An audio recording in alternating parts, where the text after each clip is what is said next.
Sarvadi Sakshibhutam Bhavaditam Trigunarahitam Sadgurum Tam Namami.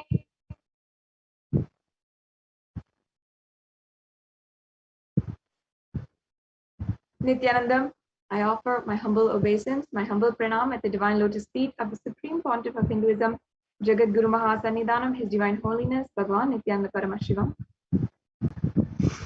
And I'm welcoming each and every one of you warmly, every one of you who is joining us from de facto spiritual embassies or the Kailasas across the world, in all the Devalayas, Annalayas, in the Gurukuls, as well as the Paduka Mandirs, and the as well as the Satsang centers. And even if you are joining us from the comfort of your home and the comfort of your own couch, perhaps your living room, I welcome each and every one of you who is joining us from so many different countries, from different backgrounds, and also even different languages as well. I welcome each and every one of you warmly for this extremely exquisite, sacred spiritual feast, your digital experience with the divine.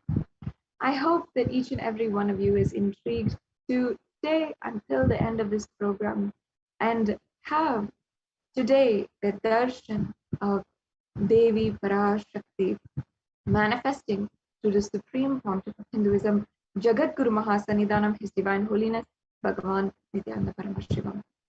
From the time that we were young, all of us, no matter where we are from, we always develop habits and develop desires that we run after for certain things.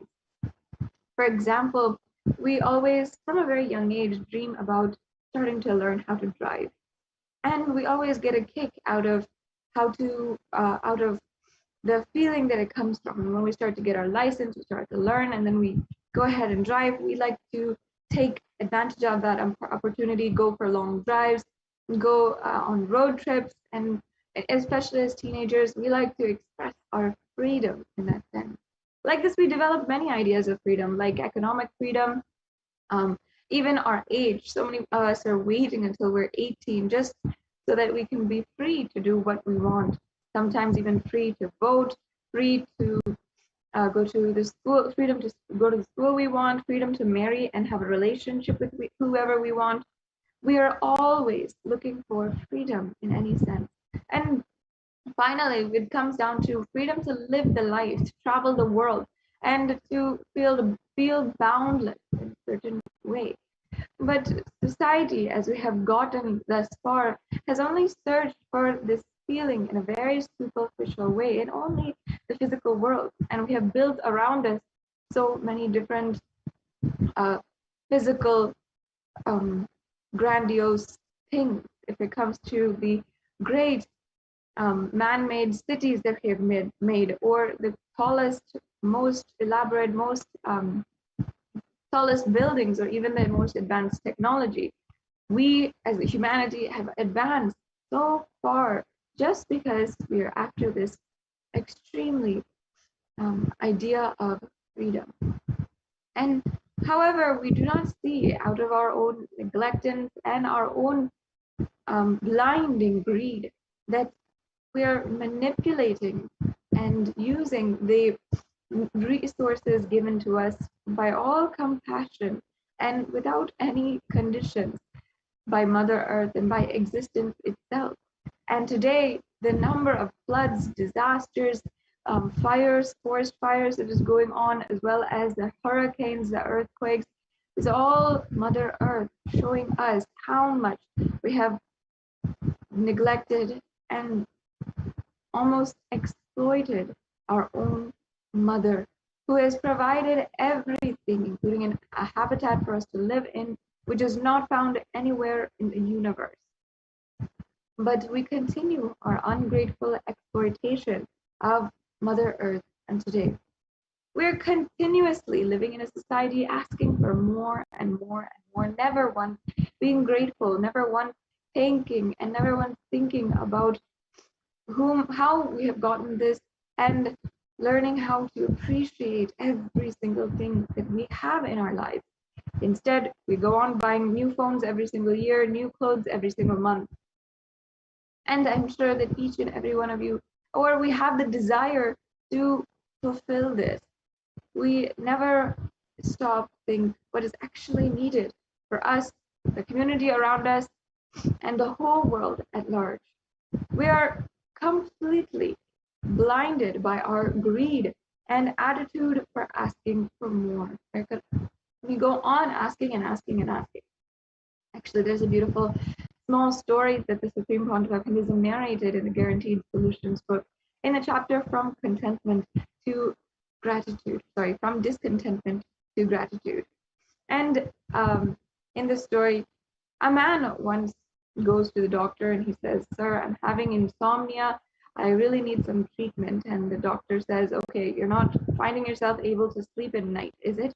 And he said, No, I'm able to sleep at night. I'm just not able to sleep in the mornings and the afternoons as well." And so see, understand, just like this, just like how this man is asking for something completely irrelevant, not needed in his life. But we are going on creating suffering inside of ourselves and searching for the solution outside. The truth is, we belong to existence, which is ultimate and all-pervading energy, omniscient, protective, compassionate, loving energy, which is ultimately doing and controlling the own show. When we forget that, we disconnect ourselves, we start to explore what and think that yes, this is dispensable. We can afford to lose whatever we have, but this time we cannot afford, and we will see how much human beings are suffering in the next coming months. And the problem ultimately becomes that we forget that we belong to existence. We have to come to the understanding and experience of connecting ourselves back with existence and understand that we are loved, we are put in our place wherever we are for a reason, and we are absolutely taken care of. Through this Parashakti Akashic reading program, you will just experience just that, a deep, fulfilling connection with the divine cosmic mother, Devi Parashakti, the source of billions and billions of universes which come in, and where all is the source of all of us, where all of us are in right now, which all of us have come from, and which all of us are going to go back and merge into at the end of our lives. And as well, Devi Parashakti is the embodiment of the divine feminine consciousness. In Sanatana Hindu Dharma, we recognize that the first and foremost relationship in our lives is the one with the mother.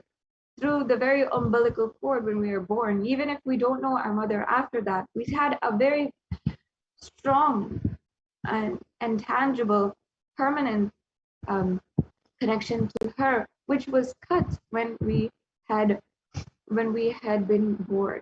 And no matter what, that is always a very impactful experience on our very being. And you will see that the patterns that you carry, the emotions that you carry towards your mother, reflect in your emotions that you carry in other people around you, in the emotions that you carry in society and social institutions, and as well, finally, life itself and the universe itself. So healing, empowering the relationship which you have with the Divine Mother is the relationship which you can heal the relationship with the existence itself and the universe itself, and ultimately experience the opening of the Sahasrara Chakra, find complete contentment in your life, and flower with gratitude. In this program, you'll be able to experience just that. Not only that, this program, the Bhava Samadhi Darshan program, has been shown to have increased our energy levels more than 1,300% and awakened the latent potential energy in us called the Kundalini energy, or the Kundalini awakening. And this process has the power to visibly slow down the aging process for you as well as heal and spiritually heal many chronic illnesses, and even from a headache to even cancer. These are things that we have heard before, stories where people have literally had the biggest transformation in their life, and they are absolutely able to have such a strong, deep feeling connection with the divine cosmic mother. Devi Parashakti is manifesting through the Supreme Pontiff of Hinduism, granting our boons, revealing the time, the past, present, and future, and ultimately giving us the way, a possibility for us to experience the ultimate Paramashivoham. So I welcome each and every one of you once again for this program, and I invite you to stay tuned, to stay with us for this whole program and sit back, relax, and just simply imbibe. You will be able to, even by the end of this program, manifest the most innate superhuman capabilities that are possible to humanity and even animals as well. And you will be able to do so even if you just sit and listen. Listening has such a deep power, and it itself is a power as well. So if you just listen, analyze, imbibe these powerful cognitions that we're going to be presenting to you today, you will see and awaken to the ultimate possibility of Devi Parashakti today, and how we can also intimately connect as well with Krishna Janmashtami, the auspicious time when 5,000 years ago the incarnation of Parandhama, Bhagavan Sri Krishna, had happened on planet Earth, is fastly approaching us.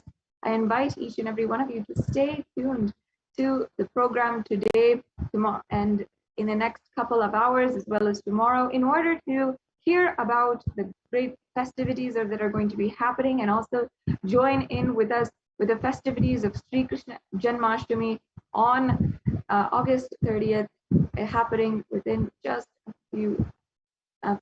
a short time. Before I go into the next segment of today's program, I'd like to briefly introduce to each and every one of you the very being without whom none of us would be able to be enriched so deeply down to the very consciousness level, the Supreme Pontiff of Hinduism.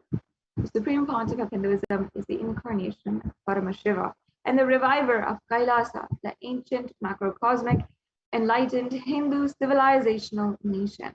And as well, the Supreme Pontiff of Hinduism has revived the science of power manifestation, the science of temple-based lifestyle, and as well as yoga as well. And the Supreme Pontiff of Hinduism is the 233rd Guru Mahasannidhanam of the Kanchi Kailasa Sarvagnapitam, and the incumbent emperor of the Surya Vamsa Surangi Samrajyam, and as well the Supreme Pontiff of Hinduism is the 293rd Jagat Guru Mahasannidhanam, or the supreme spiritual head of the Madurai Adinam, or the Shamalapita Sarvagnapitam, and the Supreme Pontiff of Hinduism is the Mahamandaleshwar of the Mahanirvani Akada, which is as the supreme spiritual head of one of the oldest ancient epics bodies of Sanatana Hindu Dharma. And the Supreme Pontiff of Hinduism is the 1008th Acharya Mahamandaleshwar of the Atal Akada, which is another very esteemed position in one of the oldest governing bodies of Sanatana Hindu Dharma. And the 23rd Guru Mahasannidhanam of the Dharma Mukti Spargapuram Adinam, and as well elected as the Supreme Pontiff of Hinduism in 2015 by a congregation of over 1,000 great Hindu leaders. And today, the Supreme Pontiff of Hinduism has authored more than 300 books with in English, Tamil, and in Sanskrit.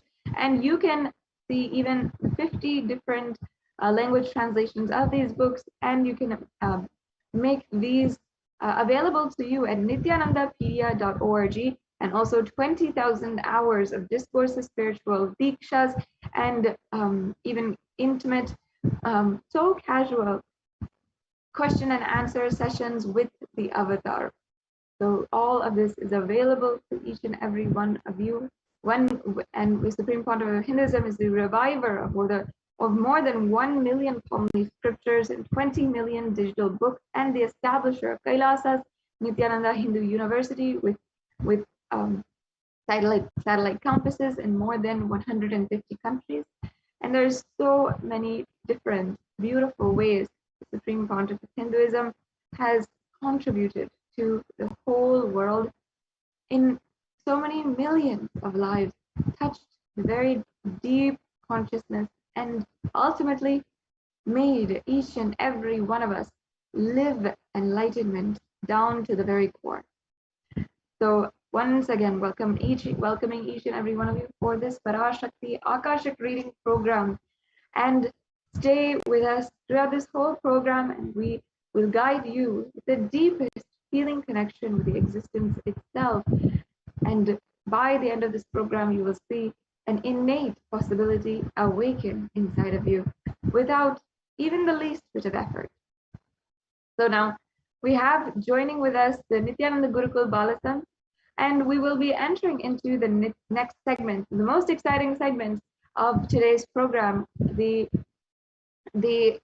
connection and the Shaktinipada of the Nithyananda Gurukul Balasan, where they will be demonstrating the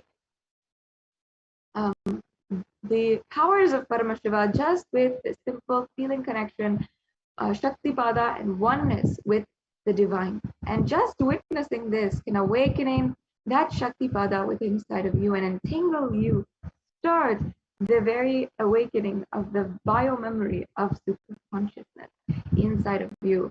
And you will have the complete experience with the initiation and diksha of Devi Parashakti manifesting through Supreme Pontiff of Hinduism. So without further ado, let's go on into our next segment of today's program, where we will be enjoying the demonstration of the extraordinary Shaktis by the Nithyananda Gurukul Balasan.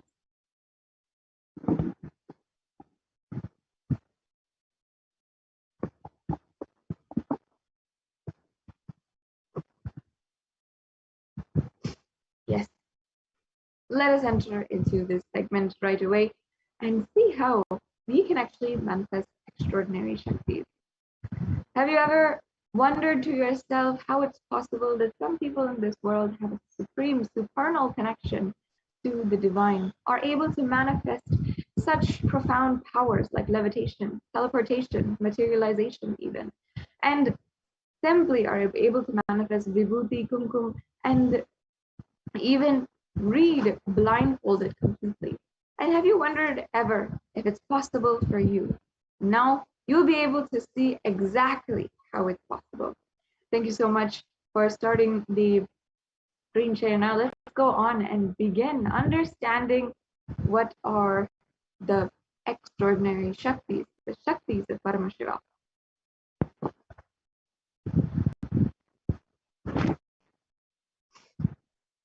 If I can ask if we can go to the next slide, please.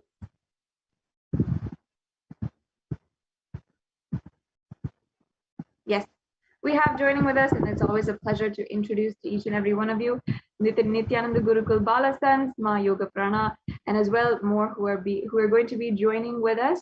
And let us now enter into the segment on the Shaktis of Paramashiva.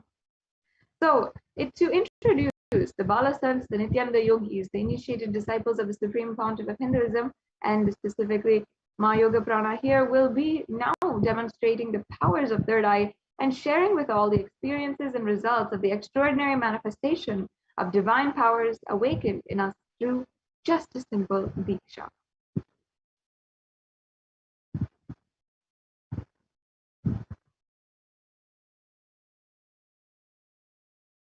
Yes.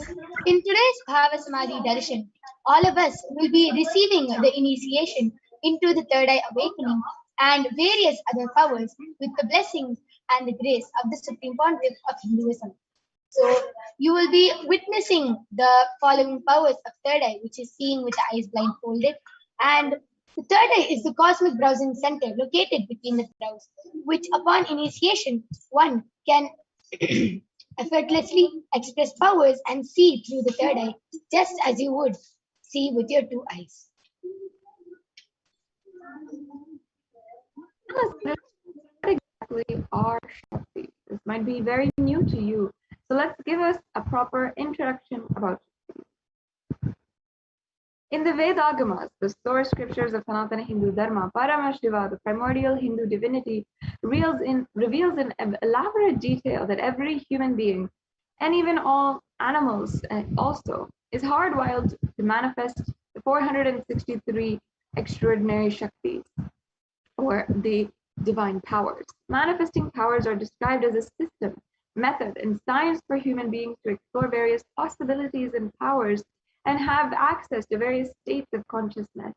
Shaktis manifest from the fundamental cognition that you are divine and you need to manifest divine, and not that you are a man and you need to reach divine. There's a huge difference.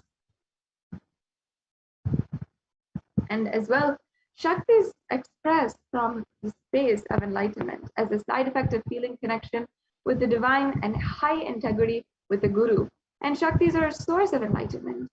And on the contrast, there's something called a Siddhi as well. Siddhis are not manifested from the state of enlightenment, but come from tapas and penance as well.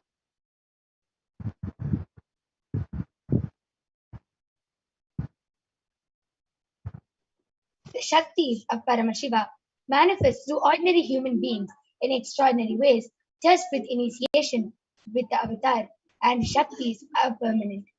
Siddhis are not permanent and they may divert you from enlightenment. So, who is the source of all these Shaktis? Paramashiva is the primordial divinity in Hinduism, the ultimate reality and cause, which is self-effulgent, Swayam Prakasha, all-pervading, unchanging beyond time, space, form, and causality. At the fundamental base of Avyakta, the unmanifest, and Vyakta, the manifest existence, he performs the Panchakritya, or the five cosmic acts of Srishti, creation, Sthiti, sovereign rulership and maintenance, Samhara, rejuvenation, Prabhava, pulling out of delusion, and Anugraha, liberating grace for all living entities. Hinduism, Jagadguru Mahasannidhanam, His Divine Holiness, Bhagavan Nithyananda Paramashivam, as the 1008th living incarnation and representative Paramashiva, is the reviver of Kailasa, the ancient enlightened Hindu civilizational nation. And ever since the beginning of the civilization, Sanatana Hindu Dharma has been the cradle of enlightened beings and highly advanced sciences. It is where the science of enlightenment and powers was lived and taught as a lifestyle itself. And for the first time in the modern day, the Supreme Pontiff of Hinduism is reviving these yogic sciences and transmitting it to the world at a record-breaking, never accomplished before way. And as you can see here, the manifestation of Paramashiva,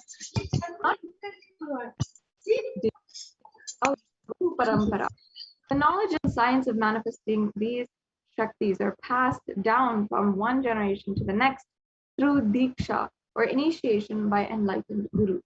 Supreme Pontiff of Hinduism being recognized as an incarnation from the very beginning, from the very birth, and was trained and taught these sciences to revive the initiations and knowledge for the whole humanity for today.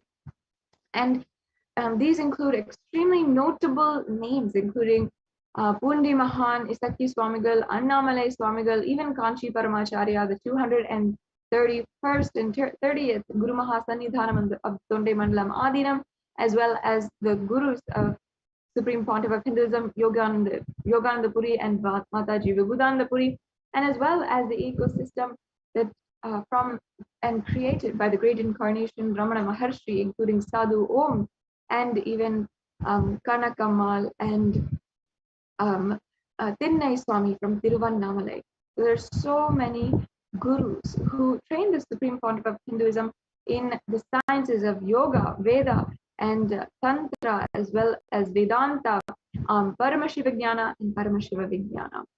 And now we have an understanding what are these Shaktis, where they come from. Now let's break down how we can awaken the divine Shaktis in us. Experiencing and manifesting Shaktis means every ultimate truth or jnana mapped into your consciousness is prajna, manifests as a possibility and a power of the very being, prajnana.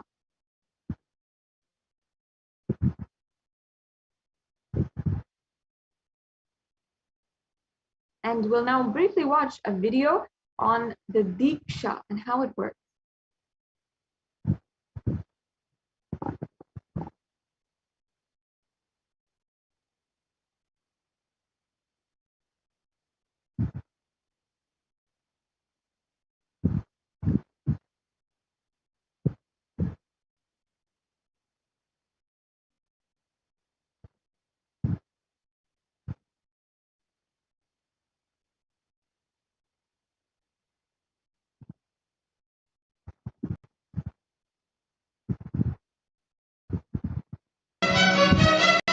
Initiation creates high awareness. Is the direct transfer of spiritual energy by an enlightened being through initiation creates high awareness or touch. The traditional Vedic is the direct transfer of spiritual energy by an enlightened being through initiation creates high awareness or touch. The traditional Vedic is the direct transfer of spiritual energy by an enlightened being through initiation creates high awareness or touch. As the traditional Vedic is the direct transfer of spiritual energy by an enlightened being in Rudra Yamala Tantra, Shiva says, as the traditional Vedic is the direct transfer of spiritual energy by an enlightened being in Rudra Yamala Tantra, Shiva says, the one who is not initiated. The traditional Vedic is the direct transfer of spiritual energy by Shiva says, the one who is not initiated. Neuroscience as a Vedic is the direct transfer of spiritual energy by an enlightened Shiva says, the one who is not initiated. Neuroscience as a Vedic is the direct transfer of spiritual energy. Okay, thank you so much.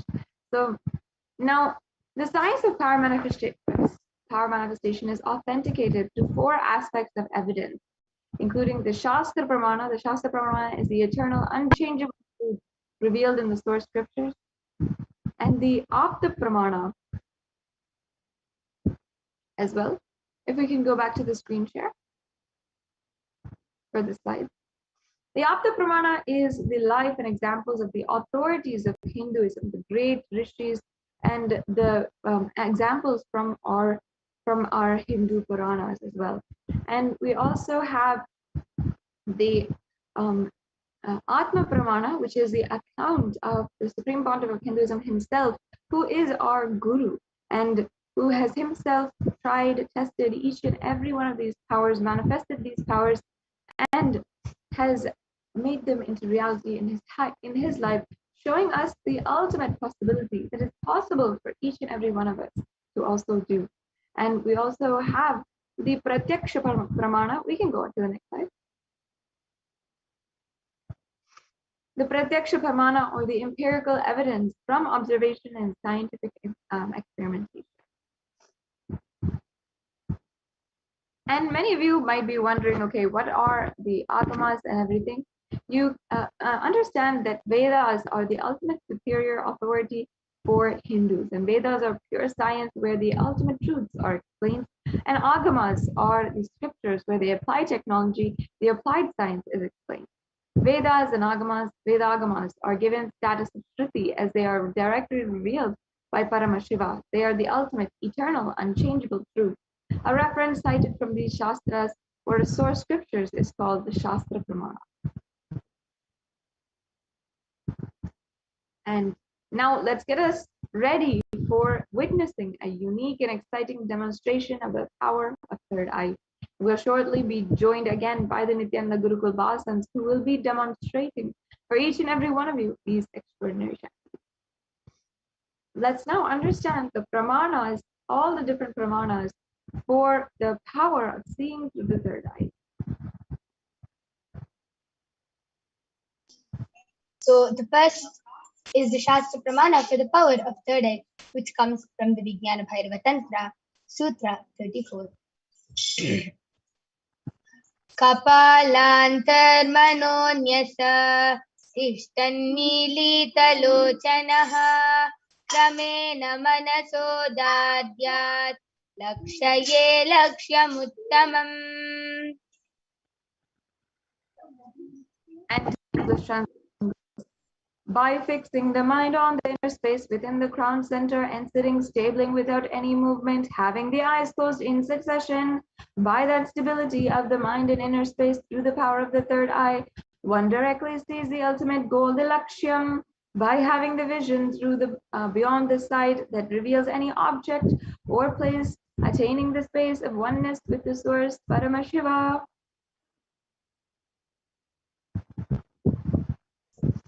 The next is the Apta Pramana, where Bhagavan Shri Krishna initiates Arjuna into the power of third eye. Bhagavan Krishna says to Arjuna in the 11th chapter, 8th verse, Natu maam shakyase drashtum manenaiva swachakshusha divyam dadami te chakshuhu pashyame yogamaishwaram. But you cannot see my cosmic form with these physical eyes of yours. Therefore I grant you the divine third eye. Behold my cosmic opulence. In the Hindu Purana Bhagavad Gita, Bhagavan Krishna initiates Arjuna into the power of third eye to behold his Vishwarupa Darshan, the vision of his cosmic form. And in the 11th chapter of the Bhagavad Gita, Arjuna completely narrates the cosmic form of Bhagavan Shri Krishna as he sees it through the third eye.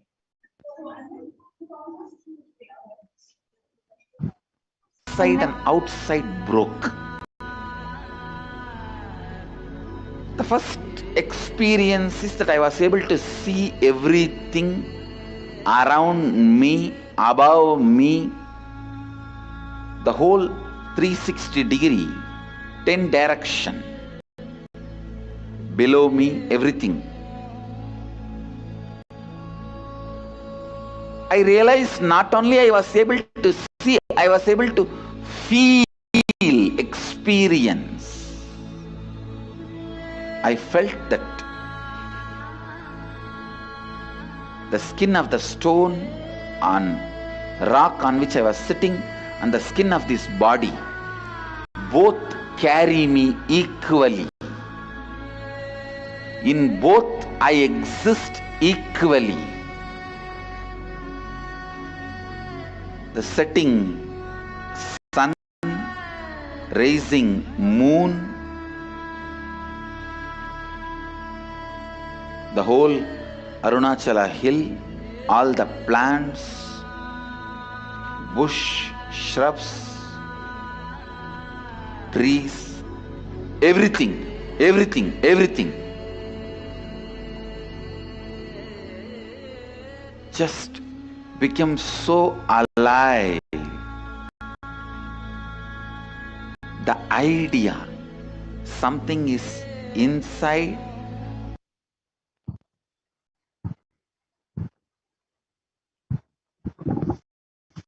In such a beautiful way, the Supreme Pontiff of Hinduism described to us his own very experience of just at the mere age of 12. And now we have the Pratyaksha Pramana, the empirical evidence from the observation and scientific experimentation.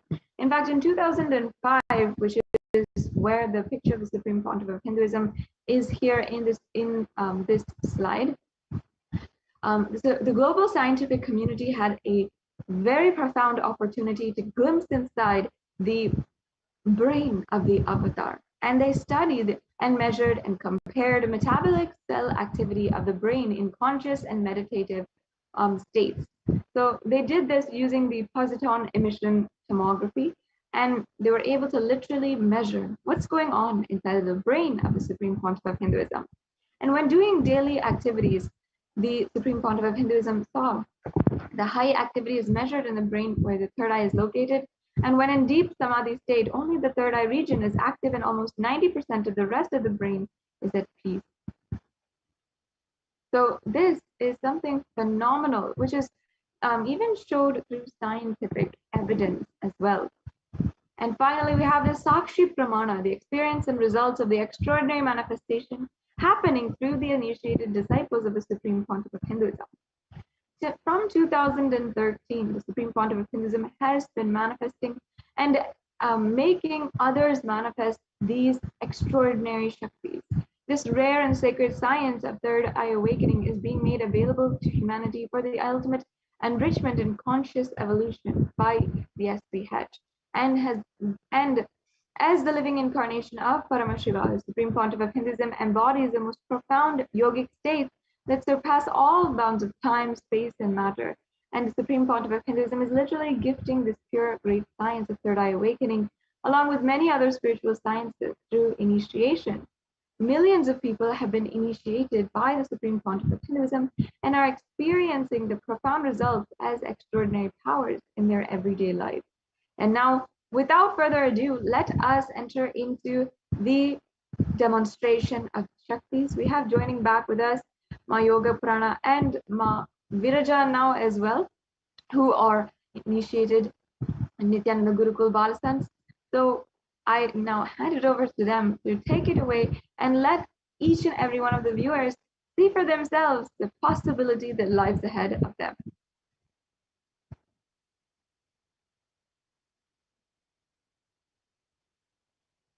Yes. So let us now enter into the extraordinary demonstration of the Shaktis of Paramashiva, where all of you are going to be witnessing the power of third eye being demonstrated right in front of your own eyes.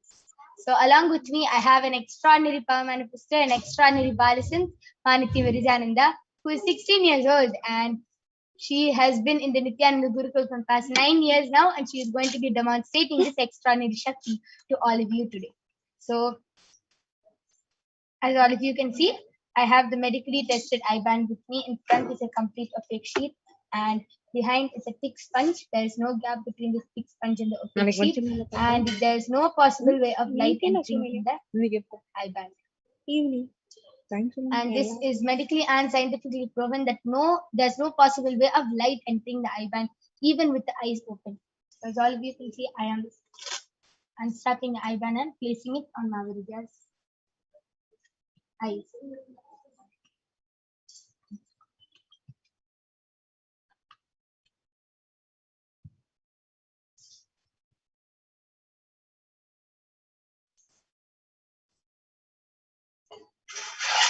Mavirija, are you comfortable?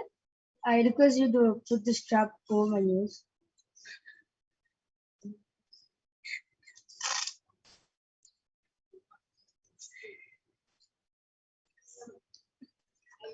Now are you comfortable? I request you to center the eye band. Yes. Yes. So Mavirija is completely comfortable now, and I request you to turn to the right, left, up, and down. Yes. So you can see that there is no gap between the eye band and Mavirija's eyes. And now she is going to be reading all your comments from the Kailasa's HDH Nithyananda YouTube channel. And any one of you can go ahead, post anything you would like. You can go ahead, post comments, emojis, stickers, numbers, letters, anything you want. And Mavirija is going to be reading it live in front of your own eyes. I request the YouTube comments to be projected.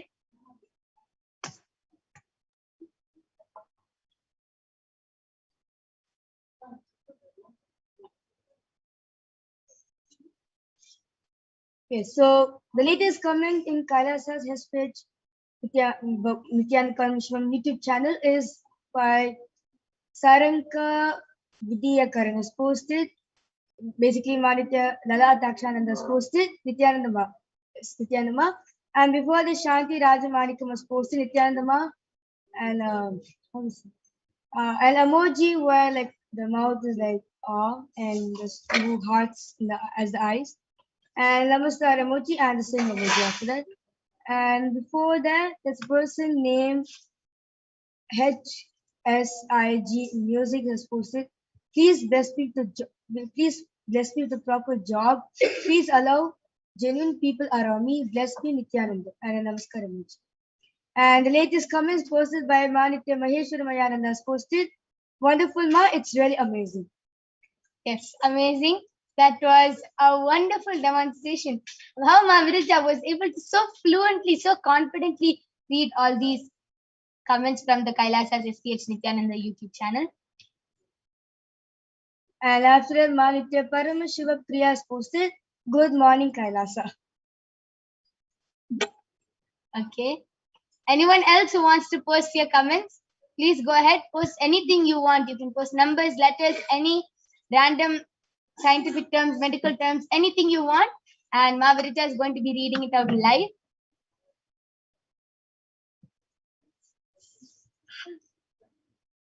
And Rahul, okay, after Ma Paramashivam Priya has again posted, love to all in Kailasa and smiley emoji. And after Rahul S1 is posted Namaskar emoji and a flower. And after Shanti Rajamanik was posted deep gratitude Ma.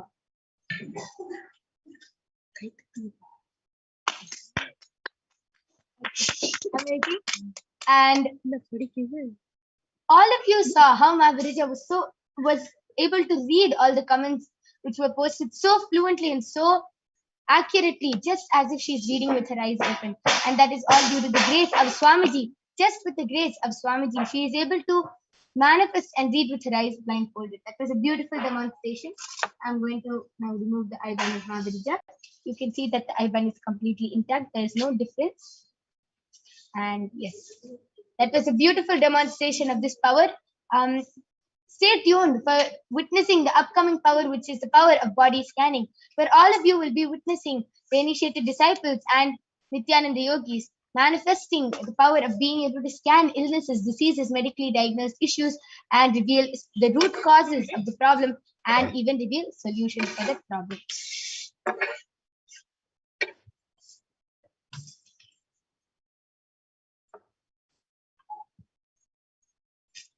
Yes. So I request the Shastra Pramana to be projected.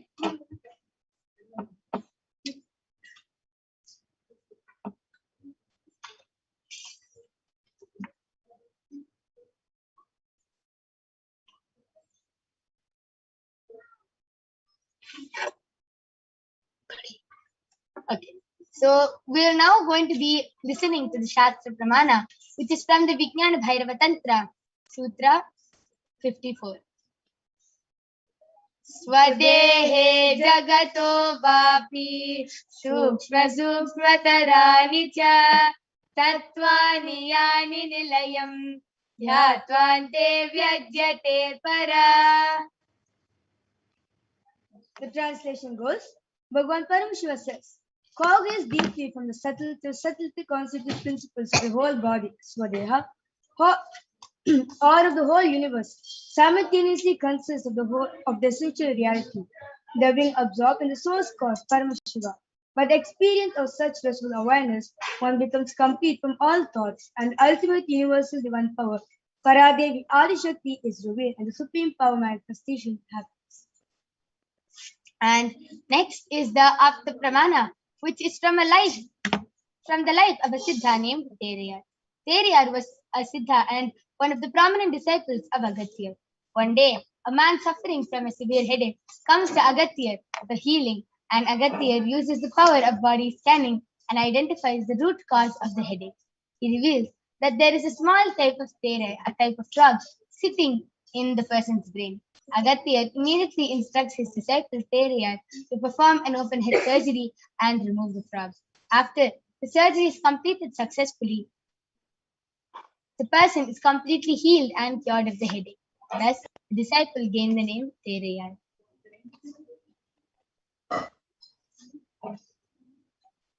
And also we have the Atma Pramana, the account from the life of the Supreme Pontiff of Hinduism, which is literally a divine life that is in itself a Purana itself. On the 22nd of December 2019, the Supreme Pontiff of Hinduism had explained to us what happened 7 years back when a multi-compound hand fracture had happened to the Supreme Pontiff of Hinduism. And it was a extremely profound, even some would say divine happening that that happened in the year 2011.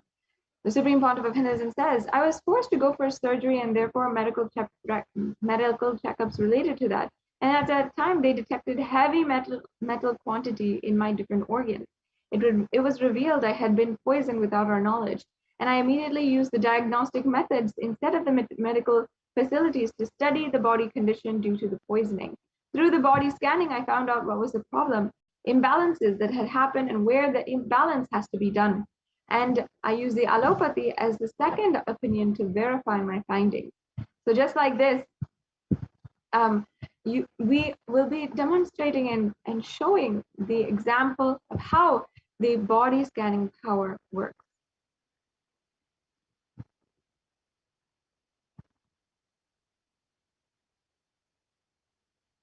And we also have the Sakshi Pramana, the various different experiences and the results of the extraordinary manifestation happening through the initiated disciples of the Supreme Pontiff of Hinduism.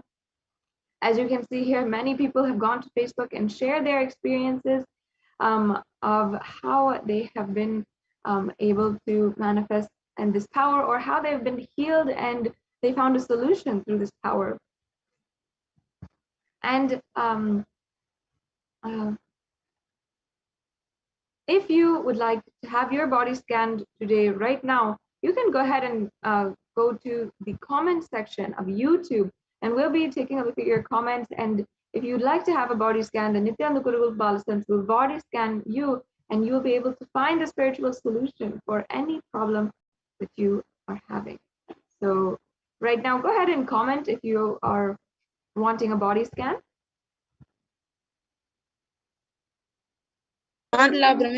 Yes, let us now witness the extraordinary demonstration of the power of body scanning being manifested by the Balasins of the Nithyananda Gurukul. Along with me, I have an extraordinary power manifester, an extraordinary Balasin, Manitya Brahmayogananda, who is 13 years old, and she is going to be demonstrating this extraordinary Shakti to all of you. So Shanti Rajamanikum has posted, Ma, my friend's son is having leukemia with Krishna Naidu, very serious condition. Scan and heal him, Ma. My friend gave permission to scan and heal him, Ma. Amma Parashakti, please heal him. Yes, Ma. Surely we'll be doing a body scanning for your friend's son, as you also have the consent and permission. Yes, Amma Brahmayoga, please go ahead and start the body scanning.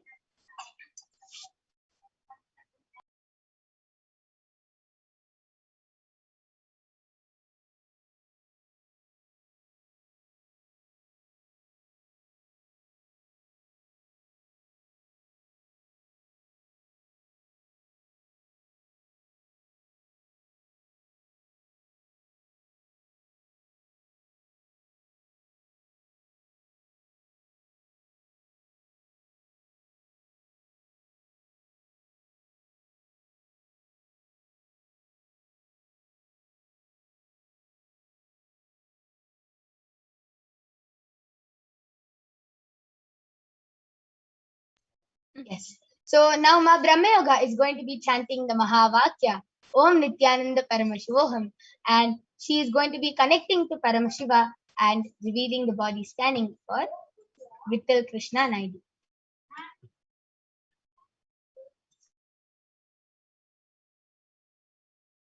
Om Nithyananda Paramashivoham. Om Nithyananda Paramashivoham. Om Nithyananda Paramashivoham.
Yes, Maniti Maheshwara Mayananda has posted. Is it possible to scan what is stopping me from manifesting wealth?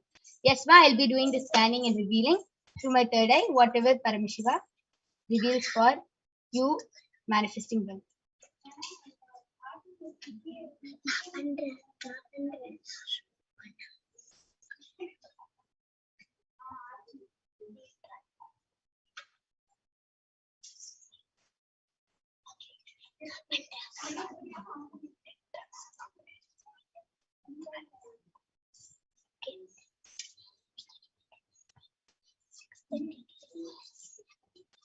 Okay.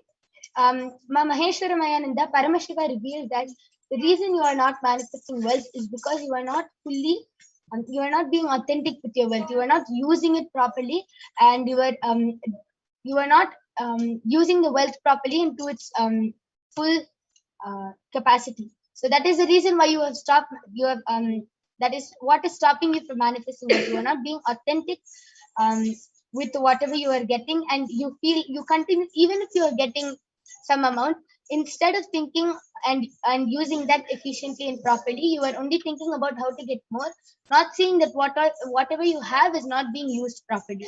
So this is the reason why you are not manifesting more wealth, ma.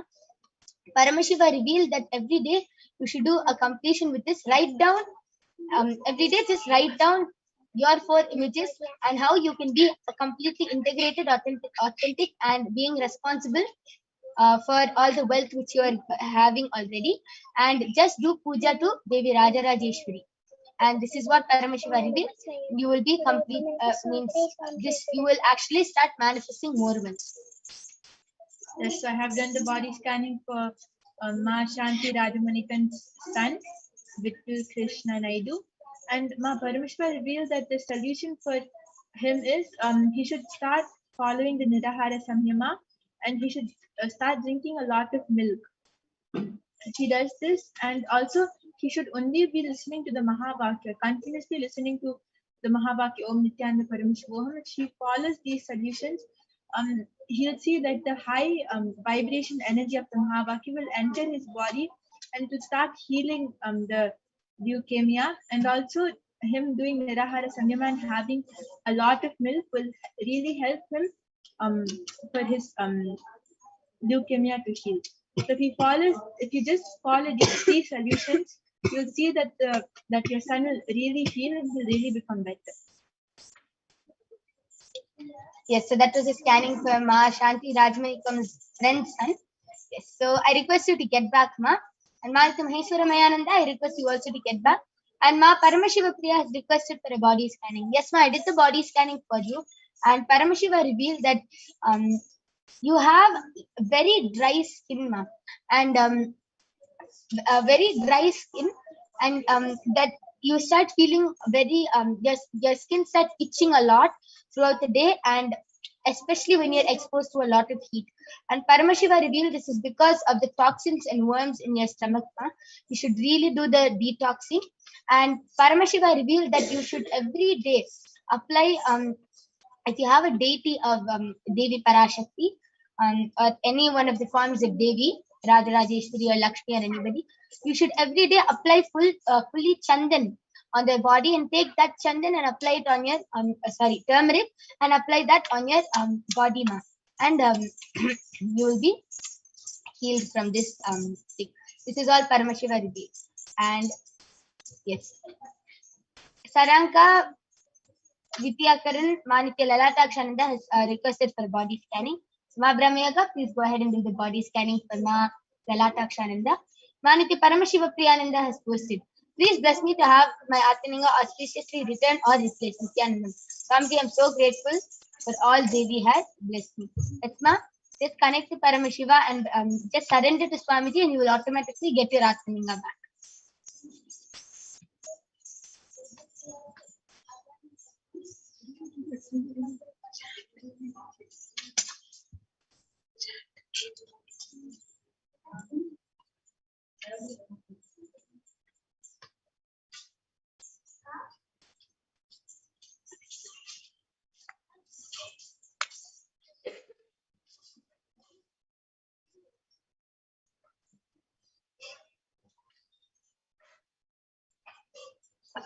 You can go ahead. Yes, so Ma Lalatakshananda, I did the body scanning for you, and Parameshwar revealed to me that you're having muscle cramps in many parts of your body, and that is you're not able to move around a lot because of that, and it's really troubling you. So the solution which Parameshwar revealed is just do a full body massage with warm castor oil, and you'll start healing. All the muscle cramps will automatically start healing, and you'll be able to move your body completely, and you'll be completely fine.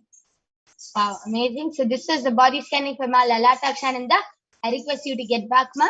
And Ma Shanti Rajamanikam has posted. Deep gratitude, Ma Parashakti. I will inform this to my friend. Yes, Ma, please do inform this to your friend and get back. And just tell her to follow the solution which Paramashiva revealed. She will be completely healed and her son will be completely healed from this cancer.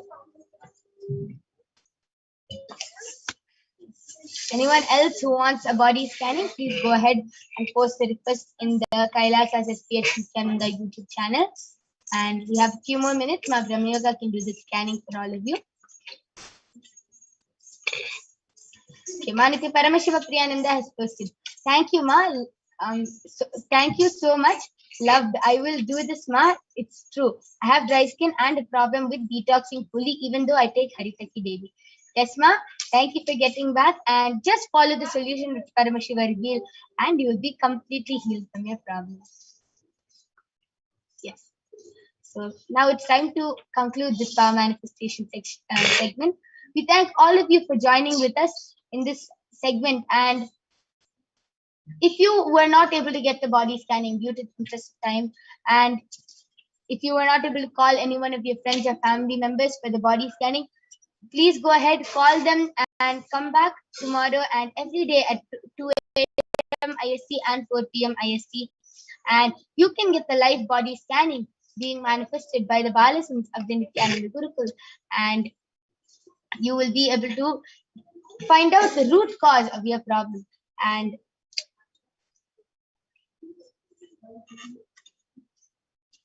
And with this, we would like to conclude this power manifestation session. Please stay tuned for the upcoming segments where you will be learning about who is Devi Parashakti, what are the Akashic readings, and much, much more.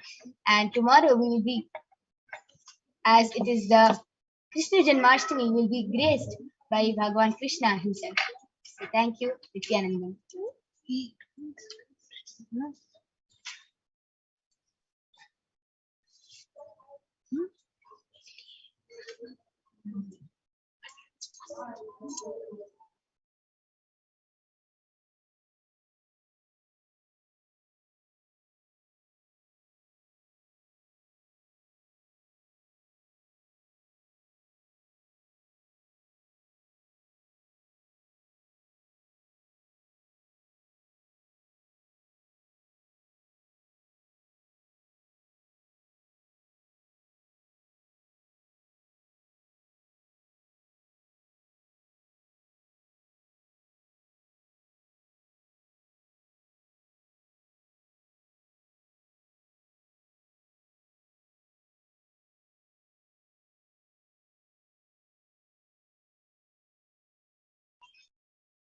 And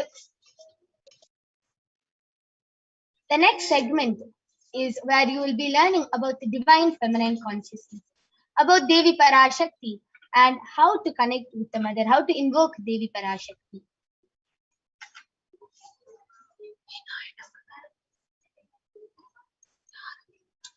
So let us start with the Dhyana Shloka from the Lalita Sahasranamam, and let us invoke Devi Parashakti.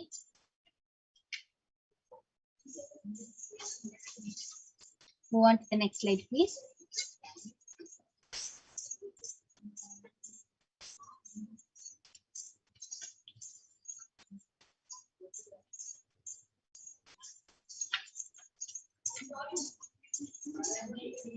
Sinduraruna vigraham trinayana manikya maulispurat taranayaka shekaram smitamukhī mapina vakshoruham panibhyam malipurna ratna chashakam raktotpalam bibhratim saumyam ratna ghatastha Sacharanam dhyayet paramambikam. The translation goes, the Divine Mother is to be meditated upon as shining in a vermilion-red body with a triple eyes, sporting a crown of rubies studded with a crescent moon. A face all smiles, a splendid bust, one hand holding a jewel, cup brimming with mead, and the other twirling a red lotus. And let us now listen to the next Dhyana shloka of Devi Parashakti.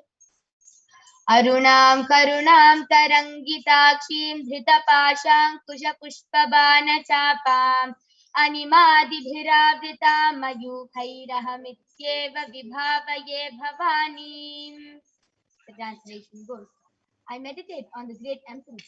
She is red in color, and her eyes are full of compassion. She holds the noose, the gourd, the bow, and the flowery arrow in her hand. She is surrounded on all sides by powers such as anima, her rays, and she is the self within me.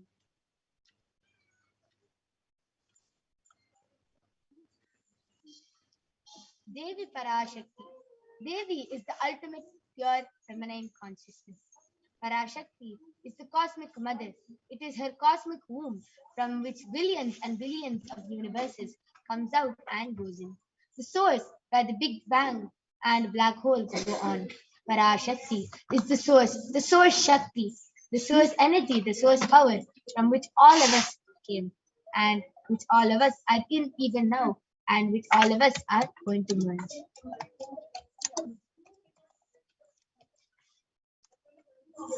Out of her extreme love and compassion, Parashakti herself is manifesting through the embodied form as the Nijavatara of Paramashiva, as the Nijavatara of the Supreme Pontiff of Hinduism, Jagat Guru Mahasannidhanam, His Divine Holiness Bhagavan Nithyananda Paramashivam, and is gracing us, answering all our questions, attending to our prayers, giving boons, healing us, revealing our past, present, future, and delivering profound spiritual truths, and ultimately giving us space of Paramashivoham itself.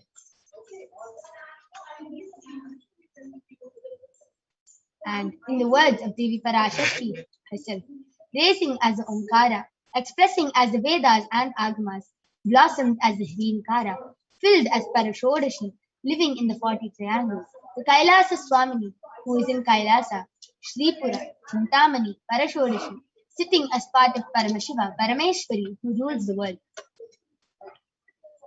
Manonmani, Meenakshi, as Nithyananda, I took Nijavatara here, to give good boons to everyone, to bestow all goodness, Hiranyagarbha Swarupini, Brahmanda Yoni, Shami, Chandramauli, Chapala, Aparna, Uma, Parvati, Savitri, Navayovana, Samrajya Lakshmi, Parameshwari, Parashodashi, Meenakshi. Taking the form as Nithyananda, I came here as the Nijavatara. With great compassion, I am blessing. Listen, people, to do good to all of you. I took the form of Nithyananda and came down as the Nijavatara. And Parashakti continues, raising in the Omkara, blossoming as Shiva, manifesting as the source of existence, the powers of existence, the expression of existence, from the oneness of Om, blossoming into two as Prakriti and Purusha, blossoming as three into Shaktis, Icha, Kriya, Jnana, growing as four Vedas, expanding as the five Panchabhutas beyond the six chakras, filled as Gotras of the seven Rishis, expanding as the 8 directions, existing as the 9 Grahas, blossoming as the 10 Indriyas, being as the 11 Rudras, creating all the worlds, bringing life to tell and make the truth blossom, and to do good. Parashodashi, Meenakshi in the form of Nithyananda, I came to bless every one of you.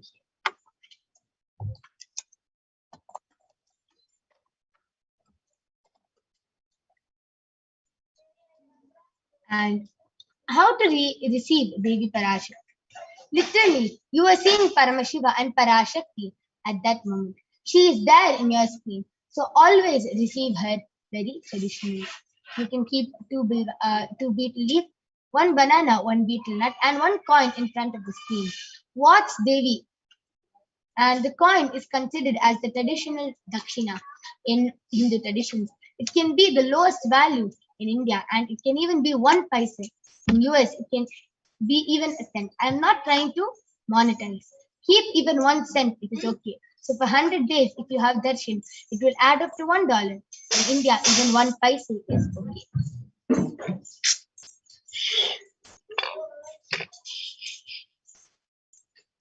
Offer that to Devi, and after the darshan is over, do the namaskara and eat the banana, wheat leaf and betel nuts. Take it as prasadam immediately. Collect those coins and send it to the LA temple.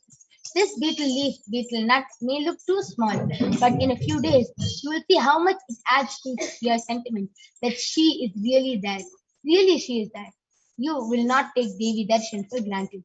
Rituals will break your monotonous, unconscious mentality and lifestyle and remind you and raise you to powerful cognition.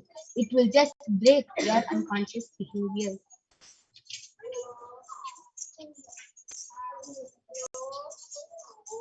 So we'll give you some time to collect all these items and get ready.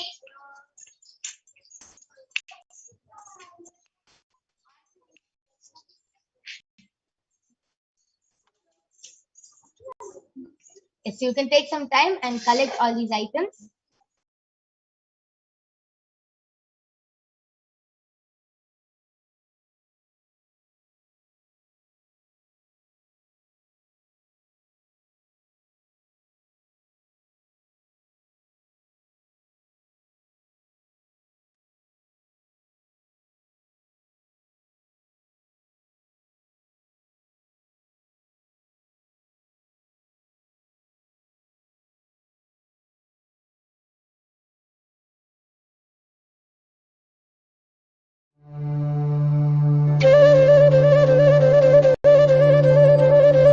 Vasudeva Sudam Devam Gamsachanura Mardanam Devagi Paramanandam Krishnam Vande Jagadguru.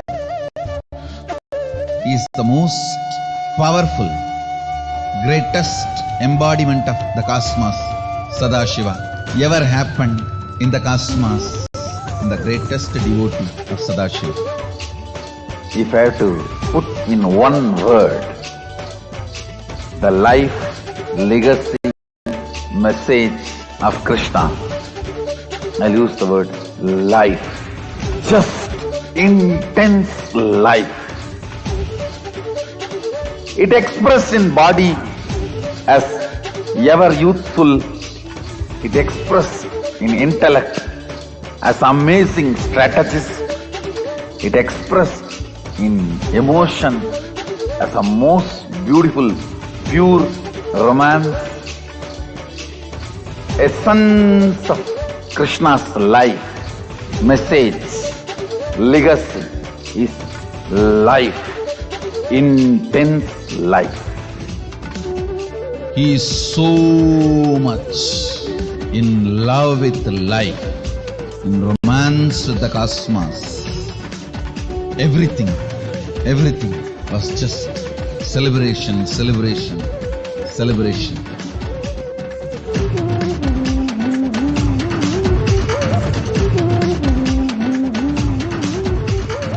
Celebrate today whole day. Give vacation for your depression. Tell your mind bye. And celebrate, celebrate, celebrate.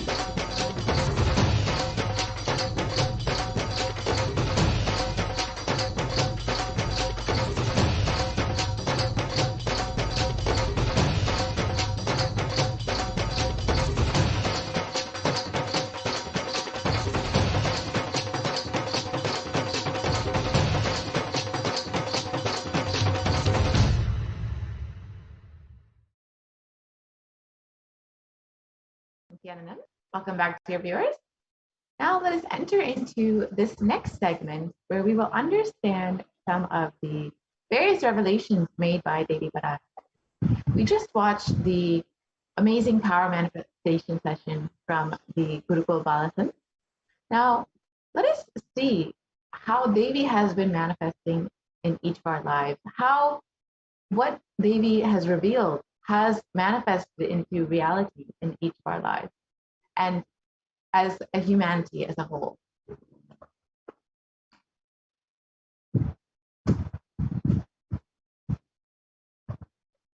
So first, let us understand the compassion of the avatar. In the Guru Padaka Stotram, composed by Adi Shankaracharya, the very first verse describes how the Guru Padaka, the sacred feet of the Guru, is the boat that helps us cross the Ananta Samsara Samudra, the seemingly endless ocean of samsara or suffering. And the translation of that verse, salutations to the sandals of my Guru, which is a boat which helps me cross the endless ocean of life, which endows me with the sense of devotion to my Guru, and by worship of which I attain the dominion of renunciation. So many of us are feeling stuck in the same storming and raging ocean, being unable to navigate ourselves and lost in the overwhelming vastness of the suffering that surrounds us during Pralaya, the great deluge. Our loved ones are dying due to the pandemic. Our homes are being destroyed due to the natural disasters. Our social institutions are crumbling around us, and the whole of humanity is in a desperate and dire need of hope. It is at this time that the Supreme Pontiff of Hinduism, out of his deepest love and compassion, having taken spiritual responsibility for the super conscious breakthrough of mankind, is manifesting Devi Parashakti, the cosmic mother, and guiding and healing the whole world as literally the boat that sails us through this pralaya.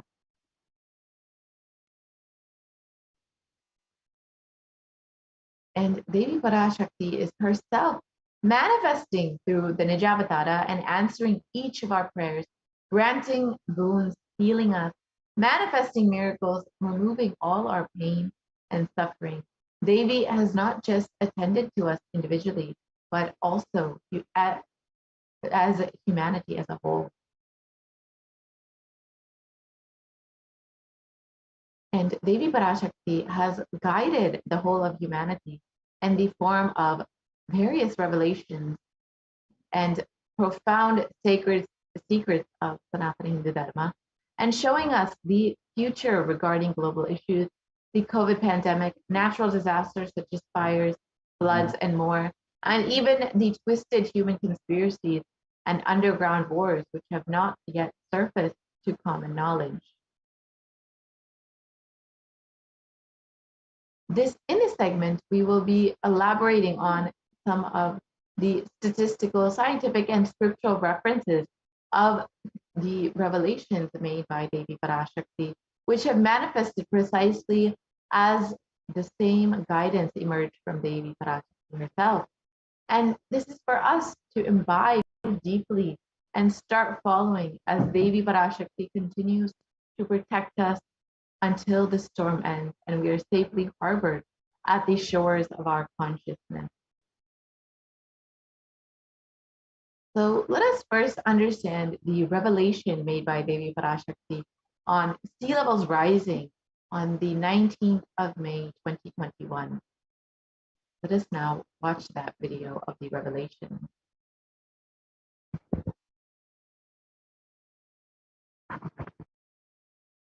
Om Andreas கல் மூன்றாம் உலகப் போரிலிருந்து தப்பிக்க எந்நாடு பாதுகாப்பென்று கேட்கின்றாய், கேட்டுக்கொள் சொல்வதை எல்லாம். மத்திய கிழக்கிலே போர்,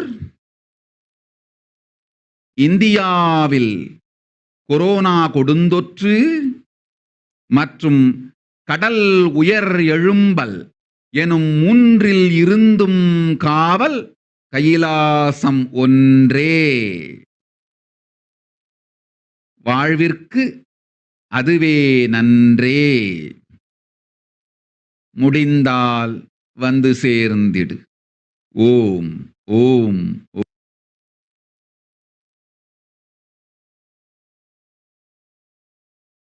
Let us understand the revelations made by Devi mapped into English.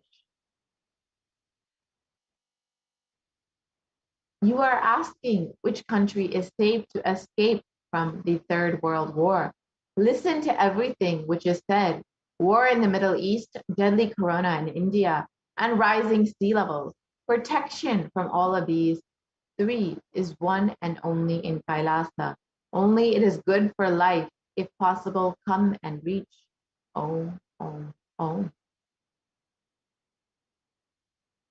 And on the 19th of May, 2021, while answering the prayer of one of the devotees, Devi Parashakti, manifesting through the Supreme Pontiff of Hinduism, warned about the sea levels rising and the cascading effect of climate change crisis on humanity. And of course, we've heard this for several years or even several decades, that we will be seeing the effects of climate change.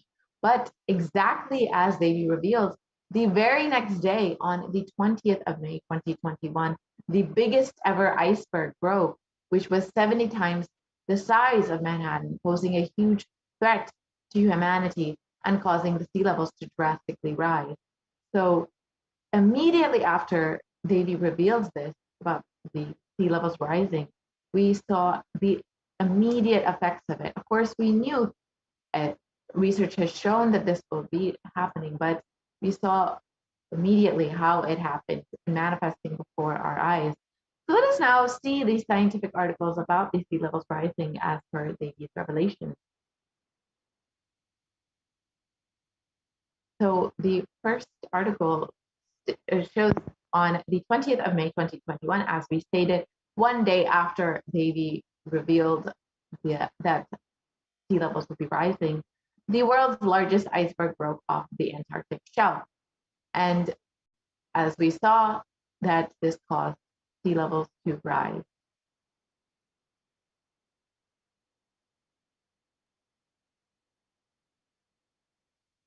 And as we know, the effects of climate change have been well known for years, and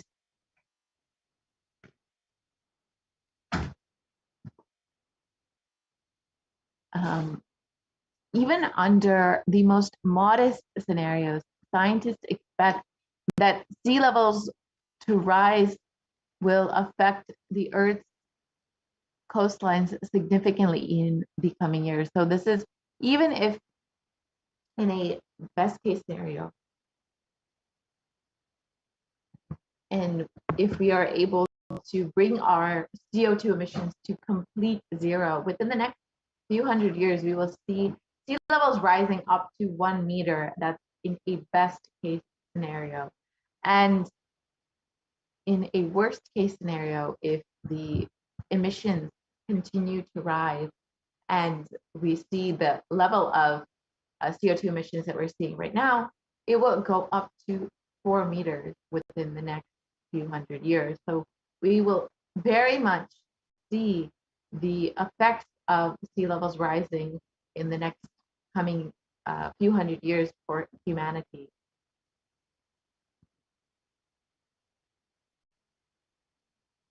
And since the sea levels since the 1880s in some ocean basins, sea levels have risen as much as 6 to 8 inches, that's 15 to 20 centimeters, since the start of the satellite record in 1993. And it's predicted that sea levels will rise 1 to 8 feet by 2100. So within one lifetime itself, we will see a very drastic change in the sea levels, which will inevitably affect the coastal regions, which the communities which are living around them.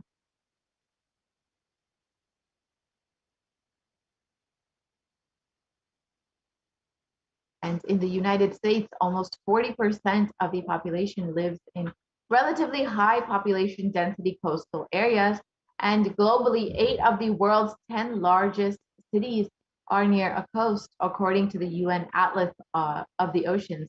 And so we can see that if, and this looks to be inevitable, as the sea levels rise, the coastal regions, the communities in the coastal regions, the population in the coastal region will have a very serious effect of this. We'll see very directly the effects of the sea levels rising, the effects of global climate change.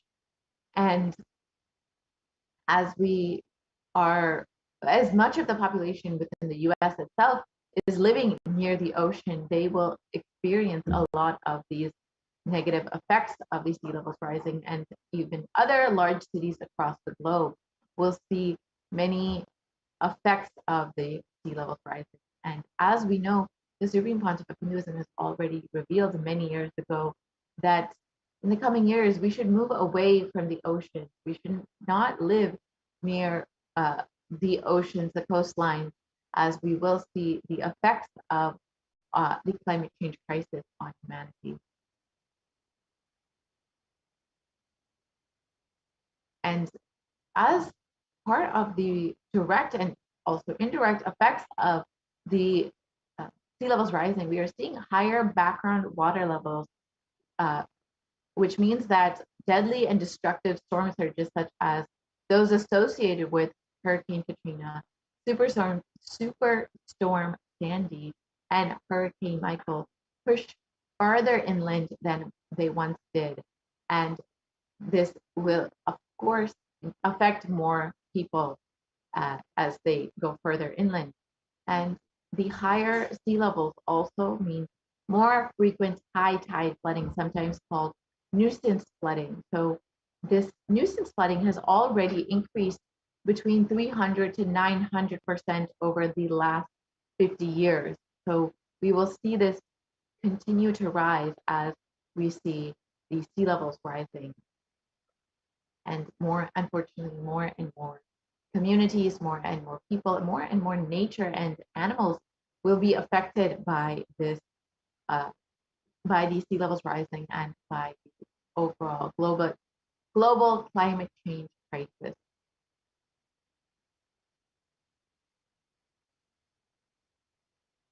So as we all know, global warming is the primary cause of sea levels rising, and this happens in one of two ways, which is that glaciers and ice sheets, just as we saw recently, worldwide are melting and adding water to the ocean. And second, the volume of the ocean is expanding as the water warms. And a third, much smaller contributor to sea levels rising is a decline in the amount of liquid water on land, so aquifers, lakes, reservoirs, rivers, soil moisture is all shifting from the land, water on land into the ocean. And the shift of the liquid water from land to ocean is largely due to groundwater pumping. So again, human activity is causing this shift in the sea levels. And here we can see an example of the Patterson Glacier in 1917, and in 2005, literally less than 100 years after the original photo was taken, we can see almost the entire glacier is melted, and literally grass is growing where once a glacier stood. So we can see how much this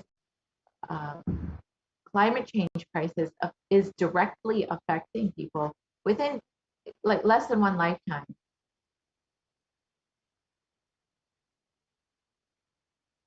And of course, this the pace of global sea levels rising has more than doubled from 1.4 millimeters per year throughout most of the 20th century to 3.6 millimeters per year from 2006 to 2015. So for most of the 20th century, it was pretty stable. We can go back to this slide now.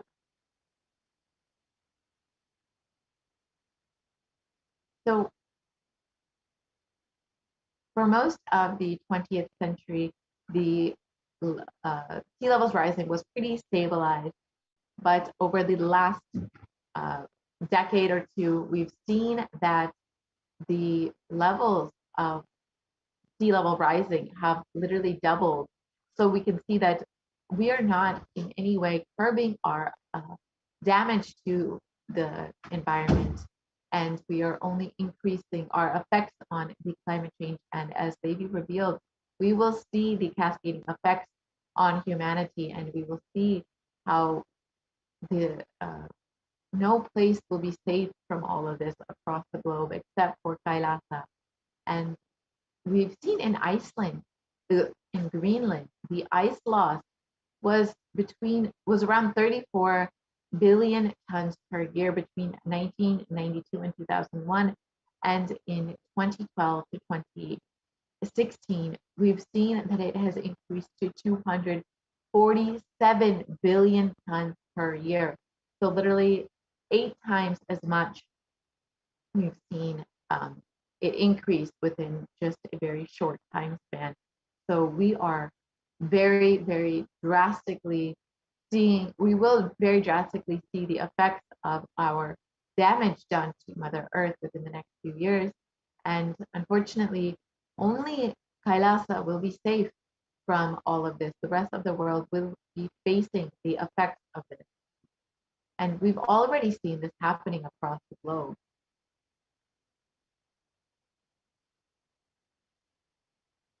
In August of 2021, the UN published a code red, a warning of worsening global warming and rising sea levels. So like 2 months after they made the revelations about sea levels rising, we've seen that the UN also has published a warning. Fortunately, we were blessed to listen to Devi Parashakti's revelations and know what was to come, expect what was to come. And of course, we've seen over the last decade or so the effects of global warming and the continuous warnings from scientists and researchers across the world.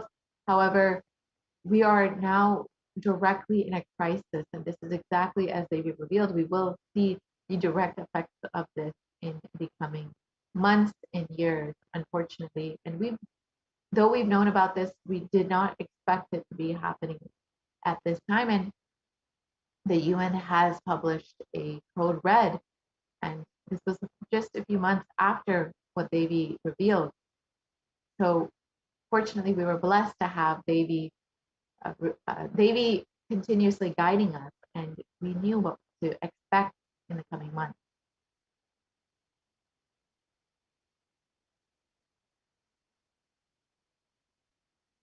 And in the article published, it stated that some of the harm from climate change, the dwindling ice sheets, the rising sea levels, and the changes in the ocean as they lose oxygen and become more acidic is irreversible for centuries to millennia.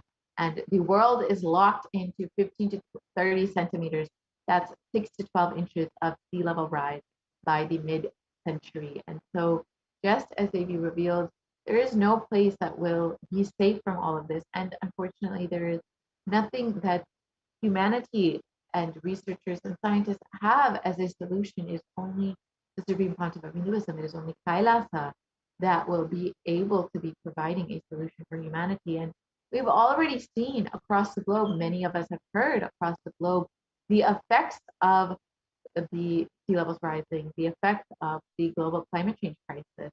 Let us see some of these effects that we've seen in the last several months.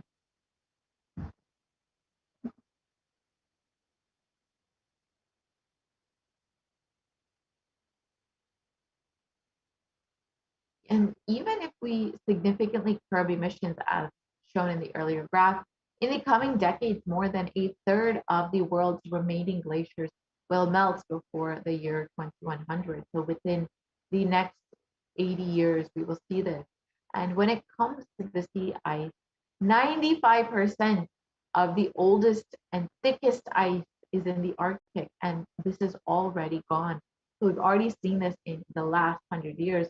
Most of the glaciers and ice sheets dwindling, and we will continue to see this in the next 100 years.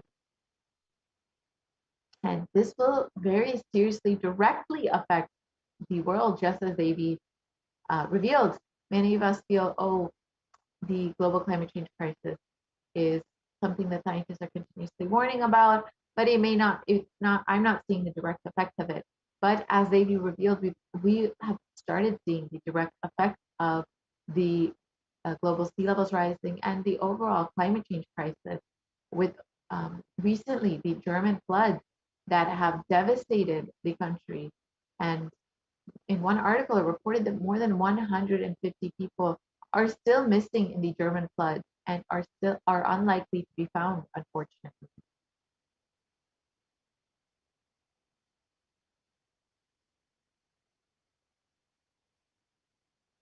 And in Science, it was reported that Europe's deadly floods leave scientists stunned. Even scientists who have been warning about this are completely stunned by the damage that these floods have done and the effects of sea levels rising.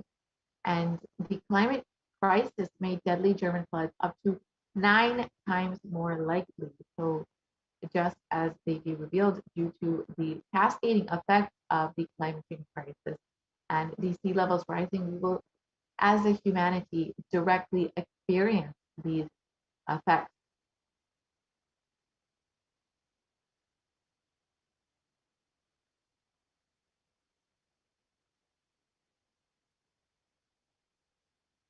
And unfortunately, we've already seen that there's no way that we can really reverse the damage that we've already done with modern science. And we are unfortunately locked in. It is inevitable, some of these effects of the climate change crisis across the globe. And there's not anyone who's really able to provide a solution except for the Supreme Pontiff of Hinduism. There's only the Supreme Pontiff of Hinduism and Kailasa, which are providing a solution to actually reverse the damage. Only through non-violence will we be able to heal Mother Earth. Mother Earth is not an inanimate object. She is an energy. She is a living, breathing intelligence. And when we are having that non-violence, that oneness with Mother Earth, we will be able to heal the effects that we've already done. When we're able to be in touch with Bhumata and are having that oneness experience, she literally will respond to us. We will see how she actually responds and is able to heal herself through the consciousness of humanity rising, and through the non-violence and the oneness with Mother Earth, we can actually reverse the damage. And the Supreme Pontiff of Hinduism has revealed actually how Mother Earth literally responds, Bhumata literally responds to us when we are in tune with her. So let us understand how we can see Mother Earth directly responding to us.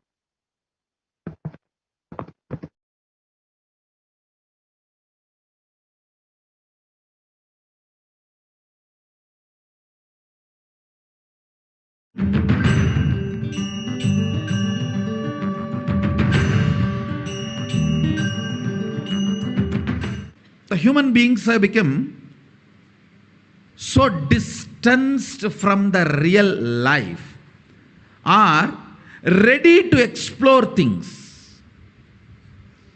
We become so far away from, at least I can tell you from my experience, village boy.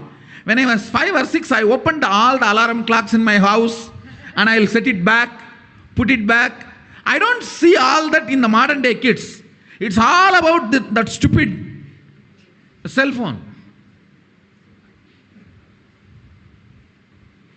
Involvement with the reality has drastically reduced. Our whole life is nothing but the screen.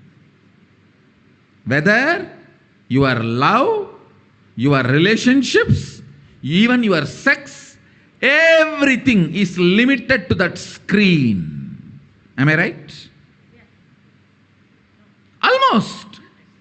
No, almost. Everything has been reduced to that screen. Involvement with the reality has drastically come down. It is so unfortunate, especially the food, the plastic food dumped into your system. See, all the things which you eat, none of them have life. They are all not grown from life. My guru used to tell, please walk without chappal or covering your feet. Whatever grows in that land, eat, because Mother Earth records when you walk without shoes what all the ingredients are missing in your body. She records what you need for your body, nutrients or vitamins, whatever. Whatever is missing in your body, she produces in that food which grows in that land. And eat that and live. It is too mind-boggling concept. I tell you, only after I started doing it, I realized you don't need any external medicine if you know to live with the nature.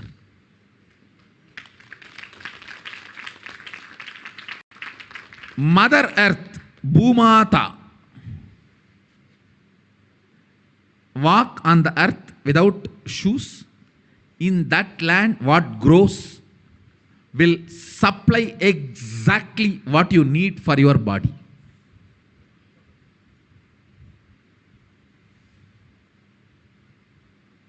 Looks too difficult to believe, but after I started doing that, I realized it. Your body does not need any other medicine, anything else. Actually, maybe 2 years before, due to these continuous classes, day and night, and in the night time, the web-based programs for the outside India, all these, my whole eating habits have gone chaos, and no question of rest. It became like a too much on the system. So I had some stomach issues. I remembered my guru telling this, walk on the earth and what grows, eat. So I started walking without chappal for a few days. Suddenly I saw in my courtyard a new plant coming up. No seed, nothing, just coming up. I was wondering what is going on. How come suddenly, between the rocks, actually, between the rocks, new plant coming up. And one of the devotee Ayurvedic doctor, he said, Swamiji, if you can get this plant and add it in your food, your stomach will be completely healed. I said, where to get? When he walked into the courtyard, he said, this is the plant. This is the plant. And throughout the campus we searched, we did not find another one. Nobody knows from where the seed has come, from where the plant has come. Understand, it is not that just for me miraculously nature is doing. It is the nature's life. I was ready to play with it, so she showed the miracles to me. Anybody willing to play with her, she shows her miracles to you. Nature is miraculous. If we are ready to play, she shows it. She demonstrates her love, her care. If we go back to the food with life, our life also will start more interacting, more alive, more vibrant, more overflowing.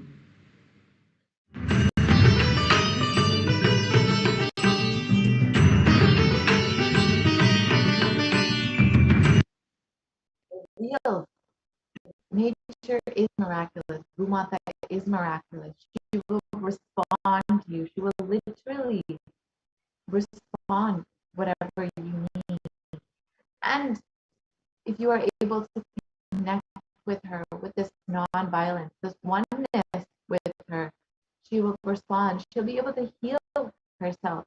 And this non-violence is the grand narrative of Hinduism. It is the underlying thought current of every sampradaya in Hinduism. So let us understand what this means from the supreme concept of Hinduism himself.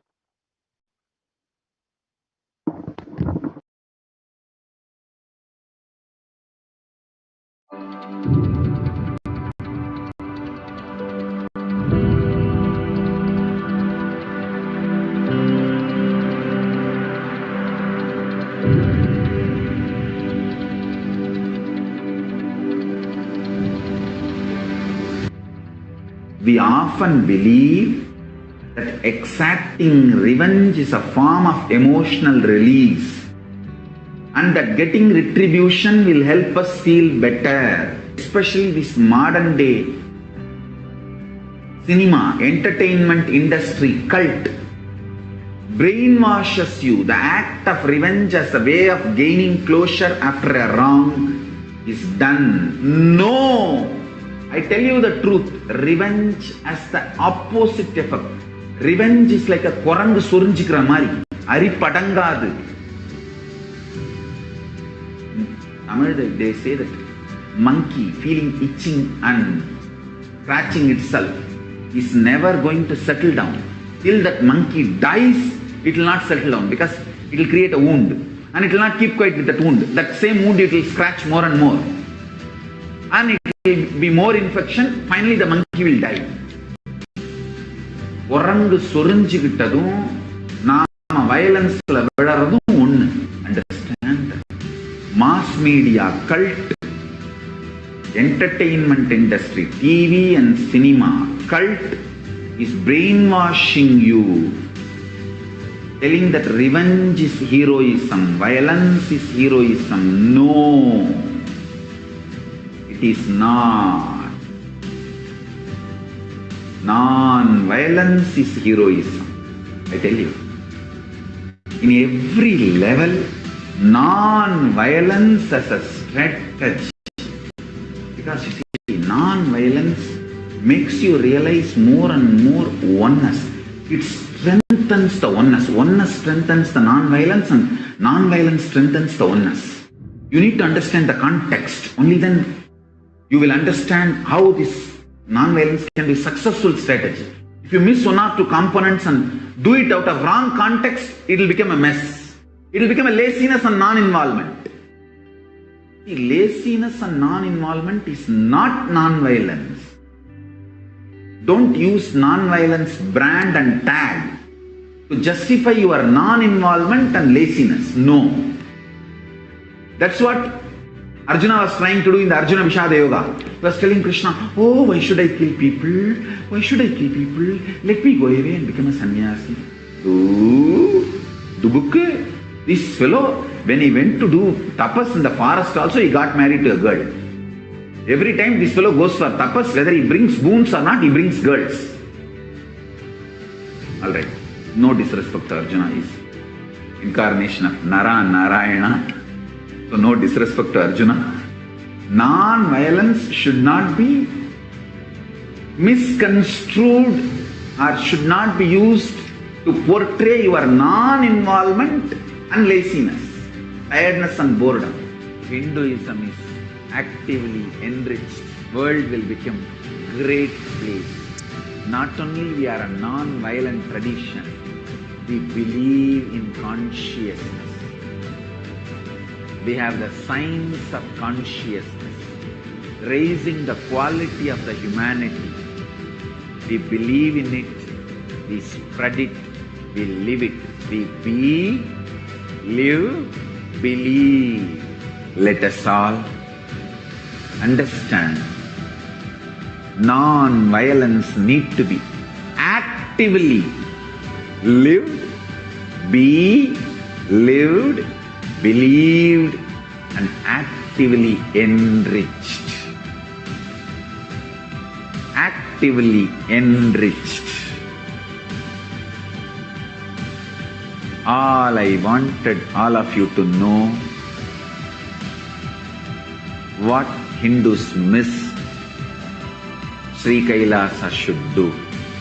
do Tyaga, to tell the world actively, enrich the world actively about Hinduism. Ahimsa paramo dharmaha. Ahimsa is the highest value as per Hinduism. Ahimsa paramo dharmaha. That is the grand narrative of Hinduism. Non-violence is the grand narrative of Hinduism. We need to tell that grand narrative to the whole world. Actively.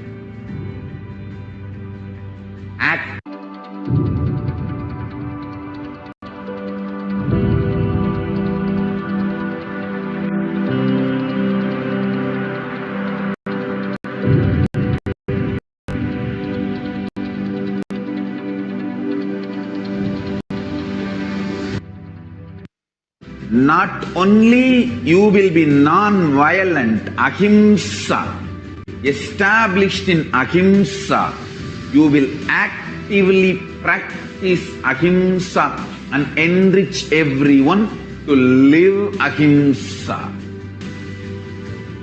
You will create an ecosystem where ahimsa can be practiced with integrity.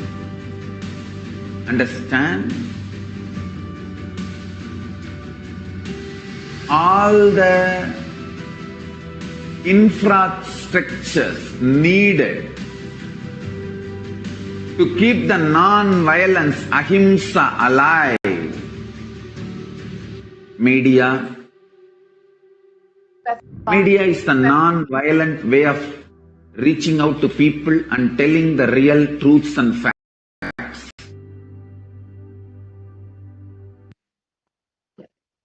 So, the Supreme Pontiff of Hinduism has revealed that the grand narrative of Hinduism is non-violent. And that is the reason that Hindus are able to connect with Mother Nature. That's why for thousands of years, the Hindu population were able to live in that oneness with Mother Nature, with Bhumata, where she responded, and it lived in harmony with Bhumata. And the only way to heal Mother Nature through all of this crisis, the climate change crisis, as we are seeing, is through non-violence, is through experiencing that oneness and healing all the damage that we have done to her. And it is only the Supreme Pontiff of Hinduism who is providing a solution for this. And through the Kailasa Uniting Nations, the Supreme Pontiff of Hinduism has been continuously working and enriching people about this science and continuously working to heal Mother Nature from the damages that we've done. It's only through Kailasa we will find a realistic solution for the crisis that we will be facing within the next few decades. So if you would like to learn more, you can visit kailasa.org and learn more about the work that the Supreme Pontiff of Hinduism has been doing in the area of environment and climate change, and how he has been healing Mother Earth through this science of nonviolence and through Hinduism. And you can become an e-citizen of Kailasa by signing up at kailasa.org at kailasa.org, and you can avail all of the benefits of becoming an e-citizen, learn more about Hinduism and how Hinduism offers a solution for every problem, including the climate change crisis, and how only the Supreme Pontiff of Hinduism is bringing this to humanity.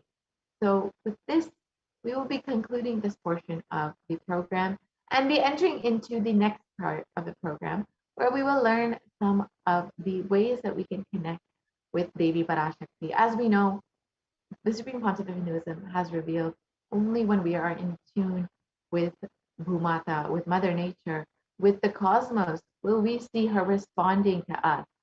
So with these various offerings, you will tune yourself, you will have that oneness with Devi Parashakti, and you will see her literally responding to you.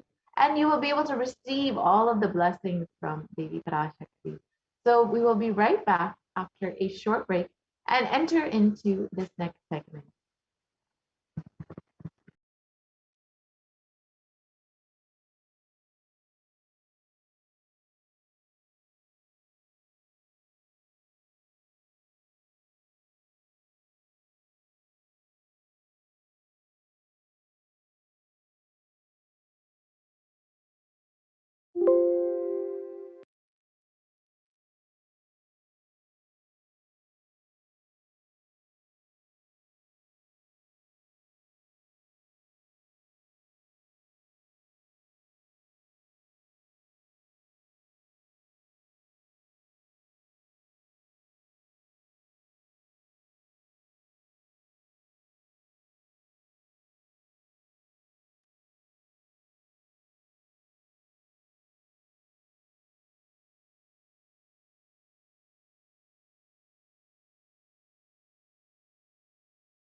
Nithyanandam, welcome back to all of the viewers after a very quick break that we had just taken. And we understood in the last segment the various ways Devi Parashakti warned us of the sea levels rising.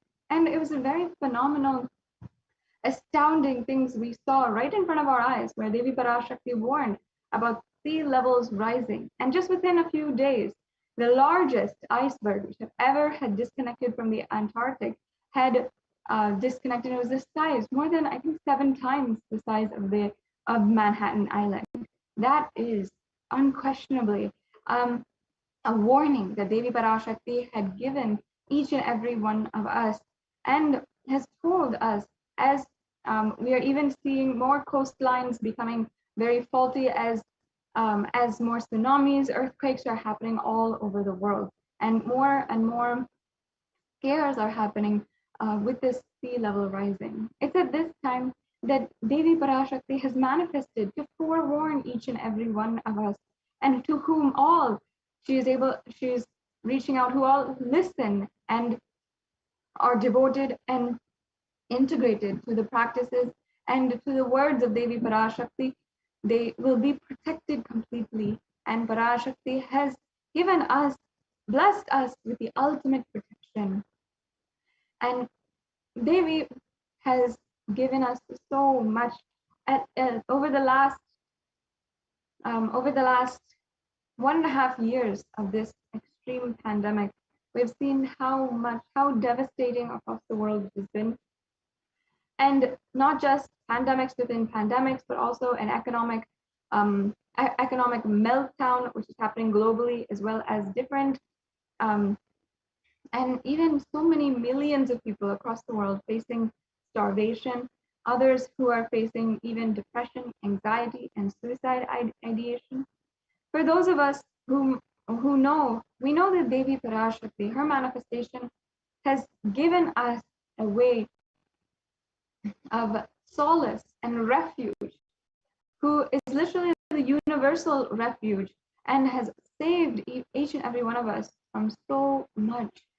Many of us healed from coronavirus itself, many of us who were brought back from the very brink, many of us who have had our questions, our boons, everything answered for us, our past, present, and future revealed to us. In this next segment, we'll be understanding the various different offerings that you can make to Devi Parashakti out of absolute gratitude to Devi Parashakti, and how all you can express your gratitude. We are, in our day and age, gratitude is something that we do not take very seriously, in all honesty. We don't even feel that gratitude should be something that is naturally flowing from inside of our system, and never take for granted the things that are around us. We always have to remind ourselves that we should be grateful for our relationships, grateful for the things that are around us, grateful for how we have what we have. But we often forget this and go back into the mode of asking for things. And we always have a relationship with everything around us, use things for its utility value. We don't see the actual sacred value of everything around us. In the Upanishad, it literally says, Sarvam Brahmopanishadam, meaning that everything, all which exists is God, is Brahma. That is how we see everything around us in Sanatana Hindu Dharma. And everything, all that exists, has the potential to make you, transform you, make you manifest God. So understand that that each and every one of us need to start understanding that gratitude should come from a causeless bliss that happens inside of us, from the enlightenment experience itself.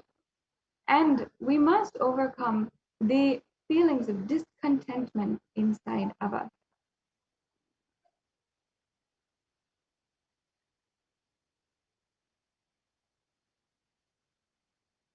There's a beautiful story from Guaranteed Solutions, which the Supreme Pontiff of Hinduism had narrated in the chapter From Discontentment to Gratitude. He narrated that one day when man was praying to God and asking God sincerely, God, please give me $10 million. And if you give me $10 million, I promise I'll give you 20%. And at your shrine, I'll donate it, and the rest of it I'll keep. And he says, if you don't believe me that I'll do this, then please take $2 million for yourself and give the rest $8 million for me. Understand that everything we deal with is just like this. All of our relationships become a negotiation. We want to get what we want out of it and not give back, and not even see in the reality what God, existence, the universe has worked in order for us to experience the reality, experience even the individual consciousness, experience the next breakthrough. Everything around us is here for a reason, and even we are a grand part of this Leela.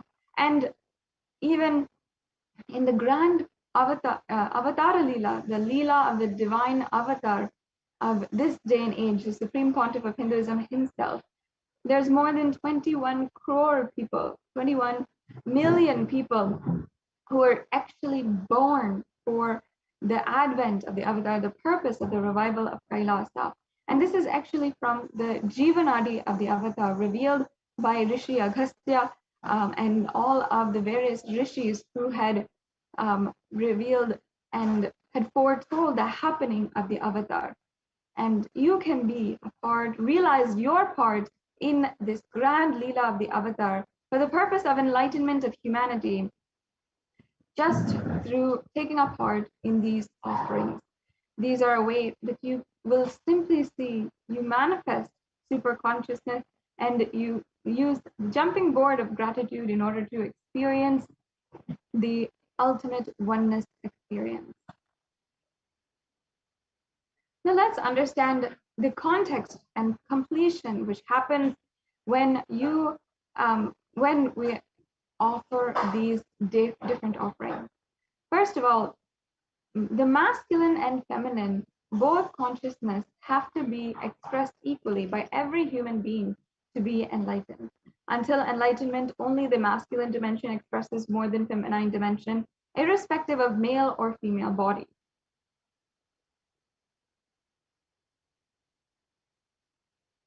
The next slide, please. And every human being has to complete with these 5 dimensions to achieve enlightenment. One is Pitrus, Kula Devatas, parents, nature, and the Guru. Pitrus are the ancestors and Kuladevatas are family deities. For those of you who don't know, as you can see here, we have a diagram of each and every one of these. And how to achieve completion? What exactly can you do?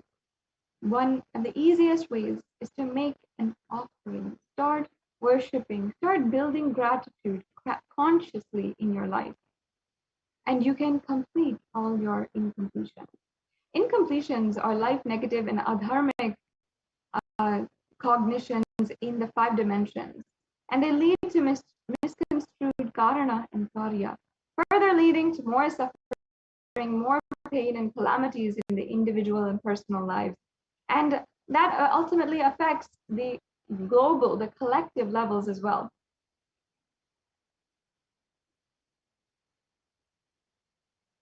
And being sensitive is being aware and gratitude to life.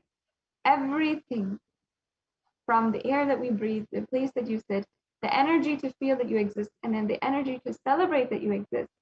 Everything simply should be done out of gratitude for the whole existence.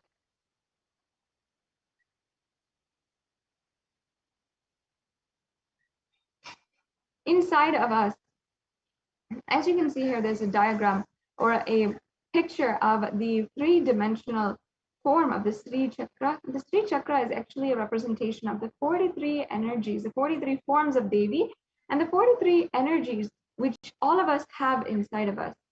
And actually the 43 energies which constitute our human body, when all the 43 are integrated to Dharma, the person becomes enlightened. And Dharma is actually the cosmic motherly completion and sensitivity from the level of Panchabhutas. It's a core principle of cosmos.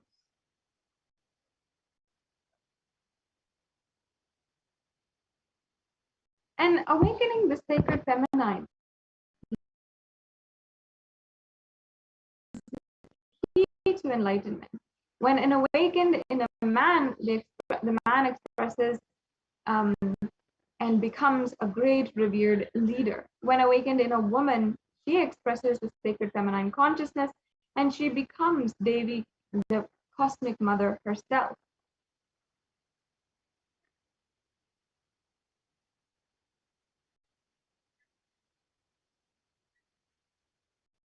And the key to awakening the sacred feminine consciousness is conscious sovereignty.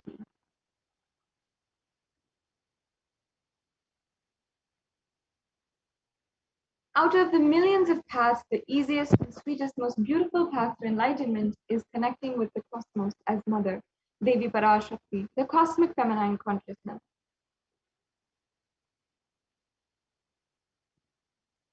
She is the one who expresses as Guru all gods and all manifestations in the universe. She can straightaway deliver enlightenment by connecting through the cosmic umbilical cord.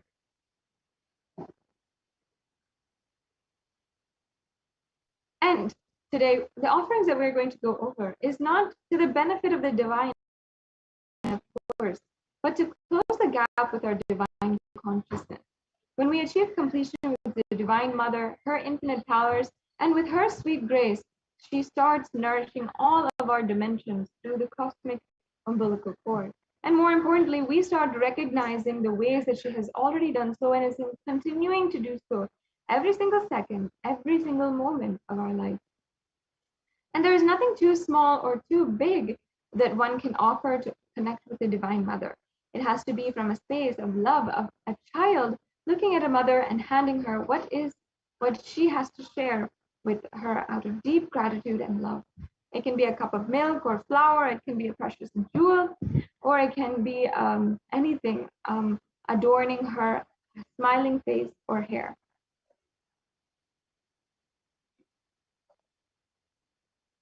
And Vedic rishis have clearly stated that the techniques to connect with the sacred feminine consciousness, to awaken the sacred qualities in us.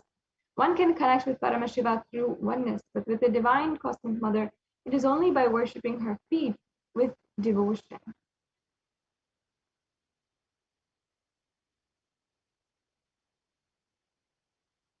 Mother worship is the most non-violent, most peaceful, centered, healing, soothing, and sweetest path to enlightenment among all traditions on planet Earth. Worshipping includes contemplating, meditating through sacred offerings of mantras and oblations at her feet.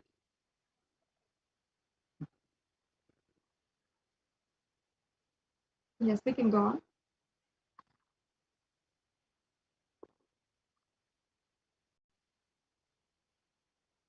And why divine feminine? Ultimately, she is the most supreme form of consciousness itself.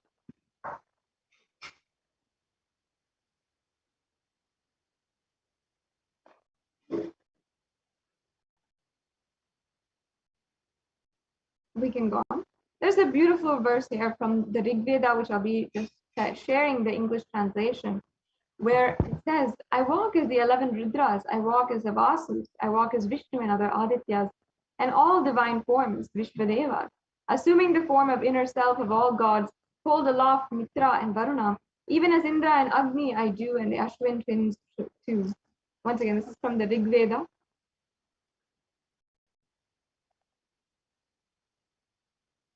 And she continues, Ekadasha Rudras, Maharudra, Ashtavasus, Dwadasha Adityas, Vishve Devata.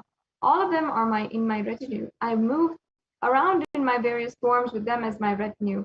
And I protect all of them, including Mitra, Varuna, Indra, Agni, and Ashwini Devatas. Here, Devi declares herself as the inner self of all God, and she is pervading and all permeating.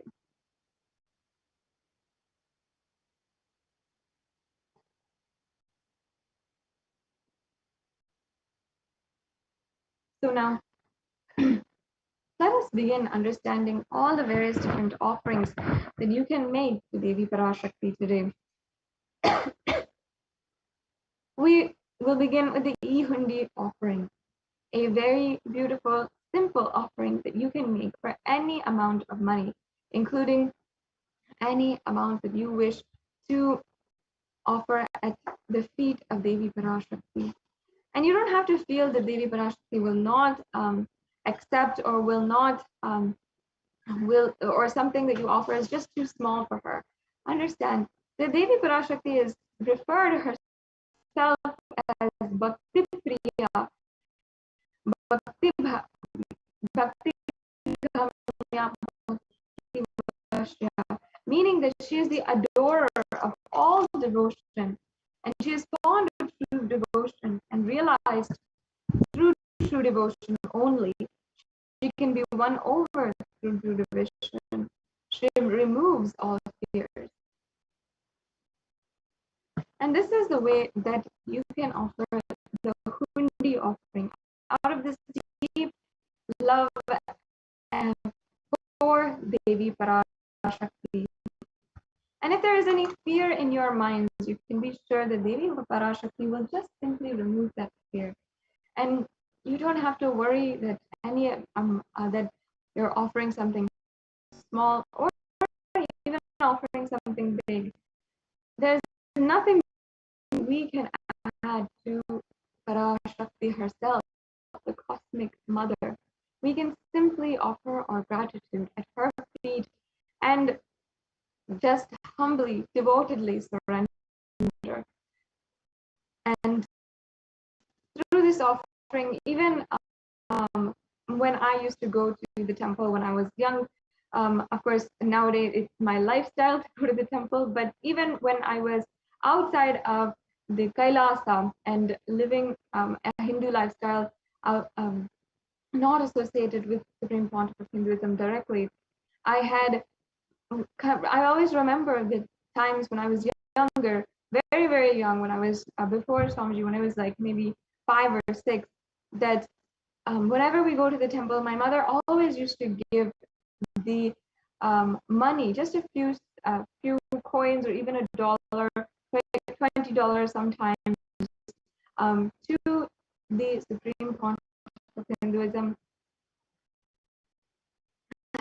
And we would always offer it in the hundi. She would just give it to me so that I can go and put it in the hundi. And that was some of the a tradition, just a custom that we do whenever we go to the temple. It's not something that it was taught by anyone that this is a good thing or a bad thing, but we always offer out of gratitude our just a few coins or how much ever we want to Devi Parashakti every time we go to have darshan.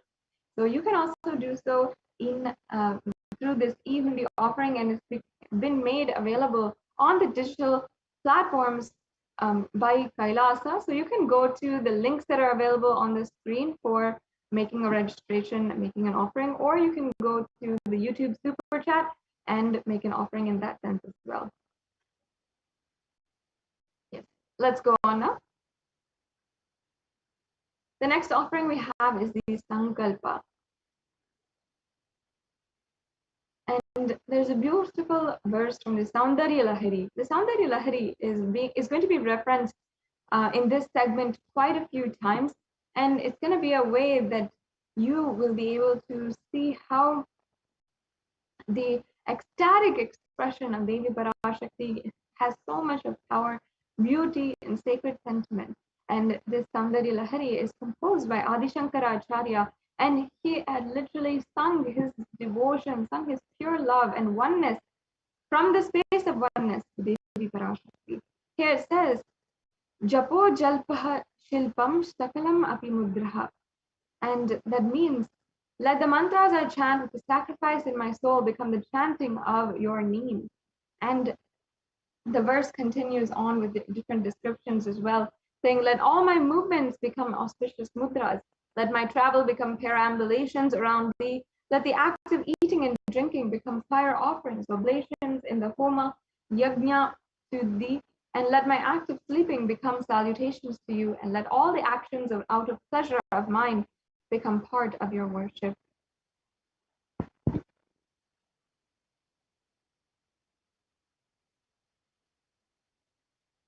And you can offer the Sankalpa mantra. You will be able to invoke the energy to align all of yourself to the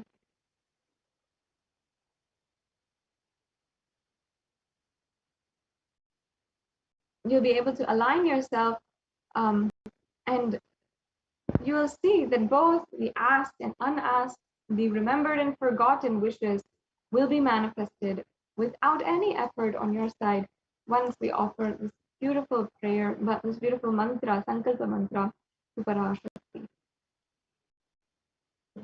Let's go on.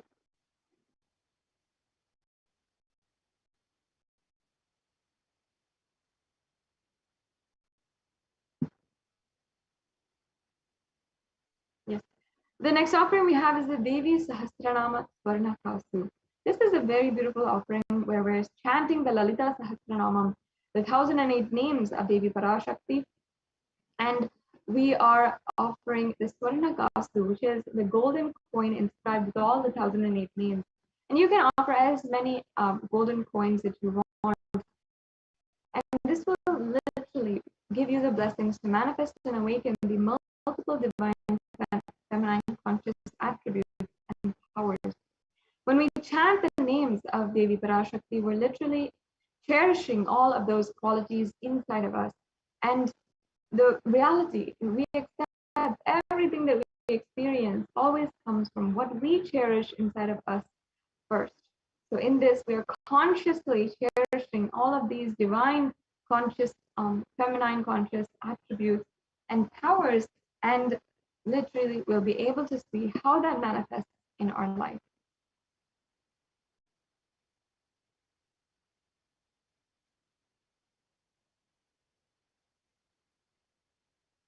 Yes. The next offering we have is the Mukta Anguti.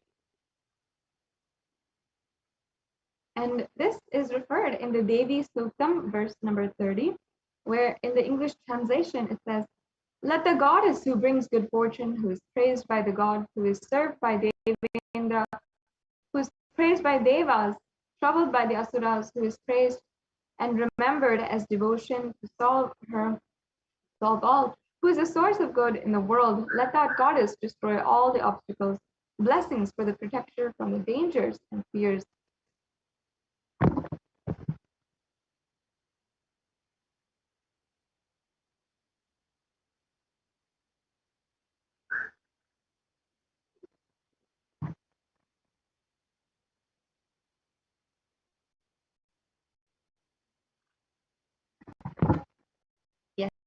We have next with us the offering of the Swarna Padma Pushpa, and in the Lakshmi Stotram,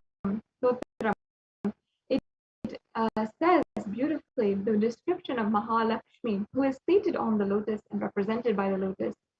It describes, and I'll now be chanting this verse, Siddhi Buddhi Prade Devi Bhukti Mukti Pradayini Mantramurte Sadha Devi Mahalakshmi Namostute, meaning Devi who bestows accomplishments and intellect, who showers worldly prosperity, Devi whose power is the subtle mantra of the cosmos, I bow down to you, of Devi Mahalakshmi. This beautiful offering of the Swarna Padma Pushpa can make all the positive relationships in your personal and business dimensions flower in your life.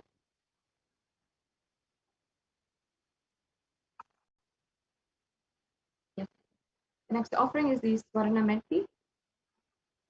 And there's another beautiful verse from the Saundari Lahari, once again by Adi Shankaracharya, who had demonstrated his absolute oneness with Paramashiva and Parashakti when he gives these beautiful compositions in the language of Sanskrit and with so much of dripping, oozing sweetness in every single line. Here it says that Lord Brahma, the creator of the whole universe, selects a dust from your feet and creates this world. And the great Adishesha, with his 1,000 hands, somehow carries the dust of your feet, and with great effort, and the great Lord Rudra takes it and powders it nicely and uses it as a holy ash. How Lord Brahma, Vishnu, and Shiva as well, the three main deities of Sanatana Hindu Dharma, among so many millions, they worship the feet dust of Devi Parashakti, not even the feet, but the dust which comes from her feet. They worship it as such a way to attain oneness with the whole cosmos. And that should show you how beautifully, how much the offerings at the feet of Devi Parashakti are so valuable. You can offer this Swarnameti, the toe ring. The toe ring is a very traditional custom in Hindu tradition, where every time the Hindu marriage happened, the woman is adorned with a toe ring upon her marriage and invoked with the energy of Devi Parashakti. And literally during the marriage ceremony, she is invoked with the energy of Devi Parashakti, and it's declared that henceforth she will be known as Mother. And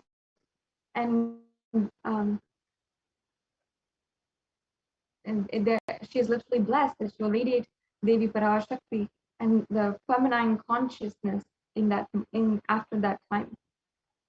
So you can offer this Swarnameti, the offering of and adorning the feet of Devi Parashakti, which all the gods worship as well. And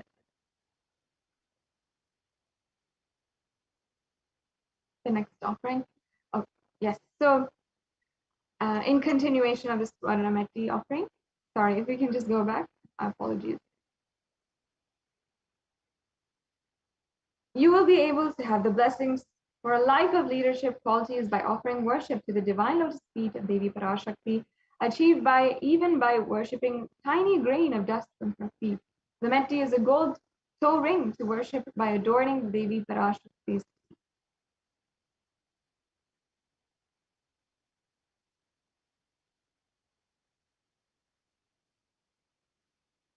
Yes. The offering, next offering we have here is the Mam Tika. In the Lalita Sahasranamam, Devi Parashakti is referred as Shuddha Sarabi Varshini, meaning she who makes the nectar flow from the Sahasrara, the crown center, to the Agnya, and permeates through all of our 72,000 nadis, the energy centers, to give us the ultimate experience of the cosmos. And this beautiful Mam Tika actually represents the nectar which is flowing from the Sahasrara chakra, and literally it is the golden chain which is coming from the center of the forehead to the forehead. Sometimes it goes across the forehead as well. The Mantika has several different significance, but mainly it is representing the golden nectar which is overflowing from the Sahasrara, which is overflowing especially from the Sahasrara of Devi Parashakti, because she is absolutely enlightened and she is bliss-filled. And she can bestow upon us the blessings for an enlightened lifestyle, for living the enlightened lifestyle with the open Sahasrara chakra and continuously being in gratitude for everything that exists around us. The next offering.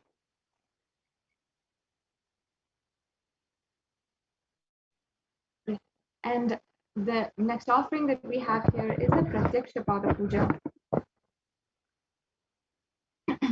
And first, I'd love to just briefly share with all the viewers a verse from another composition of Adi Shankaracharya. Yaso me gatam dhikshu dhana pratapaj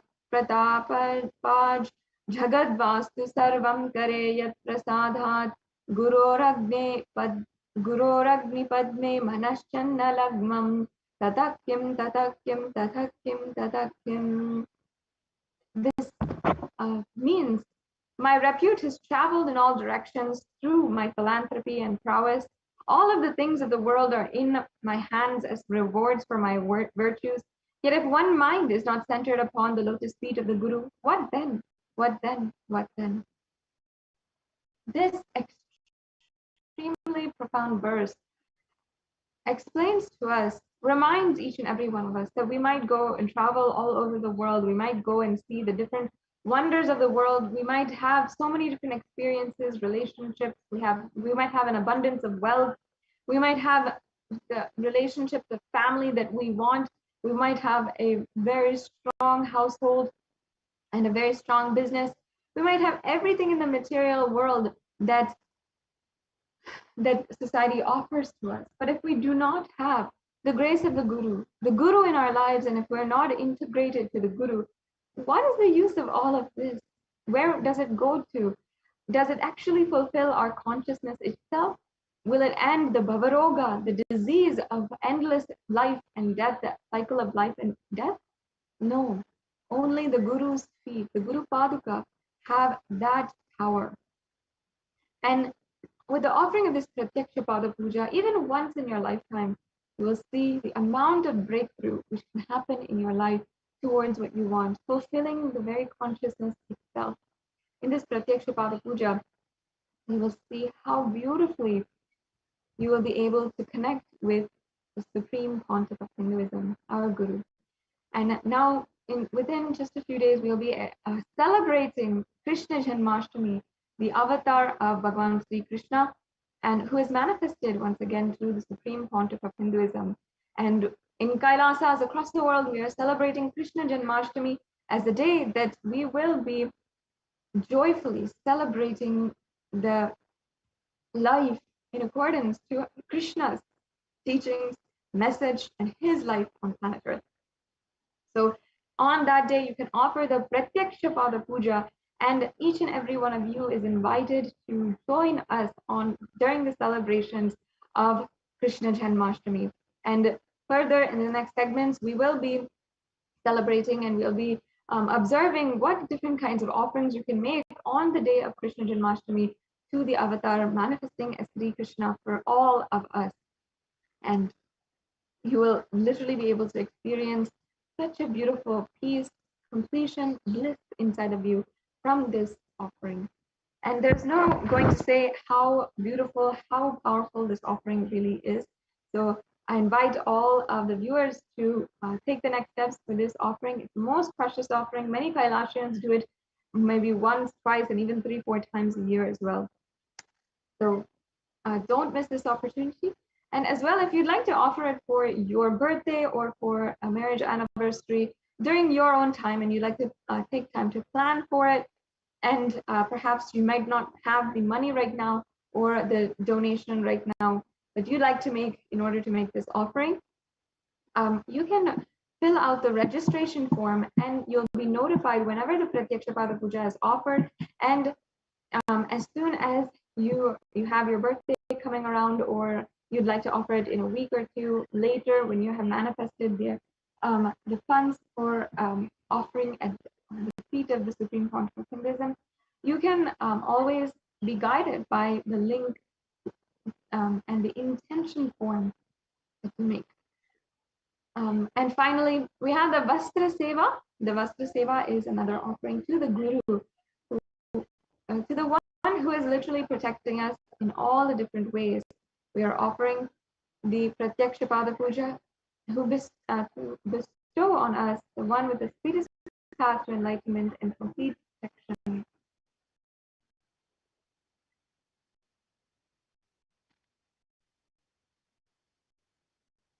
So now we have all of the various offerings that you can make today available, and I'd also like to invite all the viewers to stay tuned as we are going to be going over the various different offerings for Krishna Janmashtami as well later on in the program, and also we'll be reminding how you can take part in the Krishna Janmashtami celebrations. It's just going to be a wonderful, beautiful celebration across the world.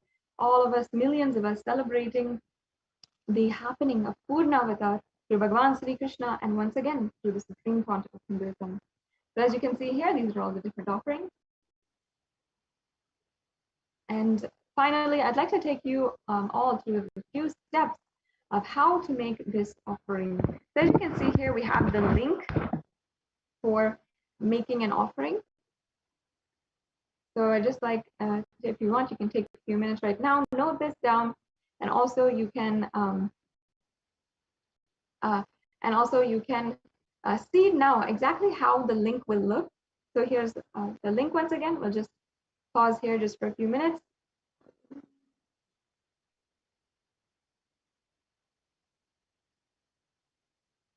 Yeah. Sorry, I just wanted to make sure that everyone has the link.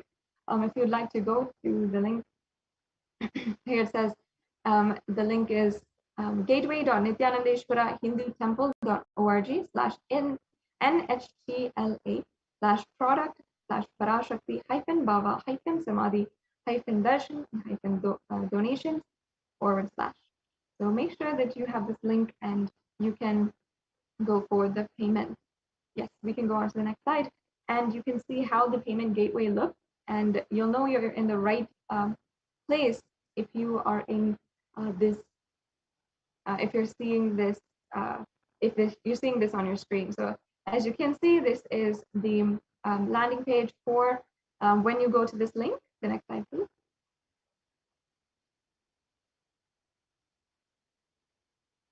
And you can select from the drop-down menu any of the offerings that you'd like to make, as you can see here. Then you will be going to review your card, and after that, the next slide, please.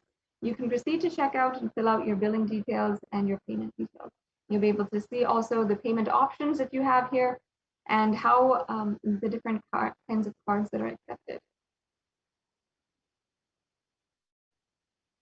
And finally, we have an option for the YouTube Super Chat. So if you're joining us through YouTube, or if not, I highly recommend that you are joining as a member of Kailasa's HDH Nithyananda YouTube channel, the official YouTube channel of the Supreme Pontiff of Hinduism, with more than 7,000 videos and a cumulative of 20,000 hours of the life of the Supreme Pontiff of Hinduism, which you can enjoy, relish, and find the spiritual solutions for anything in your life that you're looking for.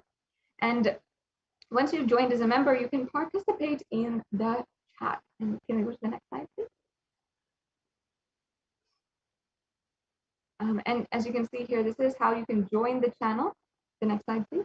There's several different options for it as well. And also, once you are joining the channel, you can you have several different options also for Google Pay, for also any credit card or debit card or PayPal.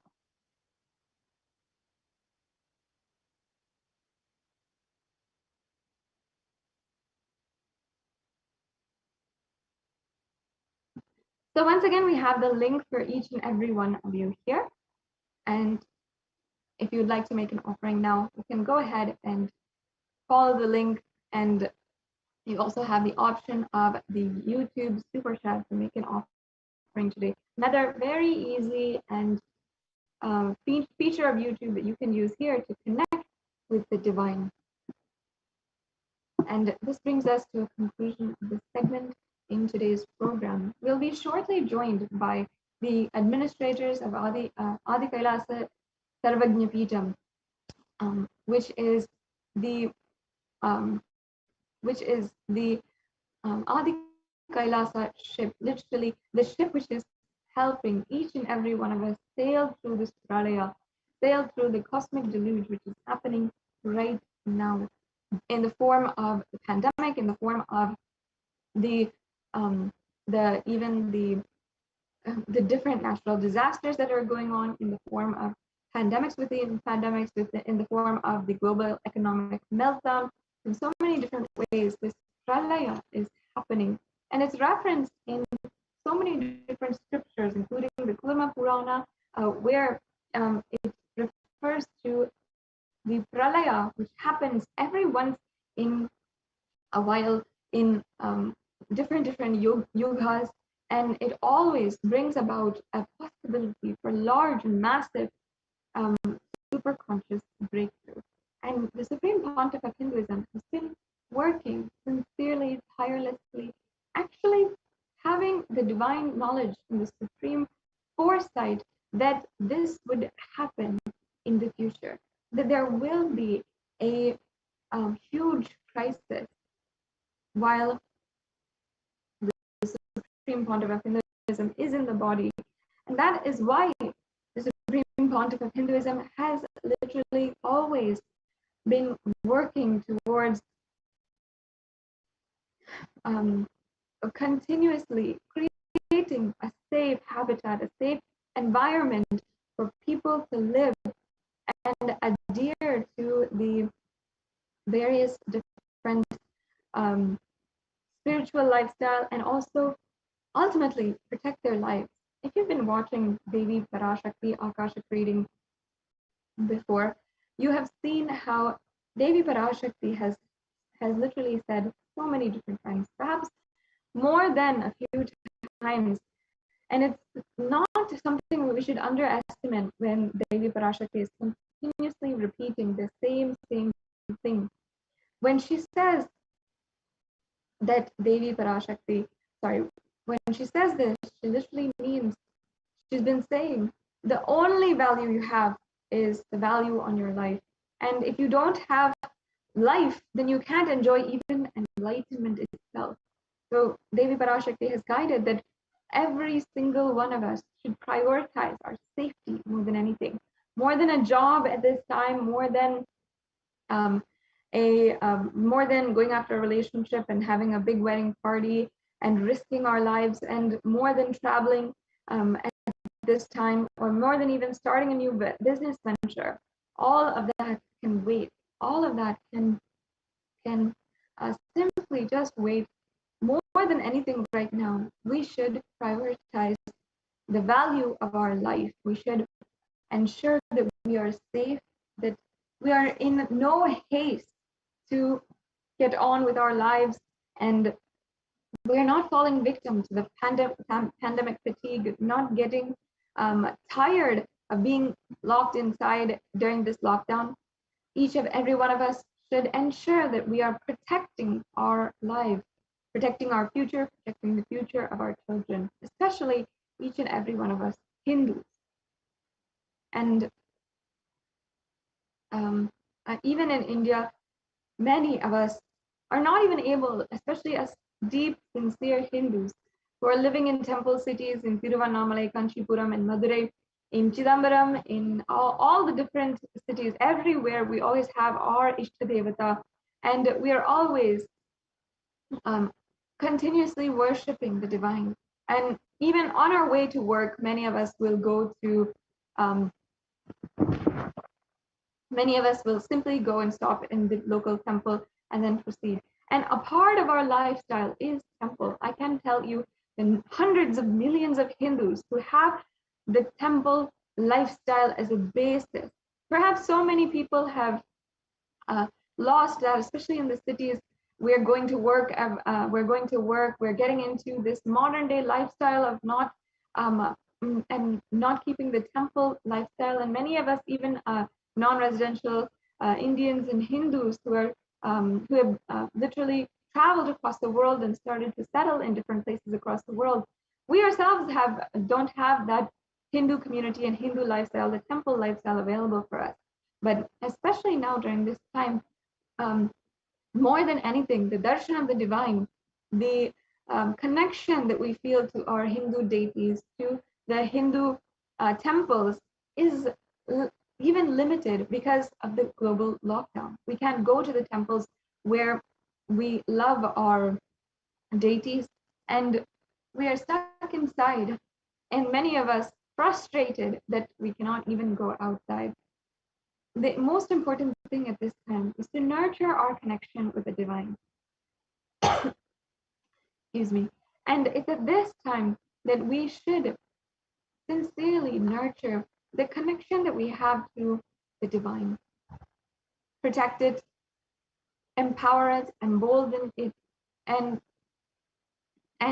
make the decisions that will ensure that this beautiful connection with the divine never leaves and becomes a merging of us into the divine completely. That can only happen when we consciously build gratitude in our lives. Only when we are consciously building gratitude, we can pave the way for complete transformation in our life. You will be able to see how, with just one offering on your side, the divine takes just 1,000 steps towards you. And we cannot add anything to Paramashiva, but simply we can offer ourselves in whatever way, whatever form that we know. And I remember even back in 2005, 2006, when even my family had started been connected to the Supreme Pontiff of Hinduism very early. The Supreme Pontiff of Hinduism would always say, there is nothing to an offering. Whatever we value in our society nowadays as ourselves, our identity, we are offering that to the divine. For many of us, that means money. We work day in and day out for an offering, for putting money away for our children, for our household, for everything. And we might even consider, we might feel that money is making the entire universe go around.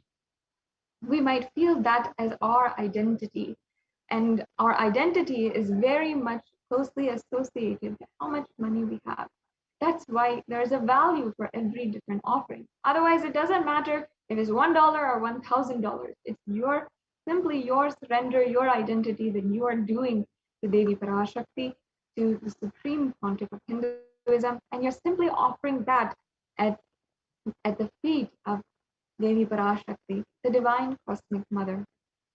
And in the next segment, you'll be actually able to hear and see for yourselves about the various different contributions of the avatar of the Supreme Pontiff of Hinduism. And beginning last year in March 2020, upon the breakout of COVID first, the Supreme Pontiff of Hinduism executed and established a framework for the attending to the pandemic right now, and established a policy that has been followed in the Hindu civilizational nation of Kailasa across the world. And it includes the multi-layer quarantine across the world, includes even various different programs in order to incentivize staying at home, building ourselves during this lockdown, this global lockdown, which is including the Paramashivoham program, and also different ways to boost our immunity and ensure that our immunity is strong as the whole world is the whole world in every single body in this world is undergoing attack against an invisible viruses, pathogens that we might not even see.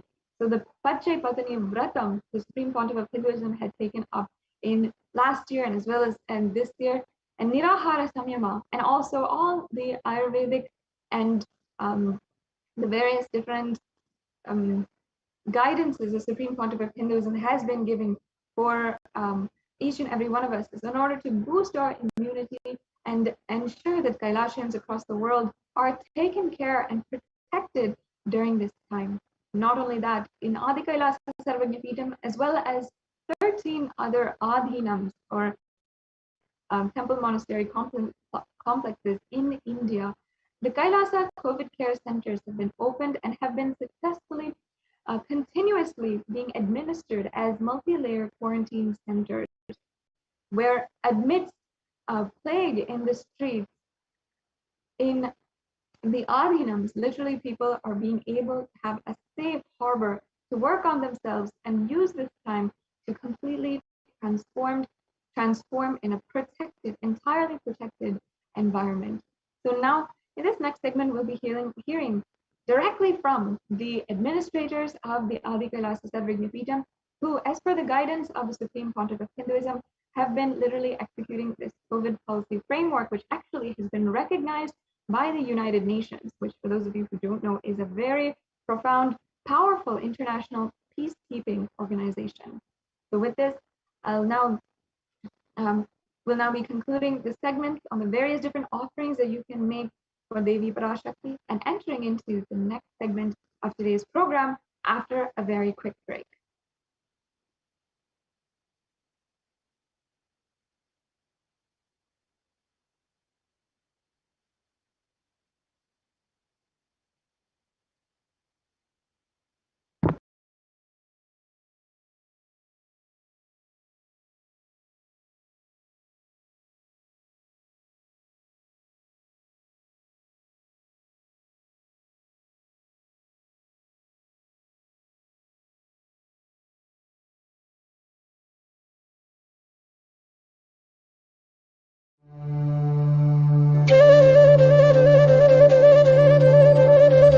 Vasudeva Sudam Devam Gamsachanura Mardanam Devagi Paramanandam Krishnam Vande Jagadguru.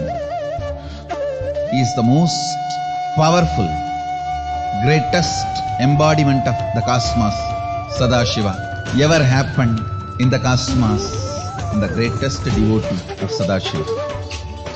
If I have to put in one word the life, legacy, message of Krishna, I'll use the word life.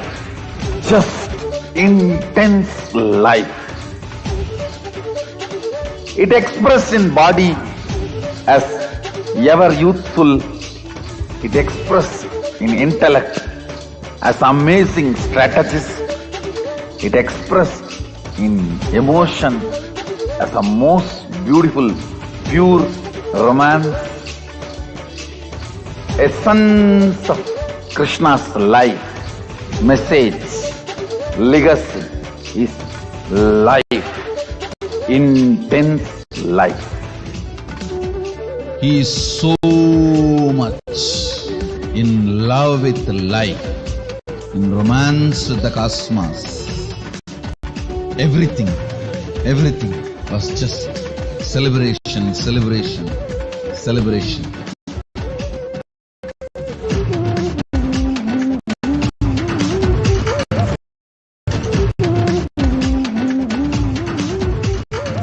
Celebrate today whole day.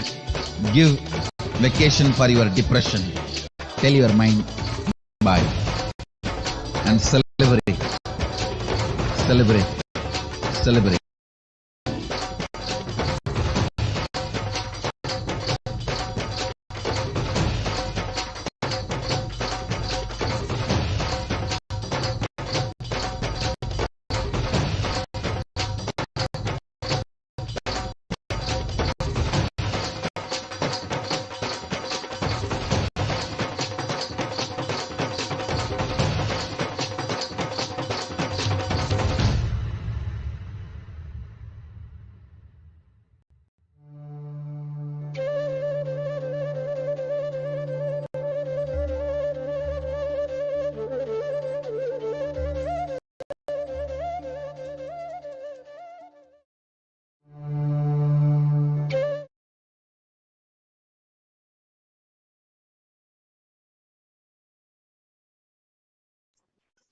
Nithyanandam, and welcome to today's segment of the Adi Kailasa ship. Today we have a very, very special and exciting announcement for all of us Kailasians, devotees, disciples, and well-wishers of Kailasa and the Supreme Pontiff of Hinduism. Today we have to share with you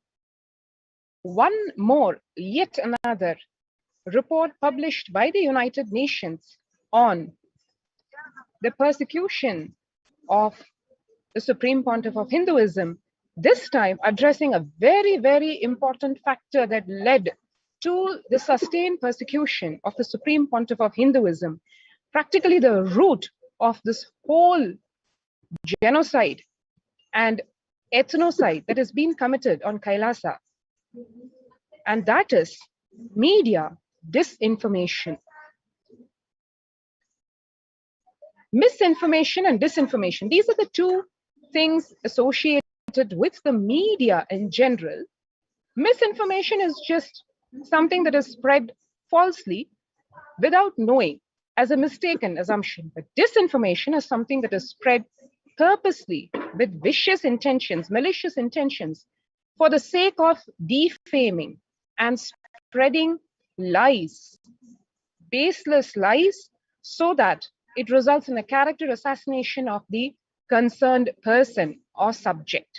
This is exactly what the Supreme Pontiff of Hinduism, Bhagwan Nithyananda Paramashivam, and Kailasa have been undergoing and still continue to undergo because of the heavy media disinformation spread as hate speech, hate propaganda, with the singular diabolical motive of nothing less than assassinating the Supreme Pontiff of Hinduism, literally, physically, not just the character assassination that has been going on for almost over a decade now.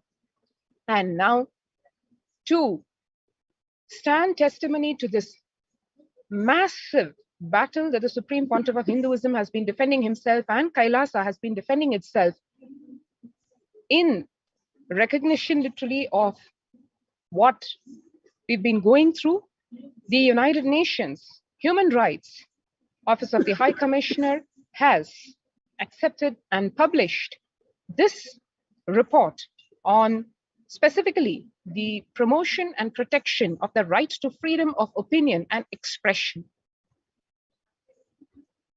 One can see here the large number of inputs received for this submission through various states, civil society organizations, companies, etc. And we have the report submitted and accepted from the Nityanandeshwara Hindu Temple, which speaks about the entire persecution, genocide, lawfare, everything that resulted from that singular root of media disinformation that was committed absolutely inhumanly against the Supreme Pontiff of Hinduism. To understand various aspects of this, let us go straight into what that media disinformation comprised of, what really went into this media disinformation smear campaign. In summary, these were some of the questions that were asked by the international agency. What do you believe are the key challenges raised by disinformation? What measures would you recommend to address them? And we, Kailasa, on behalf of all of us Kailasians and the Supreme Pontiff of Hinduism, our spiritual leader and the president of Kailasa, we addressed what media disinformation entails, what are its implications, really what we go through when we are faced with this vicious attack. We are specifically addressing India, where disinformation has been especially toxic and used as a tool for propaganda, lawfare, suppressing freedom of religion and expression, and political and religious persecution. A fundamental problem in India is the widespread government or political ownership of media, where a large proportion of Indian media operations are owned by politicians or political parties, therefore undermining their journalistic independence. This dynamic leads to the weaponization and politicization of media, where lies, propaganda, and political persecution via media spread unchecked, and India's media cannot speak truths to power.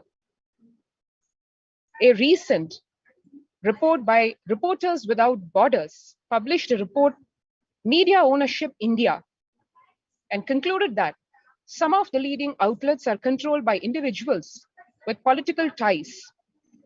The majority of the media companies have business and political affiliations. The convergence of politics and media and the resulting interdependence between media, business, and politics presents a high risk to media freedom and pluralism in India. Indian media often engages in rampant manipulation of news to gain ratings. A recent article documents this toxic dynamic and concluded that television news channels have long ceased to be driven by news or news values. Their sole pursuit is to score television rating points, what are called TRP, by any means, be it through fake news, hate propaganda, witch hunts, media trials, polarizing communities, demonizing people and personalities, or airing lies and falsehoods. Popular media personalities like Arnab Goswami and others have been shown to engage in such actions. The NBA, National Broadcasters Association, can only make recommendations, but these have not been enforced by the government. India's judiciary is often adversely influenced and undermined by a phenomenon referred to as trial by media, whereby media coverage and narratives are used to shape public opinion in such a way that courts are improperly influenced to rule in cases based on media propaganda rather than the facts of the case. This pernicious dynamic undermines the rule of law in India and has been extensively documented by qualitative and quantitative methods. Such trial by media is often driven by government-owned media to create an overwhelming scenario of guilty until proven innocent. Often when asked to prove these facts in court, government machinery is used to generate false witnesses or give false evidence. Fake news also spreads unchecked through social media, resulting in causing riots, lynching, mob violence, and hatred among people. Gossipy tidbits, edited pictures, misleading content sources, spurred and planted stories spread like a forest fire among 564.5 million internet users in India through social media platforms like WhatsApp, Facebook, Twitter. Some popular examples of fake news in India are the Muzaffarnagar riots of 2013, Najib Ahmed missing JNU student to have joined ISIS, false persecution of Swami Nithyananda, etc. Just to give us an example of how the false news, misinformation is spread. For example, one can see even an article in the Wikipedia talking about the 2013 Muzaffarnagar riots, which has been described as the worst violence, etc. And here we have the whole news projected by the media in a certain way, which has nothing to do with what actually happened on the ground. Similarly, one can see the false persecution against the false case is the lawfare, the persecution against the Supreme Pontiff of Hinduism. It has been done to such an extent where the Supreme Pontiff of Hinduism was just character assassinated and various attacks on him, direct assassination attempts, and the attacks on his disciples, on his monastic members, including sexual assaults on them, everything went unquestioned because of just this character assassination. One can see the massive spread of negative media and lies being spread left and right by these vested interest media, and literally the trial by media happening, and which led on to illegal arrest of the Supreme Pontiff of Hinduism multiple times, a spate of false allegations against him, human rights violations day in and day out practically, and literally the Supreme Pontiff of Hinduism having to face the brunt of these attacks, physical attacks, mental torture, human rights violations, everything because of this singular media disinformation.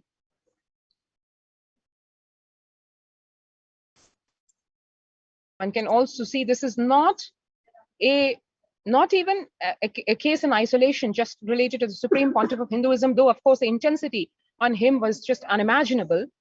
The Wikipedia also talks about the Indian WhatsApp lynchings, which are a spate of mob-related violence and killings following the spread of rumors primarily related to child abduction and organ harvesting via WhatsApp messages. The spate of lynchings, which commenced in May of 2017 with the killing of 7 men in Jharkhand, but did not become a matter of national attention until the beginning of the following year. Fake messages customized with locally specific details circulated along with real videos attached to fake messages or claims. And so we have seen over here, amongst the many, many cases of disinformation spread by the media.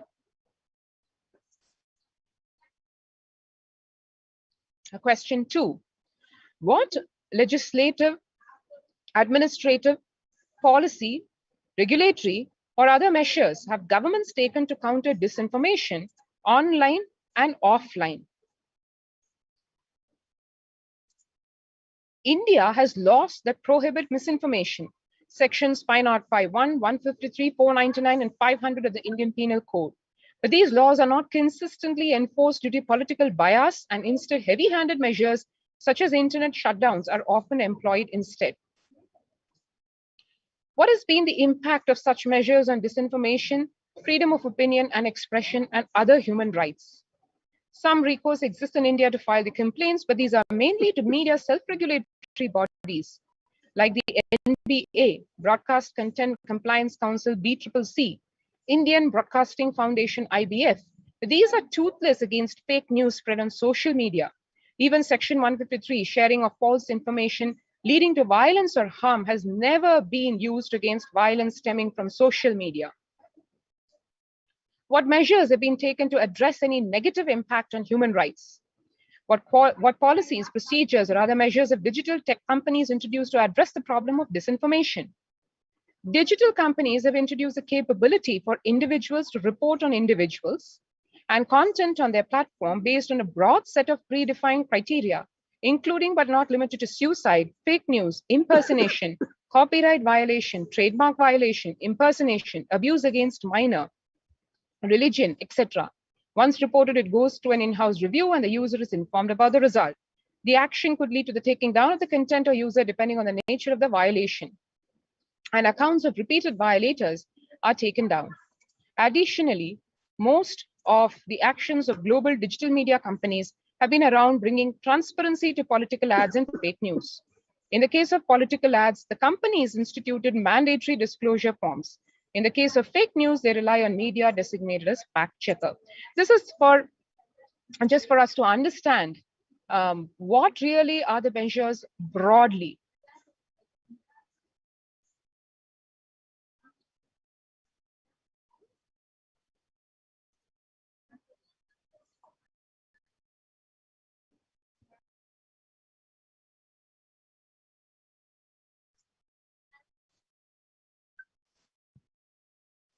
And further, to what extent do you find these measures to be fair, transparent, and effective in protecting human rights, particularly freedom of opinion and expression? Except in the case of copyright and trademark violations, the platforms have been ineffective in stemming the rise of abuse of women, children, of especially persecuted communities like ASMT, that is the Adi Shaivite minority tradition. Most of the measures by digital companies are reactive in nature. That is, they rely on vigilant users or aggrieved parties to report. The experience for many in the Adi Shaivite minority tradition community has been too traumatic, leading to self-imposed deplatforming. The ASMT community responded to this crisis by running various support and counseling groups. Many motivated and professional groups have successfully gamed the reporting system provided by the companies. This has resulted in repeated deplatforming of persecuted communities like ASMT. For a persecuted and disenfranchised community like ASMT, digital platforms are the only means to exercise freedom of expression. Often it's the difference between life and death. One can see, as we are watching over here, literally a question of life and death is what the Adi Shaivite minority tradition community and the Supreme Pontiff of Hinduism, the leader of this community, had to face, both from the state as well as other Hindu phobia leading groups. And therefore, one can see with such a massive character assassination, vicious one, meant to nothing less than result in the assassination of the Supreme Pontiff of Hinduism, the ASMT community had nothing other than the digital platforms to exercise their freedom of expression, to even let the world know what their leader is going through. And literally, it is actually is a difference between life and death. Such was the stakes. The process of adjudication of complaints by users on the platform is not transparent, since the details of the process are not shared, resulting in fueling the perception of the arbitrary nature of the process. Transparency to political sending is a welcome move, but it's not a major problem to have any meaningful impact. The problem with fake news is so severe and politically motivated for any fact checkers to make any impact. As demonstrated in the case study below, Indian media is severely compromised to effectively deal with disinformation in India. The digital platforms don't hold them accountable. One can see here the slew of videos and defamatory information, disinformation that was spread by the mainstream media across various ways, be it the print media or the television media and the internet. Every single channel was used to simply character assassinate the Supreme Pontiff of Hinduism to ensure that Kailasa is eliminated from the face of this planet, literally. Now, what procedures exist to address grievances and provide remedies for users, monitor the action of the companies, and how effective are they? As one can see here, literally the slew of attacks that have been made on the Supreme Pontiff of Hinduism and his disciples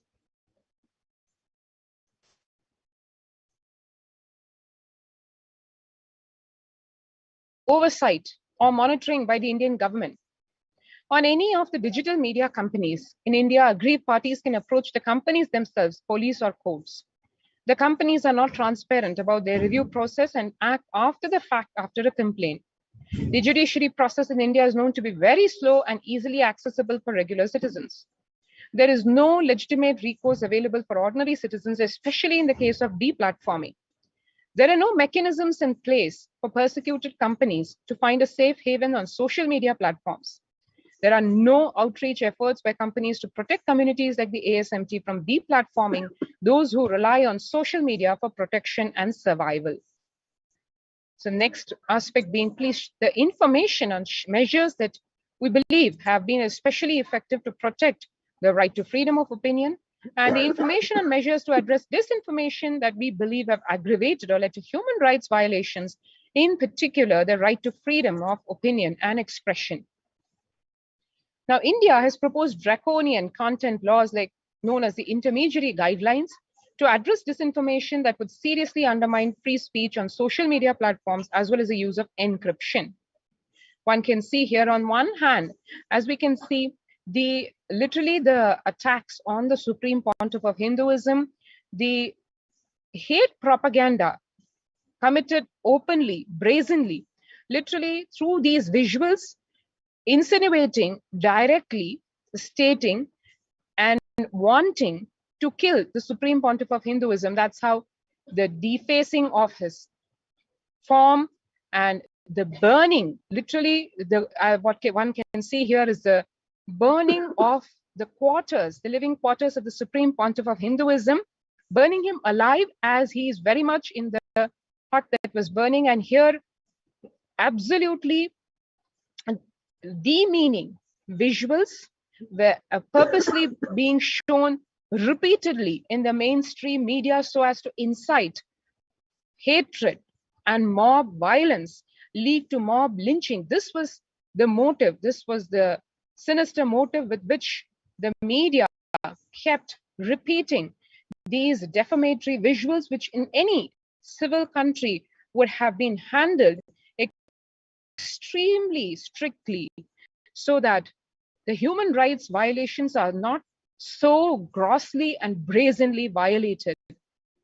So in India, end-to-end encryption is actually essential for persecuted minority groups, political dissidents, whistleblowers, and human rights activists to communicate freely without government censorship and surveillance, which can be used to persecute such groups.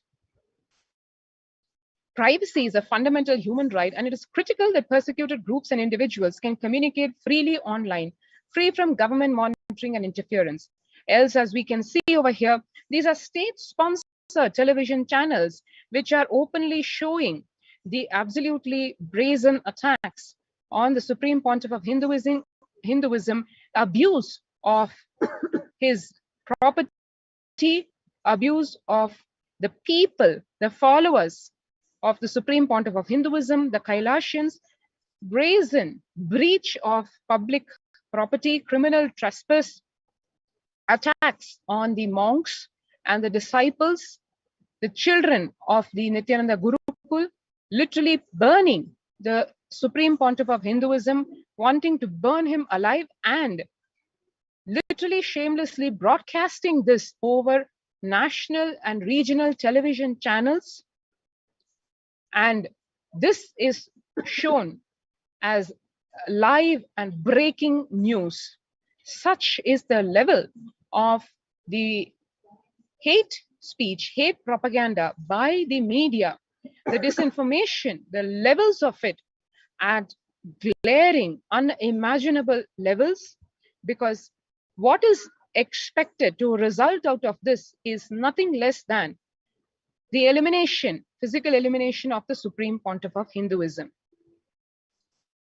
And further, the report also goes on to share any suggestions or recommendation we may have for the special rapporteur on how to protect and promote the right to freedom of opinion and expression while addressing disinformation.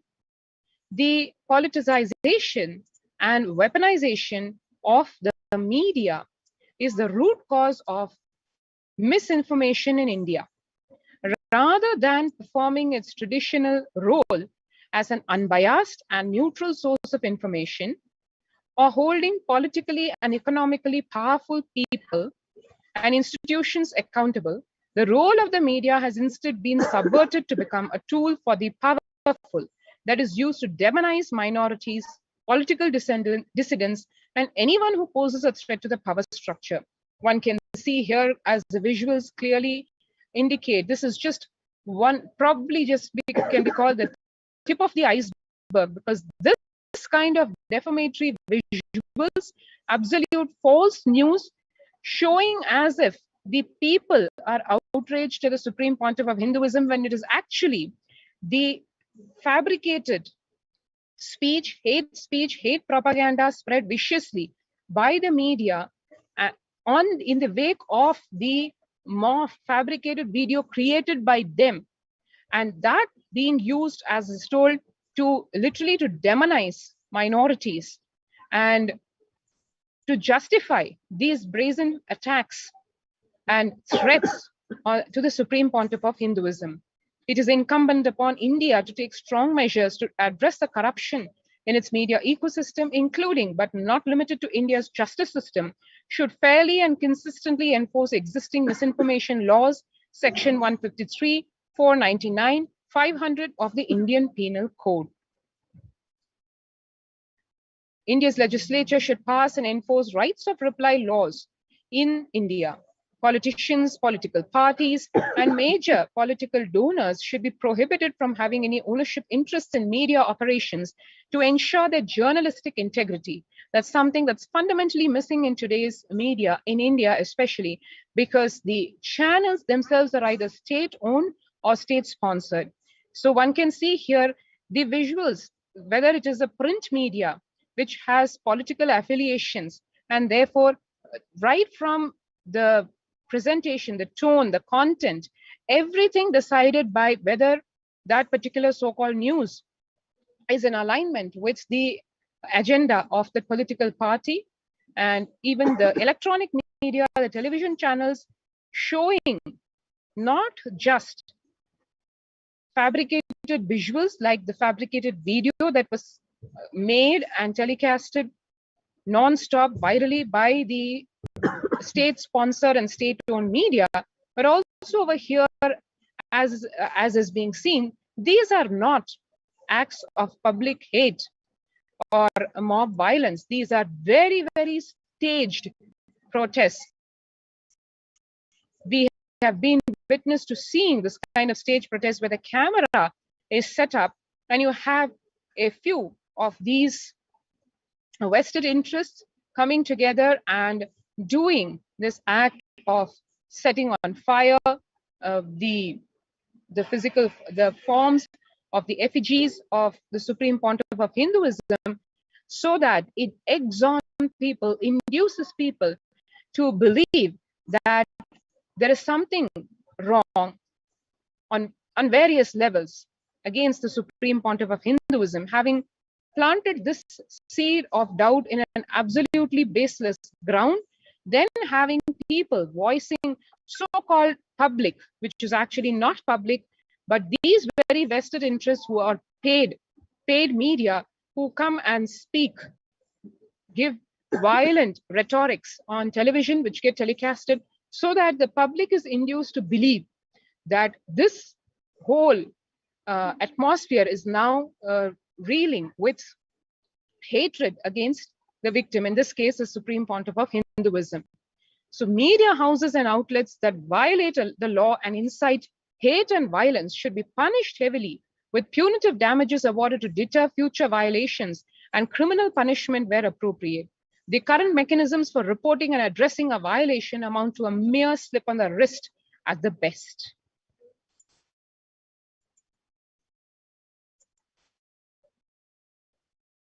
And now we will be going into the next segment on how the media disinformation has been used as a weapon of persecution, lawfare, and genocide, which is what the Adi Shaivite minority tradition in India has gone through.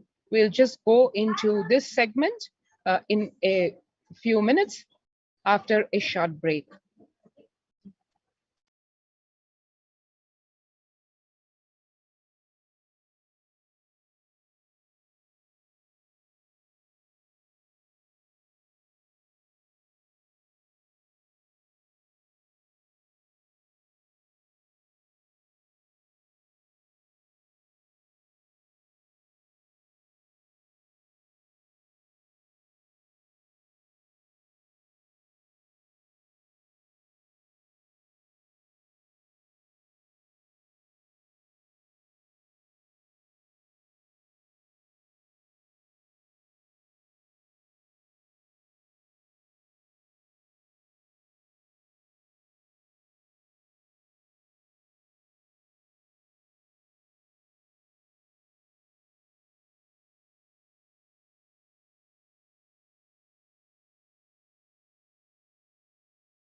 Welcome back.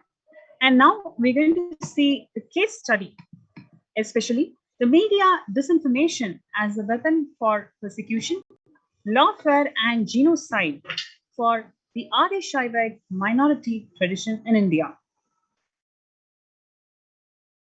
The media disinformation is intersectional. It is created by politically affiliated paid media tied to major political parties who are trying to suppress minority religious voices. In this case, the minority religious voice is the Adi Shaivite minority tradition. The strategy of lawfare and persecution in each of this instance has been the same. Now, what is the strategy? First, they launch a media disinformation campaign using a compromised media, number one. Number two, they incite public violence against the community by repeatedly telecasting this media disinformation again and again, seeding the public to violence. Number three, false legal charges brought with the presumption of guilt. Number four, post-arrest police engagement in disinformation that leaks to media. Number five, ending in prolonged trial over decades, leading destruction of reputation. The false case continues, criminal accusations as well as the civil actions against the community to usurp their properties and block their financial accounts, thereby rendering them defenseless. This is not a story of one single minority community. Rather, this is post-arrest police engagement in disinformation that leads to media.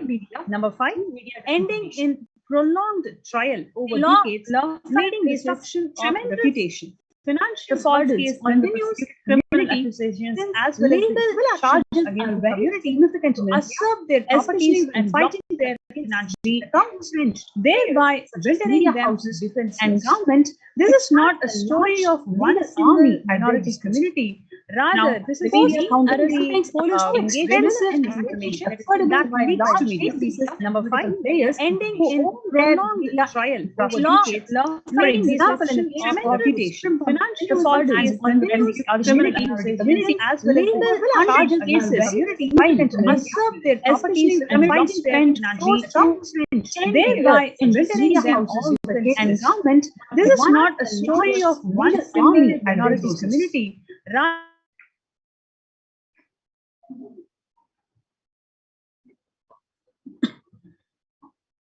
Now, a brief introduction about the Adi Shaivite minority community and the Supreme Pontiff of Hinduism, Jagadguru Mahasanidanam, His Divine Holiness Swamiji.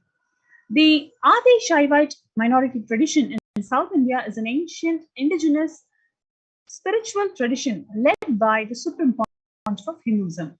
It follows both the Shaivagamas and Shaktagamas. Currently, they have about 30 million followers worldwide. In particular, the extremist elements are opposed to ASMT's progressive stance when it comes to the rights of women, rights of members of LGBTQ community, and the transgender communities. The spiritual head of the ASMT community has publicly declared himself as an indeterminate gender, and composed of more than 11 gender identity components. In this regard, the Adi Shaivite minority tradition represents one of the most progressive ideologies in the world. Because of this reason, they targeted the Adi Shaivite minority community and the leader.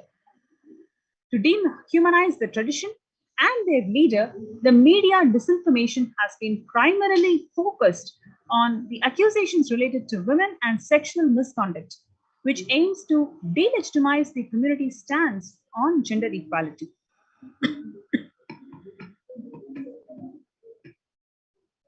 The story of persecution of the indigenous Hindu spiritual traditions is not an isolated happening. Like we mentioned before, it is a saga of persecution of linguistic and religious minority groups.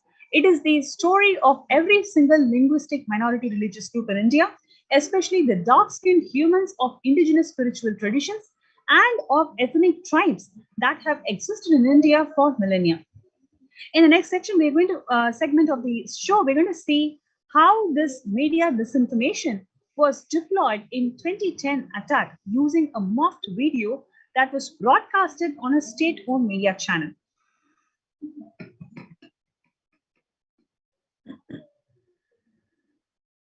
On the 2nd of March 2010, a TV channel, Sun TV, owned by the ruling party in that state of Tamil Nadu, released a mock video perpetrating to show the leader of the ascetic community, the Supreme Pontiff of Hinduism, with a leading movie actress. And this character assassination continued for years to come. The video went viral and it was retelecasted by all the local and national media channels. Hours and hours continued for months also. They spread this disinformation and misinformation in various geographies from Asia to America, and finally it was later shown to be false. On 2nd and 3rd of March, mobs simultaneously attacked various monasteries of the Adishaivite minority community in various cities. The main building house, the leader was burnt in his own quarters. This event was telecasted live on national television channel. So this is aimed towards isolating the leader, ensuring that enough hate speech is spread about him in the community, in the society, in such a way that he will be isolated from everybody. So the assassination attempts and further destruction to the community can happen. So based on the state influenced media, because this pressure is created just by the mock video alone, a complaint filed by a third party about the suspicion of a crime. For the first time, you might be hearing somebody is being arrested just based on some suspicion of a crime, not actual crime or any witness per se. The Supreme Pontiff of Hinduism was in custody for 53 days from April 21st, 2010 to 13th June 2010. The courts observed that Supreme Pontiff of Hinduism was jailed on mere suspicion without any evidence of crime or accuser or a victim. In violation of the Supreme Pontiff of Hinduism's human rights, the police leaked the videos of him in prison being interrogated. They muted the audio and they leaked the false information to the media saying that he has already confessed that he committed the crime, which is completely false. The media was engaged and deployed to spread this false information. Later, when challenged in the court to produce the full video, the police falsely claims that the video was stolen. How is it even a possibility that the video could be stolen? This clearly substantiates the fact that the media houses are deployed to sensitize and to create hate speech by spreading the misinformation and disinformation. On 13th of June 2010, the court in the bail order prohibited the Supreme Pontiff of Hinduism from exercising his right to speech and practice his religion as a bail condition. In May 2010, influenced by the media campaign and the fear of the government, all the bank accounts of the community were frozen by all the banks. This made them completely defenseless against further attacks. Because once you stop the source of funding, source of existence, once you curtail the very source of your existence, then you are forced to back off. You're literally making the community defenseless, and their ability to feed the residents of the monastery, including women and children, is snatched away brutally. So in 5 years later, the crime branch of Criminal Investigation Division, CBCID, in Chennai, filed a report stating that the video was morphed for extortion of Sri Nithyananda. In 2017, fake news was recirculated by Times of India that the video was verified to be true by the forensic labs. This initial disinformation using fake video became the foundation of this decade-long persecution. Please understand, but after several years, they're coming out and then telling that the video is morphed is of no use, because already the damage is being done. Already all the false cases that could be foisted against the community is already in place. So this initial disinformation became the very foundation of the decade-long persecution. The initial false charges filed only came to court 10 years later. and are still being litigated. Conversely, the perpetrators of false allegations in India attempted to bring the same case against Swamiji in USA in 3 states. Between 2012 to 2014, Swamiji was exonerated and the accusers were jailed and fined nearly $1 million for defamation, malicious persecution, amongst others.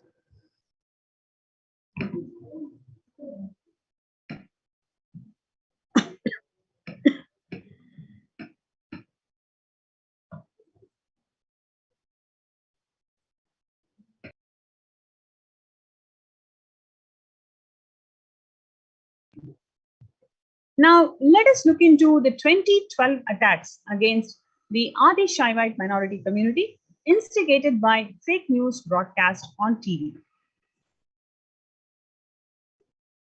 From June 2012, a local TV channel in Karnataka, which was owned by a politician and a leading businessman belonging to the ruling political party of the state, where the ASMT monastery complex is located. This kind of powerful media lobby rebroadcasted the fake accusations of the fake false rape accuser. On 7th of June 2012, the ASMT monastery was attacked by the violent mobs. Instead of arresting the mob, the police arrested many residents of the monastery.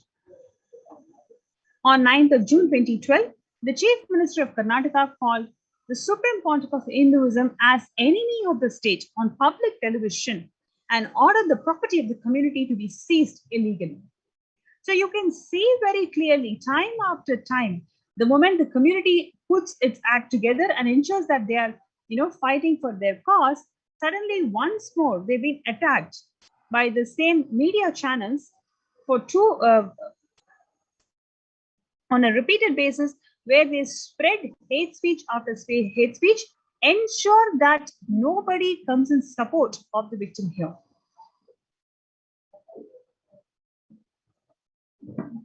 Subsequently, on 13th of June 2012, the Supreme Pontiff of Hinduism was arrested by the police when he approached the court for anticipatory bail against the false accusations against him of disrupting the peace when the militants had attacked him and his disciples and the monks in his home. The next day, when he was released on bail, he was again re-arrested in the court, yet again this time allegedly for his own protection as solution for being threatened by militants. The order being absolutely baseless and the gross violation of the fundamental right to liberty itself, the disciples of the Supreme Pontiff of Hinduism filed a petition in High Court against the government seeking the early release of the Supreme Pontiff of Hinduism from this illegal custody. He was later released on 15th of June 2012.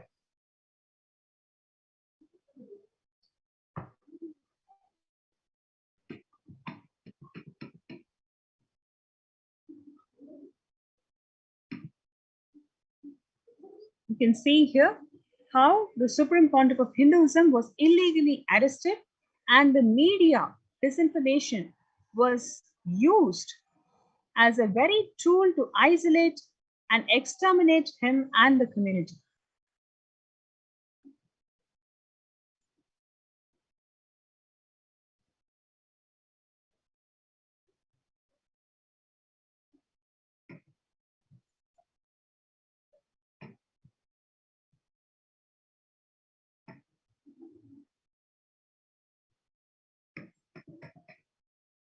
On 8th of September 2014, the Supreme Pontiff of Hinduism was tortured by state doctors to a humiliating potency test, which was discussed live and it was widely spread on the national television. The media team subjected the Supreme Pontiff of Hinduism to abuse of his right to religious freedom as a monk and vows of celibacy by being subjected to masturbation, exposure to pornography, physical abuse, to the extent that he was wheeled out of the potency test on a wheelchair in deep pain. The media indulged in a paparazzi chase, threatening the life of the Supreme Pontiff of Hinduism. Extreme defamation, extreme hate speech, ridicule, and sexual bullying against Supreme Court of Hinduism was deployed by these media houses. The community was ridiculed for their gender neutral identity and implying the sexual perversions onto him.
The media created an environment of hostility against the Supreme Pontiff of Hinduism and normalized all the attacks against him and his team, which included mob attacks, some pretending to be the media reporters, but in fact, most of them are part of the mob.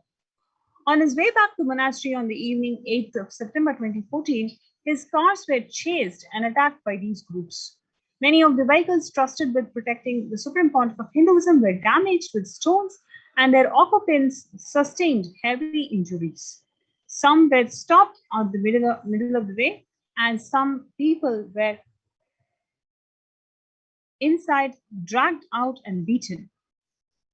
Swamiji escaped narrowly an assassination attempt that was done on him.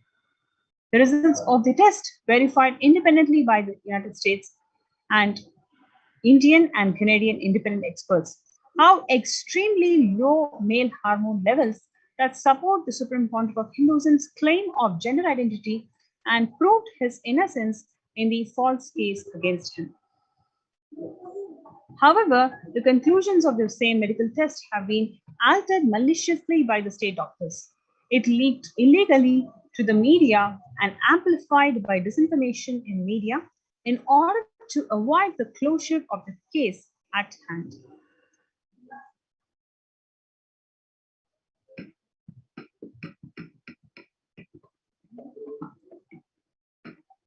Before we move to the next segment to understand the brutality involved in this media disinformation, let's take a short break and we'll be right back.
Next, in 2017, the downstream effects of the media false stories, including judicial prejudice and financial throttling of the community. On 11th of October 2017, based on the persistent media reports, and in spite of the lack of any conviction against the Supreme Pontiff of Hinduism, Justice Mahadevan issued an order. The order barred the ASMT leader and his community from entering their primary temple of worship in Madurai, violating their very right to practice religion that has been guaranteed by the Indian Constitution. On 29th of January 2018, 3 months later, the judge threatened to illegally arrest the ASMT leader, Swamiji, in a civil case, made negative observations about his character based solely on the media disinformation, based completely on the media disinformation that was floated 8 years before. So you can clearly understand that the judiciary is functioning based on the media reports and media disinformation, which in many cases is being grossly violated and misused. This is further evidence of trial by media influence in Indian judicial system, where the accused is guilty until proven innocent.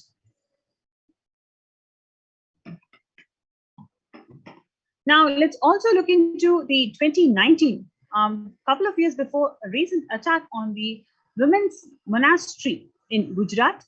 In October and November 2019, all the women monastery and the religious university run by the ASMT community was a victim of disinformation campaign that was led by Republic TV, controlled by a prominent businessman and a member of ruling party. A false allegation was made that 2 adult women who are residents of university were kidnapped, in spite of the fact that these women were making representation to police, media, and other government officials that they are not kidnapped. On 15th of November 2019, police conducted an illegal raid on the monastery and confirmed that there was no case for kidnapping.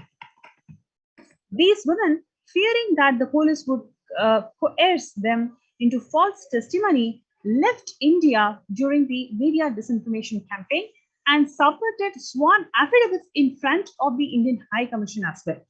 Despite all of that, they were denied justice just because of the media disinformation. Subsequently, on 20th of November 2019, the administrators of the university were arrested and imprisoned for more than 3 months on false charges of kidnapping the 2 women in spite of the evidence against the false allegations. These 2 women who are alleged to be kidnapped have given sworn-in statements in front of the Indian High Commission. They've given statements to the media. They are available online and they've been continuously communicating to the public. Despite all of this, it is the decision of the media houses to project a narrative that they wanted to. It is the media disinformation that made this whole attack on 20th of November 2019 in Gujarat. On 20th January 2020, a charge sheet was filed against Swamiji himself, accusing him of kidnapping the 2 women, even though he was clearly not even in the same country.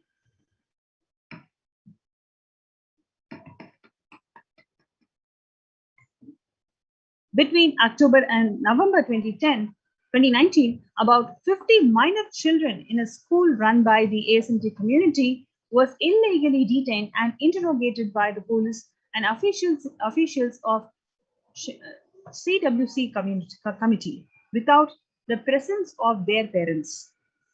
The officials in plain clothes without property identifying themselves barged into the campus of the school past midnight, woke up the minor girl and boy students and questioned them with intimidation and illegal persuasion tactics. Some of the minor students were shown pornography, intimidated about their tradition, ridiculed for their traditional clothes, hairstyle, food habits, force-fed non-vegetarian food, when their tradition, by their tradition they follow a very strict vegetarian lifestyle. The kids were traumatized by the defamatory and derogatory comments about their religious lifestyle. The parents filed a case against the police with courts on 6th of March 2020. On 28th December 2019, the monastery buildings were razed to the ground without any formal notification or right to respond. The owner of the building was illegally arrested, and other schools administered by her was closed down without due process in the middle of the school year. In 2019, the ASMT members from the USA submitted a report documenting these human rights violations against HDH and the ASMT community in India. On 6th of December 2019, the media in India began running a misinformation campaign against the Swamiji and the ASMT community and labeled them as traitors.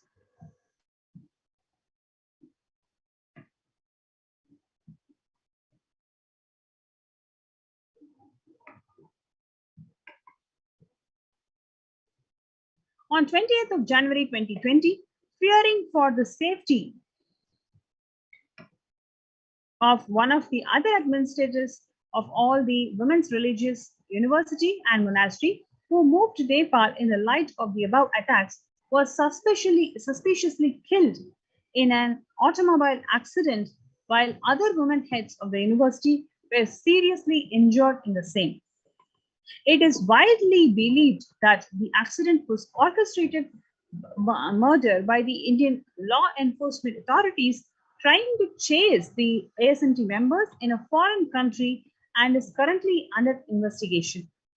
Because of the media hype in this case, the courts who were arrested or to protect the children of the community from abuse. Any observations of that case on the part of the officials or on the media has come in too late and after the damage has been committed.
Vasudeva Sudam Devam Gamsachanura Mardanam Devagi Paramanandam Krishnam Vande Jagadguru.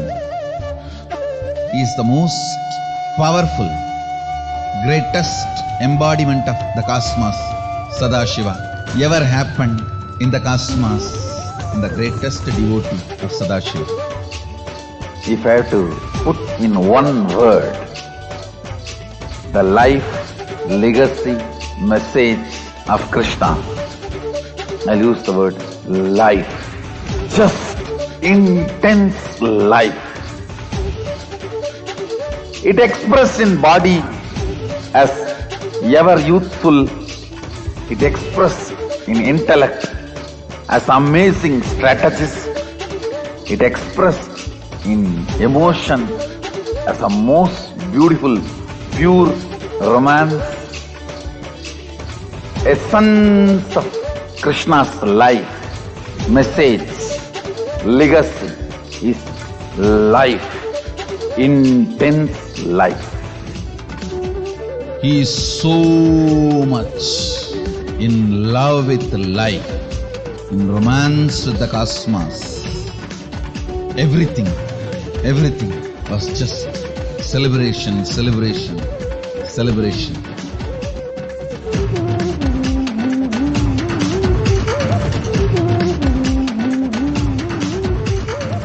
Celebrate today whole day. Give vacation for your depression. Tell your mind bye. And celebrate. Celebrate.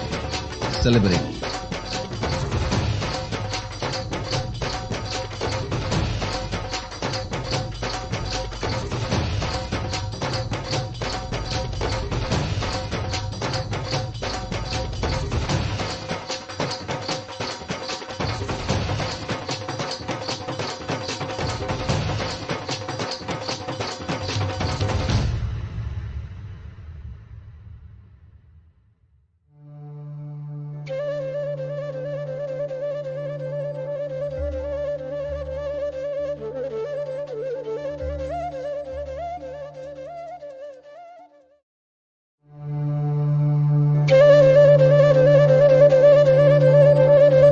Vasudeva Sudam Devam Gamsachanura Mardanam Devagi Paramanandam Krishnam Vande Jagadguru.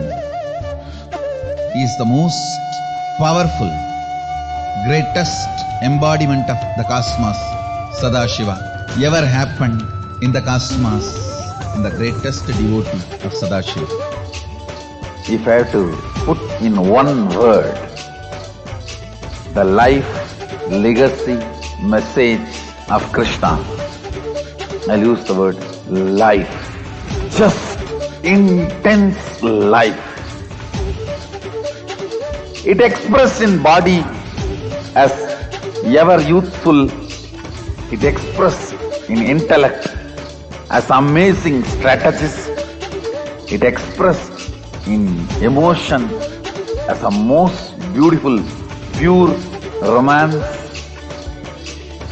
Essence of Krishna's life, message, legacy is life, intense life. He is so much in love with life, in romance with the cosmos. Everything was just celebration, celebration, celebration.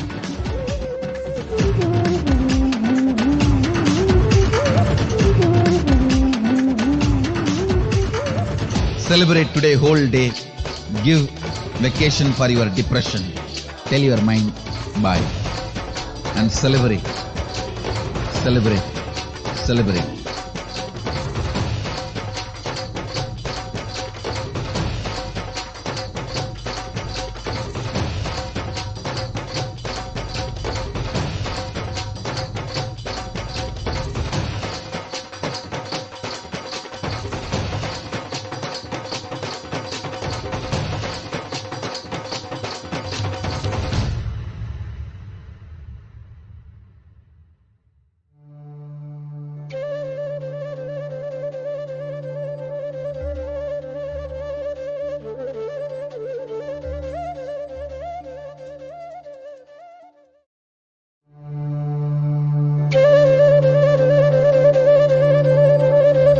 Vasudeva Sudam Devam Gamsachanura Mardanam Devagi Paramanandam Krishnam Vande Jagadguru.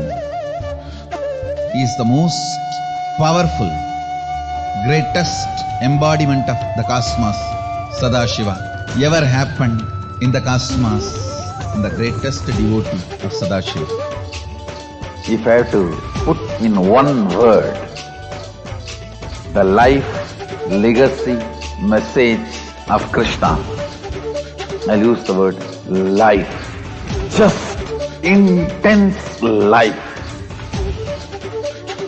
It expressed in body as ever youthful. It expressed in intellect as amazing strategist. It expressed in emotion as a most beautiful, pure romance.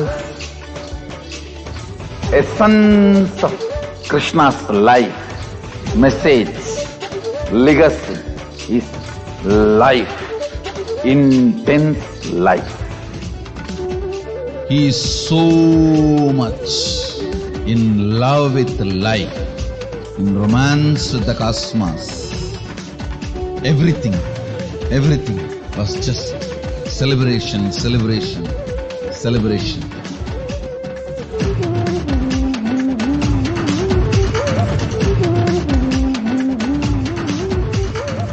Celebrate today whole day. Give vacation for your depression. Tell your mind bye. And celebrate.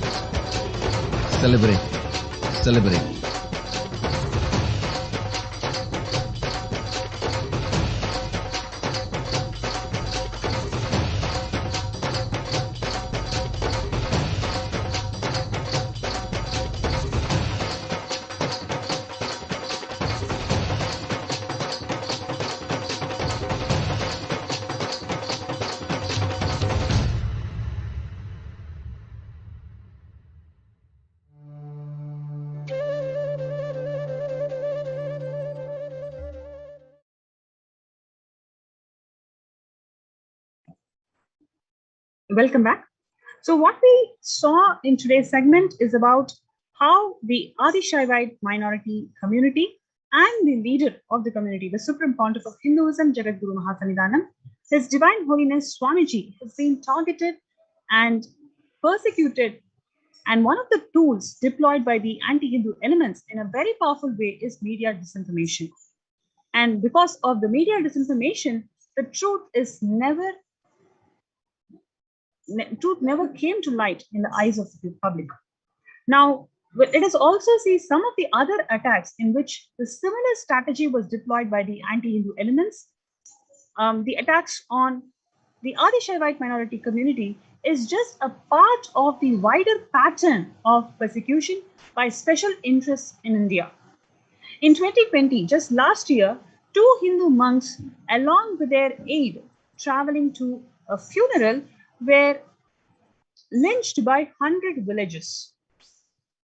These monks were gruesomely beaten with sticks and mob lynched to death. 2 Hindu monks were literally mob lynched to death by 100 villagers. The media houses portrayed them as child kidnappers, flared up the religious tensions, and corroborated the police version of the events for many days until a citizen video of mob lynching went viral on social media. So this has been the case for every single Hindu today. The video confirmed the police involvement in the mob lynching and debunked the entire media disinformation. So this media disinformation has become a fundamental weapon used for persecution of minorities in India, especially the religious persecution of Hindus. The media disinformation is used as a fundamental powerful weapon. They are used in systematic campaign of disinformation, creating negative sentiments, negative public opinions, twisted opinions, leading to a coordinated mob attacks, lawfare, launch of false case against the victim, trial by the media campaign prejudice the judges, the judiciary, and rest of the law enforcement system acts against the victim of the persecution. This leads to false convictions, Even if the victim is exonerated, these decisions come decades later, which leaves them financially bankrupt and defamed beyond repair.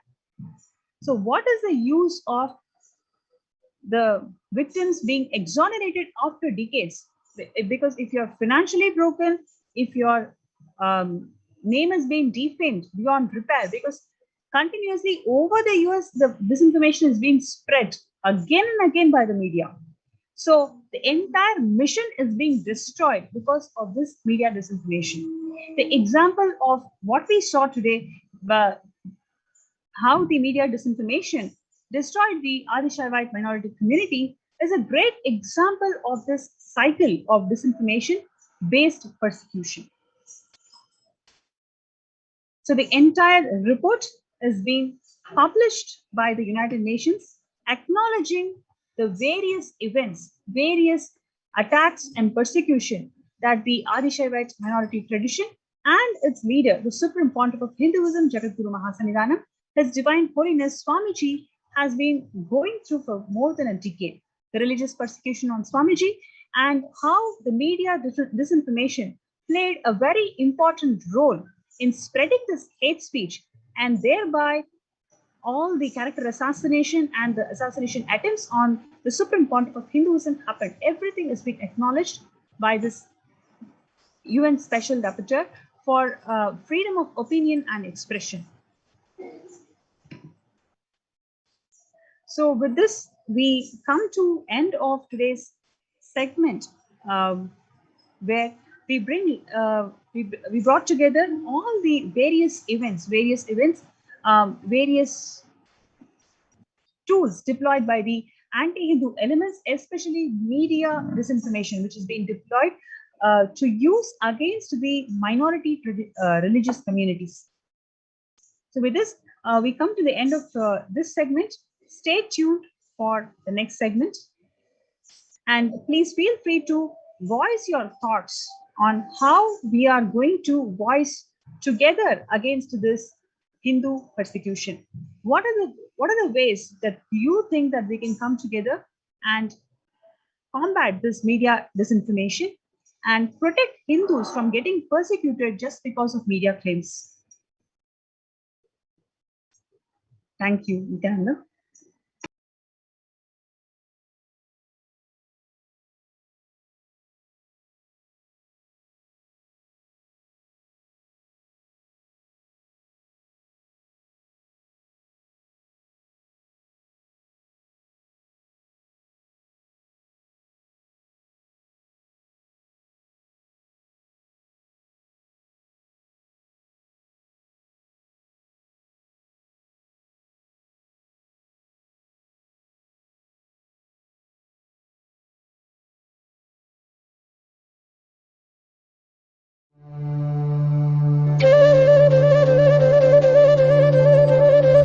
Vasudeva Sudam Devam Gamsachanura Mardanam Devagi Paramanandam Krishnam Vande Jagadguru. He is the most powerful, greatest embodiment of the cosmos, Sadashiva, ever happened in the cosmos, and the greatest devotee of Sadashiva. If I have to put in one word, the life, legacy, message of Krishna, I'll use the word life. Just intense life. It expressed in body as ever youthful. It expressed in intellect as amazing strategist. It expressed in emotion as a most beautiful, pure romance. Essence of Krishna's life, message, legacy is life, intense life. He is so much in love with life, in romance with the cosmos. Everything was just celebration, celebration, celebration.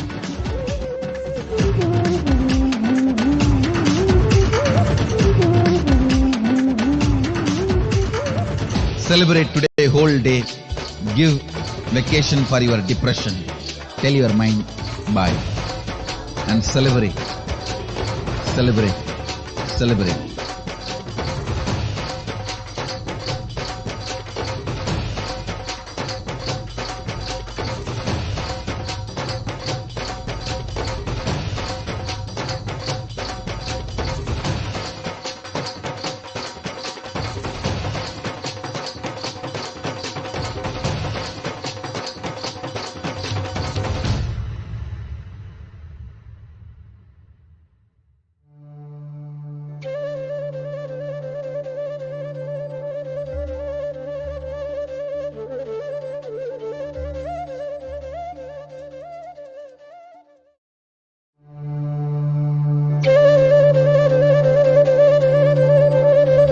Vasudeva Sudam Devam Gamsachanura Mardanam Devagi Paramanandam Krishnam Vande Jagadguru. He is the most powerful, greatest embodiment of the cosmos, Sadashiva, ever happened in the cosmos, and the greatest devotee of Sadashiva. If I have to put in one word the life, legacy, message of Krishna, I'll use the word life. Just intense life. It expressed in body as ever youthful. It expressed in intellect as amazing strategist. It expressed in emotion as a most beautiful, pure romance. Essence of Krishna's life, message, legacy is life, intense life. He is so much in love with life, in romance with the cosmos. Everything was just celebration, celebration, celebration.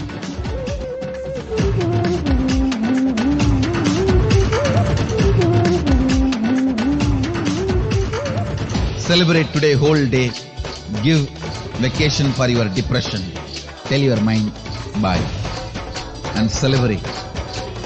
Celebrate. Celebrate.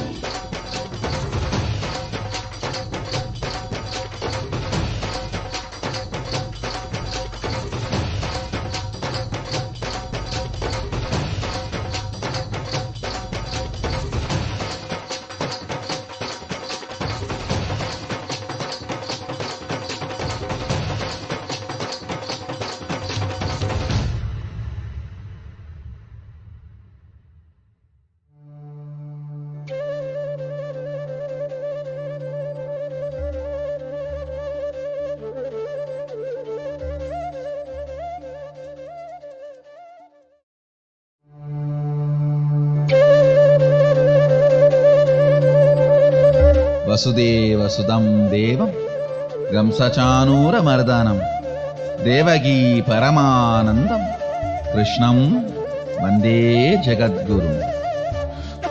He is the most powerful, greatest embodiment of the cosmos, Sadashiva, ever happened in the cosmos, and the greatest devotee of Sadashiva.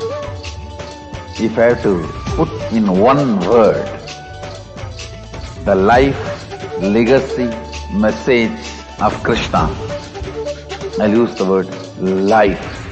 Just intense life. It expressed in body as ever youthful.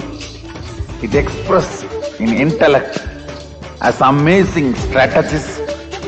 It expressed in emotion as a most beautiful, pure romance.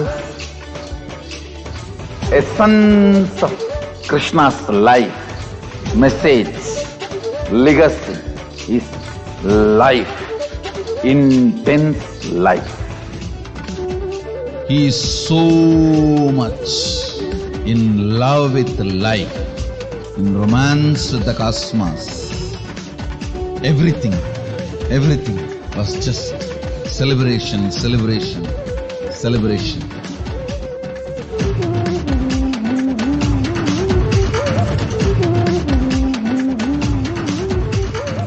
Celebrate today whole day. Give vacation for your depression. Tell your mind bye. And celebrate, celebrate, celebrate.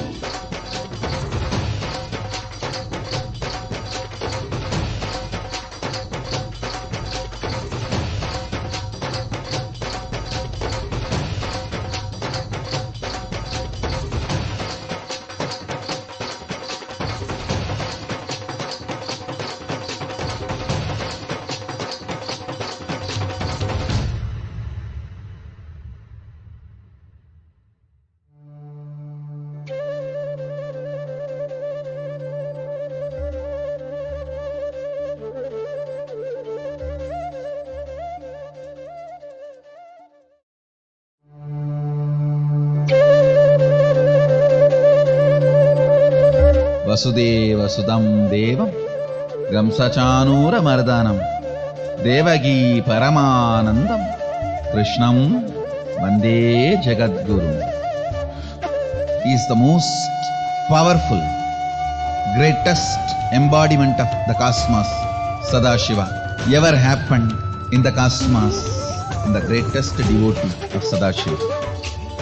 If I have to put in one word the life, legacy, message of Krishna, I'll use the word life. Just intense life. It expressed in body as ever youthful. It expressed in intellect as amazing strategist. It expressed in emotion as a most beautiful, pure romance. Essence of Krishna's life, message, legacy is life, intense life. He is so much in love with life, in romance with the cosmos. Nithyanandam, welcome back to all of the viewers who are gathering with us right now for the live Parashakti Akashic reading program. And as many of you know, as we have been able to announce, we are going to be celebrating with Devi Parashakti being in her divine presence live at 10 p.m. So now let us take a few minutes, and I would like to present to each and every one of you the celebrations that is going to be happening on the day of Krishna Janmashtami, which is fastly approaching us. In just a few hours, we will be celebrating the day that 5,000 years back, Bhagavan Sri Krishna happened on planet Earth, the embodiment of pure love and devotion. In the Bhagavad Gita, chapter 11, verse 37, Bhagavan Sri Krishna is described, oh great soul, greater than Brahma, the original creator. Why would anyone not bow down to you? O limitless one, O infinite one, O refuge of the universe. You are the imperishable reality beyond both the manifest and unmanifest universe. This Krishna Janmashtami, we will be celebrating Krishna as the Purnavatara, the complete manifestation, who manifests in all of the dimensions as a son, a friend, a beloved, a father, a guru, and God for everyone whom he interacts with. The Supreme Pontiff of Hinduism had actually beautifully once explained that Bhagavan Sri Krishna is the personification of any personality, and he simply manifests and relates with every human being, even if they are adharmic, even if they are hypocrites, in a joyful, expressive, perfect way, which will complete and fulfill them. So, beautifully again, the Supreme Pontiff of Hinduism says, Krishna, the life, legacy, message of Krishna, the life, is just intense life. That is the essence which Swamiji himself gave on Bhagavan Sri Krishna. And Krishna Janmashtami is the day Bhagavan Krishna happened on planet Earth. And Krishna is the embodiment of Paramashiva ever happened in the cosmos. He is the Purna Avatara, the manifestation of all the powers described in the Vedas and Agamas.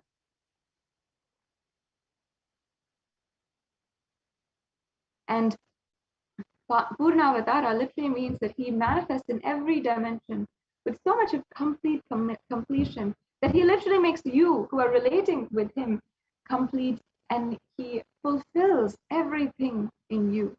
The greatest happening that happened, is happening, and will happen in the cosmos is Krishna. These are the words exactly from Swamiji himself. He is a personality with so many hundreds of perfect dimensions, a child expressing extraordinary innocence and extraordinary powers, an adult who is beyond body, who does not have any idea of ordinary body. A great happening of the cosmos is functioning. Krishna was a singer, a dancer, musician, strategist, and a beloved for everybody. And this Krishna Janmashtami, we are celebrating Bhagavan Sri Krishna with the avatar, the incarnation, who has come down, keeping to his promise that he made thousands of years back, the supreme pontiff of Hinduism.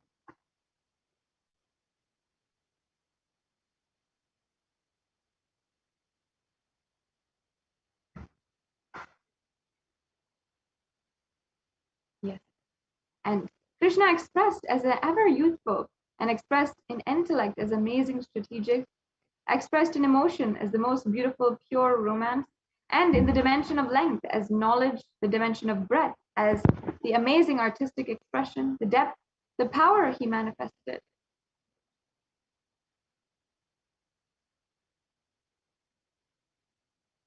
And Krishna was known for the courageous, for his courageous stand for dharma, that no matter what, he would always stand for the righteousness, what was right over what is pleasant.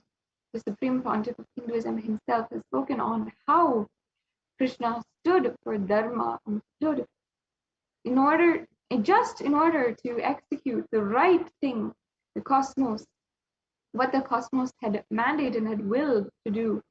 Krishna had literally done the whole Leela of the Mahabharata. Krishna is the embodiment of dharma and collective integrity.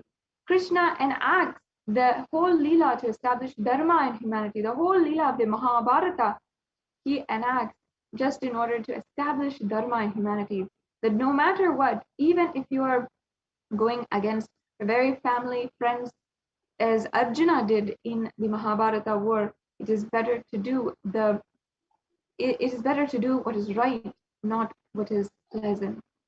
And the beautiful promise which Krishna gave, saying, Yada yada hi dharmasya glanir bhavati bharata abhyuttanam adharmasya tadhatmanam shrujamyaham paritranaya sayudhunam vinasaya cha duskrutam dharma samsthapanatārya sambhavami yuge yuge. Whenever there is a decline in the righteousness, he will come down, and he promised to take birth again and again in this planet Earth. He said he will come again and again for eternity. Every yuga, every time that there is a decline in the righteousness. And again, once again, we're celebrating the presence of Sri Krishna amongst us through the Supreme Pontiff of Hinduism himself. Krishna as well his whole strategy is Advaita, the space of Advaita.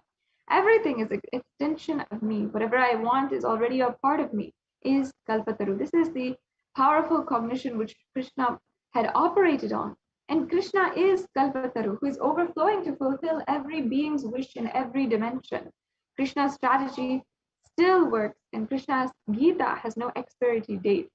His strategy is no violence and no enmity.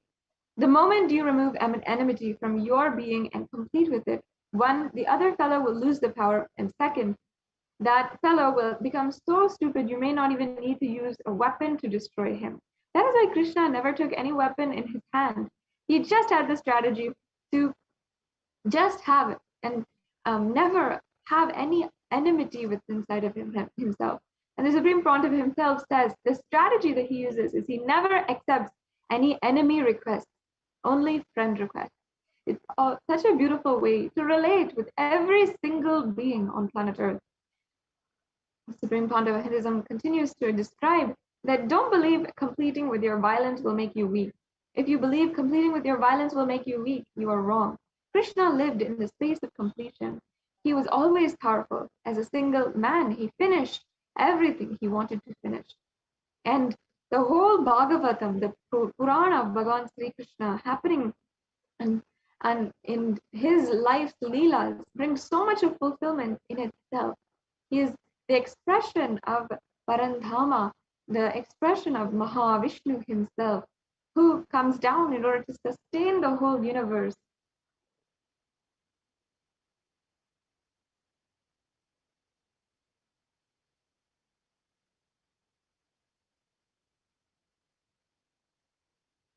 Bhagavan Sri Krishna is the Purnavatara, who has embodied Narayana, Paramapada, in all of his glory, qualities, and powers. And Bhagavan Sri Krishna is the 8th avatar of Lord Vishnu, who is responsible for the sustenance of the whole cosmos. Mahavishnu is responsible for the whole sustenance of the whole cosmos. And there's 5 actions of Paramashiva, of the whole existence, and the whole action of sustenance, maintenance, is what Bhagavan Sri Vishnu does. And Bhagavan Sri Krishna is the being whose first set a trend that the macrocosm can express in human body in the microcosm in a fully fledged and fully bloomed way. The whole happening of avatars on planet Earth began the human body with Bhagavan Sri Krishna.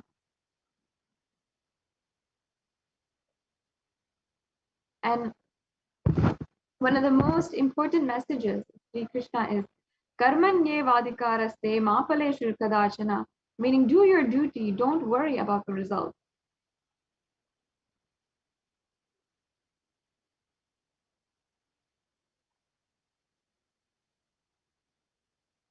Yeah. And ultimately, what Krishna is saying is not something that should be misinterpreted. Never this shloka means, oh, even if you just get 10 rupee, you go on working for 10,000 rupees, go on giving valuable work. No, that is not what it means. What Bhagavan Sri Krishna meant and what he teaches to the whole world is something even more than that, something beyond that is capable of our understanding. Understand, when we fulfill this instruction of Bhagavan Sri Krishna, something which is more than what we can understand will be bestowed on us. There is a beautiful story when Bhagavan Ramakrishna Paramahamsa, a great incarnation of Paramashiva, who happened in who lived until 1950, says Ramakrishna once tells Vivekananda, you have to go all over the world and teach and take my message. And Swami Vivekananda was shaken to the core. He was not ready at all for the responsibility. But once Swami Vivekananda cognized his responsibility as a cognition, not as a work, the amount of work Vivekananda performed is something that is unmatched, that is matchless, and nobody is still able to beat the record of going city by city, enriching people, bringing the science of enlightenment to the Western world, and invigorating, triggering the most highest advanced technology to be researched and developed, including sustainable resources, including solar power, including battery powered vehicles, and so much more. Understand, the Supreme Pontiff of Hinduism goes on to say, do your duty, don't expect the results, is not told from the context that if you work for 10,000 rupees, you may only get 10 rupees. You may have to console yourself, not rebel, not feel you were treated unjustly and no injustice was done to you. Life is such, if you work for 10 rupees, you will be showered with 10 billion rupees. But if you think you're going to be getting 10 billion rupees, you need to work for that. You will be overwhelmed and you'll never start the work. That is the beauty of what Krishna, Bhagavan Sri Krishna is telling. He is not He understands that humanity immediately, if we tell you have to go and you have to become incarnation, you have to do such great things, immediately they'll become overwhelmed. And the Supreme Pontiff of Hinduism says, because Vivekananda has thought such a huge result he has to cause, means so much work he has to do as per his own logic. He got overwhelmed about the work. Results are caused by a cognitive shift, not by work. That is the strategy that Bhagavan Sri Krishna gave to each and every one of us, something beyond what we can imagine, and something that relates to each and every one of us as we go about our day-to-day life. If you think about the result, you will do everything in reverse calculation.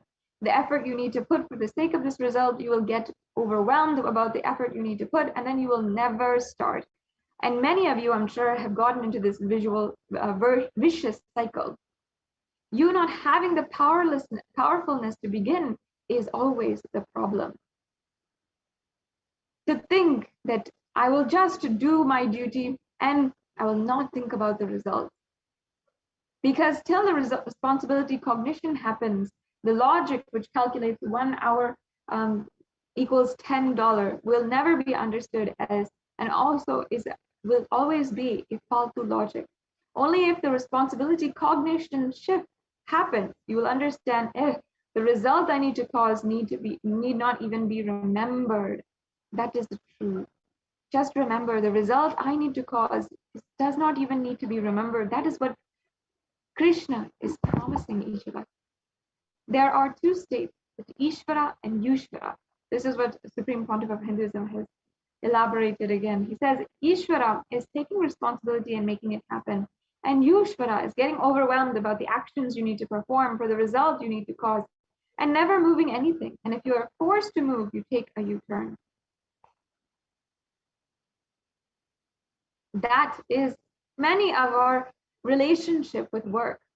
The essence of Krishna's life, the message, the legacy is intense life. It expresses as health, beauty, grandeur, romance, knowledge, responsibility, power in multiple dimensions, in multiple ways, but life, intense life. Such a beautiful message from Krishna Janmashtami, and just remembering all of this gives me so much of excitement. Remembering all the great, powerful cognitions the Supreme Pontiff of Hinduism has given reminds me, at least, that actually, hey, we are here living with Bhagavan Sri Krishna himself. Krishna, you are there in the war field as Bhagavan Sri Krishna had manifested. Just like that, today in the pandemic that is ongoing, Devi Parashakti is revealing to the Supreme Pontiff of Hinduism, and the Supreme Pontiff of Hinduism is continuously guiding each and every one of us. And now I'd like to share a few verses where Lord Krishna Bhagavan says, Sarvasya chaham hridi sannivisto mata smritirjnana apohanam cha vedascha sarve aham eva vedyo vedanta krid veda eva chaham. And this means I am seated in everyone's heart, and from me come remembrance, knowledge, and everything. There's a beautiful story in Apta Pramana of Sudama. Sudama was Lord Krishna's friend and devotee, and he belonged to a poor Brahmin family. As they grew up, Krishna manifested Dwaraka and got married to Rukmini, but Sudama was married to a simple Brahmin girl and led a simple life. And he was austere living, but he remained a poor man. Tired and anguished by the poor living condition, Sudama's wife asked Sudama to go and ask Krishna for some alms. And Sudama, being an honest and self-made man, felt ashamed to go ahead and ask for his friend for help. After being insisted by his wife, Sudama decided to go ahead to meet Krishna. However, he said, meeting my old friend after years empty-handed wouldn't feel nice. He decided to carry along a handful of puffed rice for Lord Krishna. And as soon as he reached the place, Krishna received him with warmth and respect. And he gave him so much, poured so much on to Sudama and gave him so much of love. They recalled the time spent at the Sandipani school in their childhood, and seeing the splendor, Sudama felt awed of Krishna's palace. Krishna's hospitality and love made him feel happy. However, seeing the grandeur, he felt embarrassed to take out the gift, and Krishna immediately understood how Sudama was feeling and took the gift from him. seeing a small bag in Sudama's hand. Sudama felt sad as he remembered his hungry children at home, and he stayed at the palace for 2 days, but could not ask Krishna for any personal favors.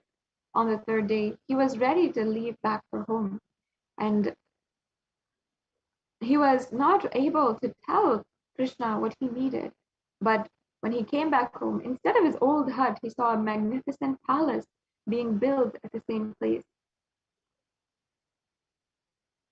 And beautifully, Supreme Pontiff of Hinduism had a beautiful experience of the darshan of Sri Krishna when he was on his wandering times in around 1996 to around 1999 until December 31st, 1999. The Supreme Pontiff of Hinduism was wandering the length of breadth of India, and he came upon a woman whom he had been staying, an old elderly woman with whom he had been staying, and who was a very, very ardent bhakta of Bhagavan Sri Krishna.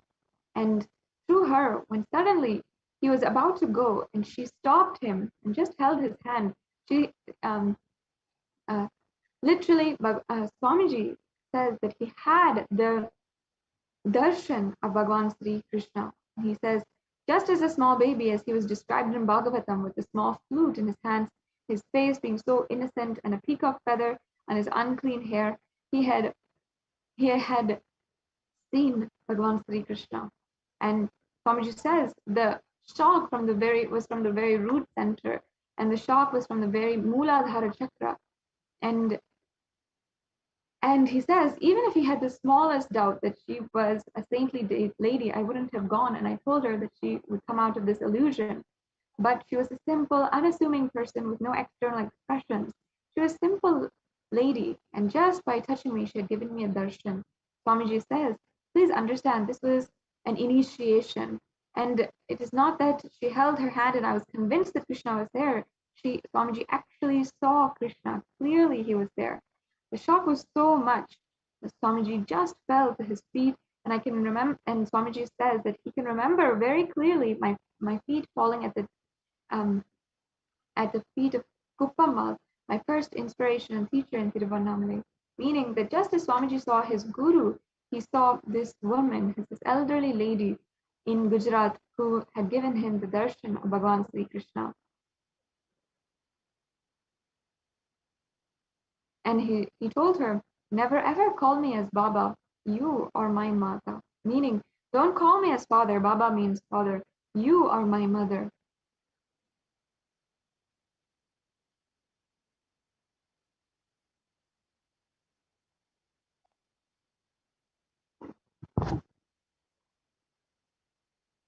Yeah.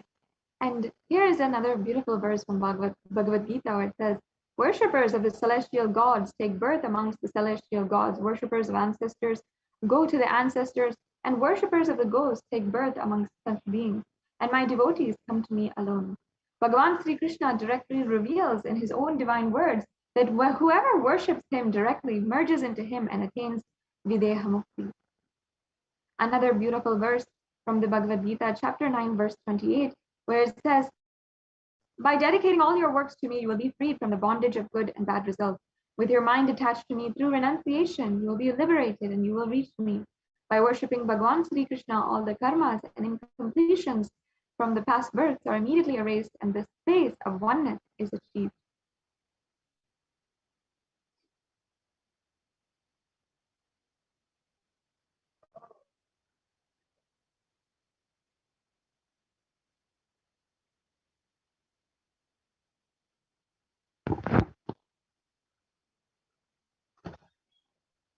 And with each and every one of these beautiful verses, you will be able to see how we invoke the deep feeling connection to Bhagavan Sri Krishna.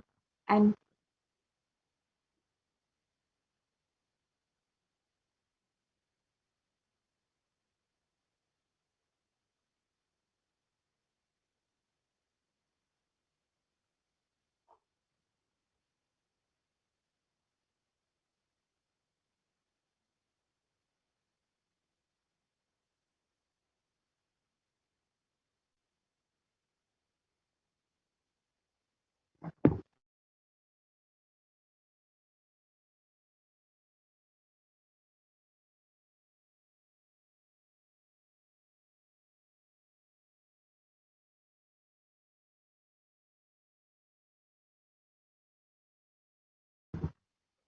With this remembrance of Bhagavan Sri Krishna, we can deeply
now in the next here we are celebrating Bhagavan Sri Krishna through this verse where it says, "But those who dedicate all their actions to me, regarding me as the supreme goal, worshipping me and meditating on me, they will attain."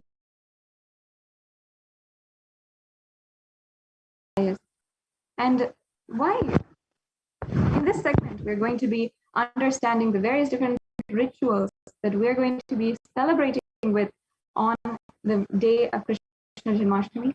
So if you're wondering why we need rituals, understand that God is formless, and why the need for rituals, you might ask. Ramakrishna Paramahamsa beautifully says, as long as you think you have a body, you will be able to relate to the cosmic energy only through the way of the body. A ritual helps someone have a regular habit of doing it. When Swamiji first introduced the Nitya Dhyan meditation, only 20 to 30% of people continued the meditation continuously for a few months. But the moment he added the last section, the Guru Puja, to it, a ritual, more than 80% of people started to follow it sincerely. A ritual helped them decide to have a regular amount and to continue doing it. And the Vedic tradition has some specially designed formulae for tapping the Kundalini energy at its source. There are special rituals which are done when, in the presence of the avatar in the energy field, the kshetra opens up all the gates to experience prosperity, success, health, healing, relationships by tapping the Kundalini energy at its source. Any prayer or ritual done in a superconscious energy field can enhance, and you can be able to experience that. Any prayer or ritual done in superconscious energy field enhances the benefits of the ritual thousandfold. And Adi Kailash in Bengaluru, India, is the kshetra established by Paramashiva himself, by the Supreme Pontiff of Hinduism, invoking and installing various gods and goddesses of Kailasa. And Adi Kailash is a place where Bhagavan Paramashiva revealed the science of enlightenment to his divine consort. These are some of the benefits of offering it in the Nityanandeshwara Paramashiva Devalaya as well. And in this very place, historically, when Lord Rama, an incarnation of Lord Vishnu, walked on this earth, he organized the Upanishads and revealed them in the form of Muktika Upanishad to his most beloved devotee, Hanuman. And all the rituals offered in the sacred kshetra of Adi Kailash is physically accepted by all the deities that are living energies there. Now let us enter into the various different offerings that you can make today to Bhagavan Sri Krishna on the occasion of Krishna Janmashtami. So in just a few hours, we will be celebrating the occasion of Krishna Janmashtami. I invite each and every one of you once again to join us for the celebrations. Stay tuned and get connected with Kailasa on Facebook, on Twitter, Instagram, and all the different social media platforms so that you can ensure you don't miss a notification for the Krishna Janmashtami celebrations. here we have the various different naivedyams that you can offer for Sri Krishna. And this is something that you can make out of your love and to Sri Krishna on this day. And these are listed here: the milk here, ghee here, sugar here, appam, the ada, mixed banana, ghee and honey, the madhuram, and butter. All of these are Krishna's favorite offerings, and you can offer anything that you like. And in this offering, you will simply see that when you're offering out of your gratitude to Bhagavan Sri Krishna, you will be simply a part of his divine Leela for the purpose of enlightenment.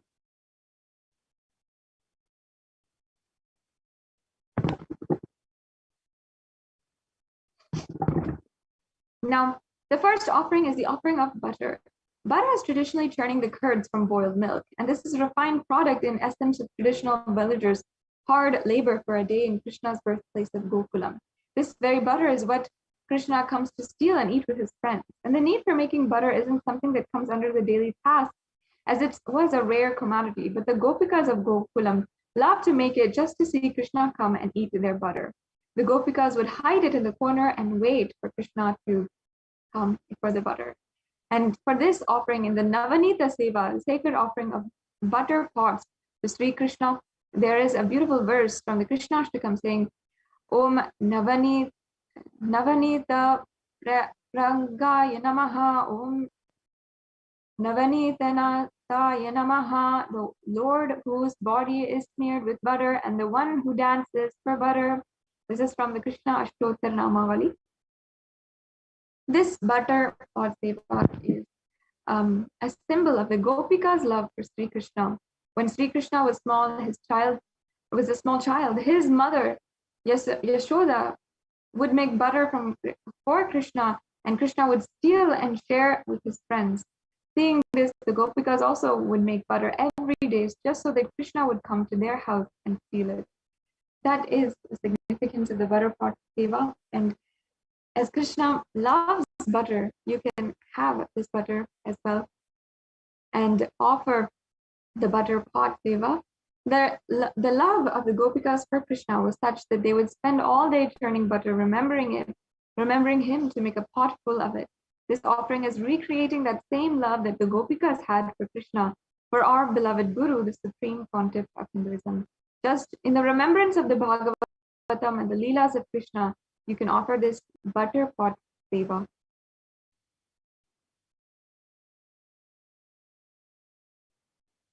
And again, this is the verse from the Krishna Ashtotara Shatanamavali, the 21st verse, where it says that Krishna is literally the Lord who is smeared with butter. And if any of you are interested in making these sevas, you can go to www.kailasamailer.com/seva. We also, as the link is projected here, we also have next the Andholana Seva. The Andholana Seva is the traditional swing seva offering to Bhagavan Sri Krishna, who is described as the one who dances. The swing oscillates, mirroring the oscillation of our mind. And in the Guru Puja, we offer the Manasa Puja, where we say, Chanchalyam Manasastatha, which means the oscillation of the mind is the offering of a swing to him. We have a unique offering to offer the swing to the Supreme Pontiff of Hinduism as the incarnation of Bhagavan Sri Krishna. And by offering this swing, we offer our manas, the mind itself. It is a surrender of the mind and offering of our gratitude, where we celebrate the Supreme Pontiff of Hinduism oscillating in our inner space time and time again. Such a beautiful soul seva, the Andholana Seva, where we just remember the Supreme Pontiff of Hinduism sweetly swinging in his swing and offer out of our gratitude to him. If any of you have that beautiful feeling connection of Swamiji and his grace, connecting with each and every one of us seated on the swing in Adi Kailasa courtyard, you can offer this seva as a divine gift to the Supreme Pontiff of Hinduism.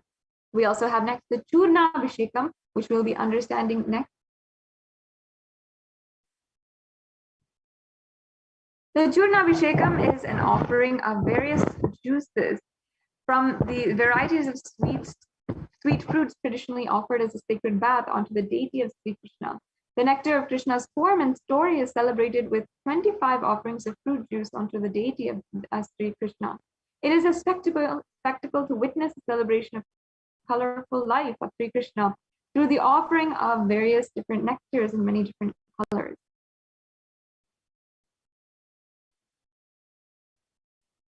And we also have references for the offerings to Bhagavan Sri Krishna, where it says that milk, curd, clarified butter, honey, panchagavya, panchamrita, sugar cane juice, all kinds of fruits, seed, parched paddy, all of these substances which are listed here are going to be used in the Churnabhishekam.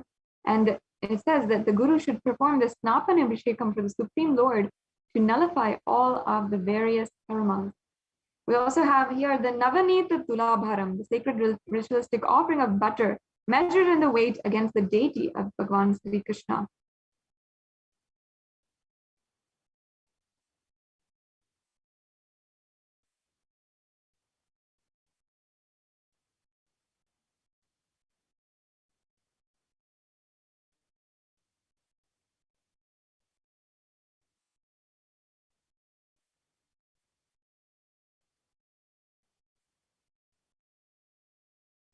And as Krishna is described as Navanita Nataya Namaha, meaning the one who dances for butter, from the Krishna Ashtottara Shatanamavali, the 22nd verse, you can offer this Navanita Seva Tulabharam and offer the amount of butter which is weighed against the deity of Bhagavan Sri Krishna. The butter Tulabharam is the offering of butter equivalent to the weight of the deity of our beloved Bhagavan. And the butter represents the karma phala, that is the essence of our hard work and daily labor. Bhagavan Krishna says again and again in the Gita to drop all your karma phala at his feet. So you can offer this Navanita Tulabharam as well, a very, very profound and powerful offering to Bhagavan Sri Krishna. And the Atharva Veda Parishishtha describes the Tula Purusha ceremonial offering of Tulabharam, of the Hiranya Garbha and the gold vessels, and the offering of 1,000 cows as the Mahadhana, or the supreme offering. In the Matsya Purana, it also says that the Tula Purusha, the ceremonial offering of the Tulabharam, as the Mahadhana, as the most supreme offering. So this giving for the sake of giving to open us up to Paramashiva. In Hinduism, giving is about offering with gratitude, the highest that we have to receive, the best possible, Paramashiva himself.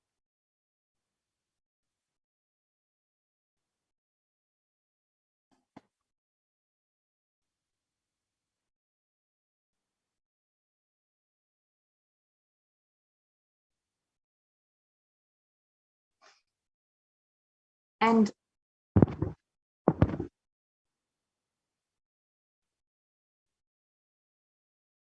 we also have the Sankalpa offering available for each and every one of you. This is an offering of just $1, and you can make this Sankalpa today and offer this Sankalpa, a conscious resolution which you want to fulfill, any kind of prayer that you want to fulfill, request Bhagavan Sri Krishna, request Bhagavan Sri Krishna manifesting through the supreme pontiff of Hinduism as well.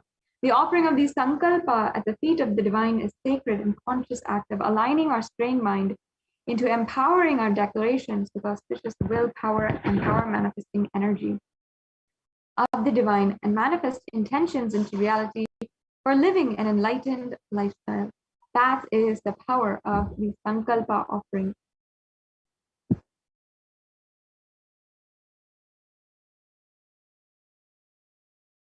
And as well today, we also have the offering of the Pratyaksha Pada Puja. It's a very beautiful day that you can offer the Pratyaksha Pada Puja to the Guru, our beloved Guru, who is manifesting the Bhava of Bhagavan Sri Krishna. And there's a beautiful verse from the compositions of Adi Shankara Acharya, where he says that even if I have traveled all directions in the world, I have traveled the whole world and come, and I have earned all of the virtues, all the riches in my life. If I have not bowed down and surrendered my life at the feet of the Guru, what then? What then? What then? Meaning, what is the meaning of all of that? What is the meaning of whole life itself if I've achieved everything, but I've not achieved the ultimate? I've not achieved the very thing that can grant me the ultimate. You can offer this Pratyaksha Pada Puja and receive the auspicious blessings from the Supreme Pontiff of Hinduism as well. And you can also offer the Vastra Alankara Seva. There's another verse from the Krishnashtakam where it says, the Lord who is engaged in playing with Rukmini, adorned and resplendent with Pitambaras, garments, and he who attracts to the scent of Tulasi, and I bow down to you, Bhagavan Krishna, the Guru for the entire world.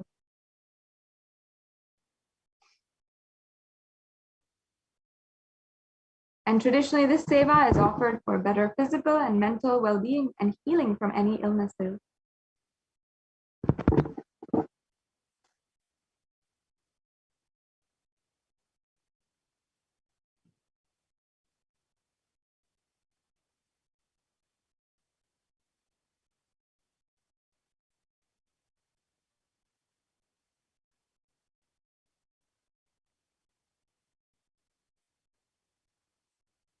Now, we will be seeing the significance of the element gold. As we are proceeding, we're going to be going over the gold offerings that you can make on the occasion of Krishna Janmashtami. Actually, in the Atharva Veda, it speaks about the beautiful significance of the gold element. It's not just an economic value or a social value. It has sacred and divine properties and is actually associated, even in our scriptures, with long life and immortality, literally achieving what every one of us is desiring at the end of the day. In the Hindu civilization, thrived on the banks of rivers of gold. The Indus River was called the Hiranyamaya in the Rig Veda, and the river Saraswati was called the Hiranyavartani in the Atharva Veda. Gold is a supreme element for offering gifts to the ones you love and revere, and temples are constructed and paved in gold. Deities are made in gold and decked and adorned in gold because it preserves the enlightenment energy for thousands of years, and it lasts forever. And today, we have several different offerings that you can make. We have first the Go Seva that you can offer on this especially auspicious occasion of Krishna Janmashtami. And the Madhurashtakam sings the Gopa Madhura Gavo Madhura, Yashtir Madhura, Shrishtir Madhura, meaning his cowherd boyfriends are sweet and his cows are sweet. His herding staff is sweet and his creation is sweet. This is from the Madhurashtakam description of Sri Krishna. You can offer the Go Seva to Bhagavan Sri Krishna on this day and offer the Go Seva to the cows of Krishna for the manifestation of nourishment and the removal of any food-related problem. In Sanatana Hindu Dharma, all animals, every being is literally seen and worshipped as God, as the manifestation of the cosmic principle ahimsa paramo dharma, meaning non-violence is the greatest dharma. We have the next offering, the Swarna Pushpam, and in the Bhagavad Gita it says, Patram Pushpam Phalam Toyam Yomi Bhaktya Pranashchati Tadaham Bhakti Yu Prahitam Ashnami Prayatat Manaha. Meaning, if one offers to me with devotion anything, a flower, a leaf, anything, I will simply accept it and cherish his love.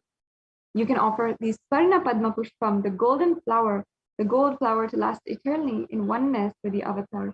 And to the one who accepts anything and everything, we should offer the best of whatever we have. So you can offer this golden flower, and as you can see, there's different levels of the offering as well. So you can offer it in $600 and $1,200 or $1,800 as well. We also have the Tulasi Patra, and in the in the Srimad Bhagavatam, Canto 5, Chapter 3, it says, Tulasi Dhala Matrena Jalasya Chulukena Va Vikritniti Tvam Atmanam Bhaktebhya Bhaktavatsala, meaning Sri Krishna, who is very affectionate towards his devotees, tells himself to the devotee who merely offers a tulasi leaf and a palmful of water. It's such a beautiful verse where his devotion is considered so profound, and the Supreme Lord is causelessly merciful upon his devotees, so much so that even the poorest of men can offer him a little water and a flower in devotion and thus please him. This is due to his affectionate dealings with his devotees. You can offer the tulasi patram with pure love to receive his grace forever.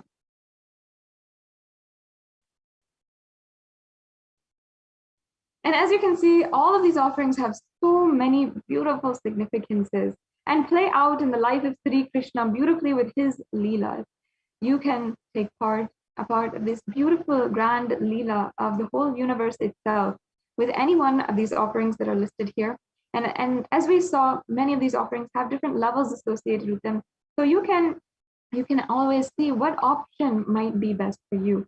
And there's different offerings that you can do. We also have the e-hundi offering that you can do either through the YouTube Super Chat or through the registration link that we have here.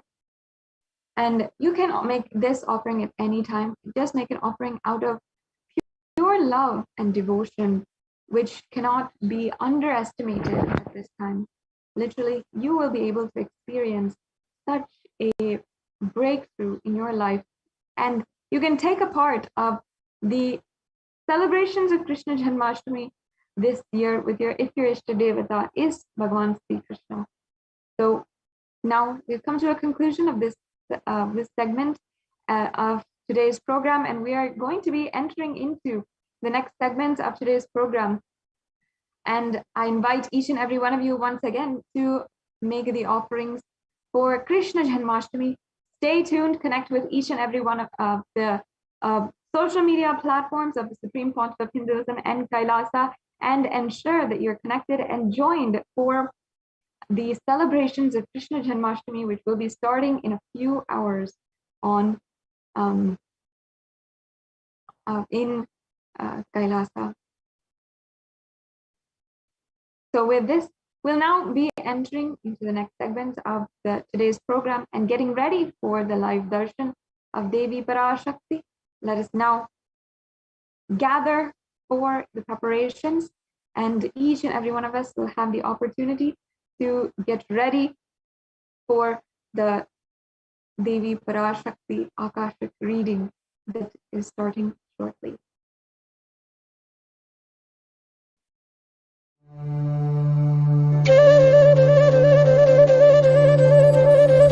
Vasudeva Sudam Devam Gamsachanura Mardanam Devagi Paramanandam Krishnam Vande Jagadguru.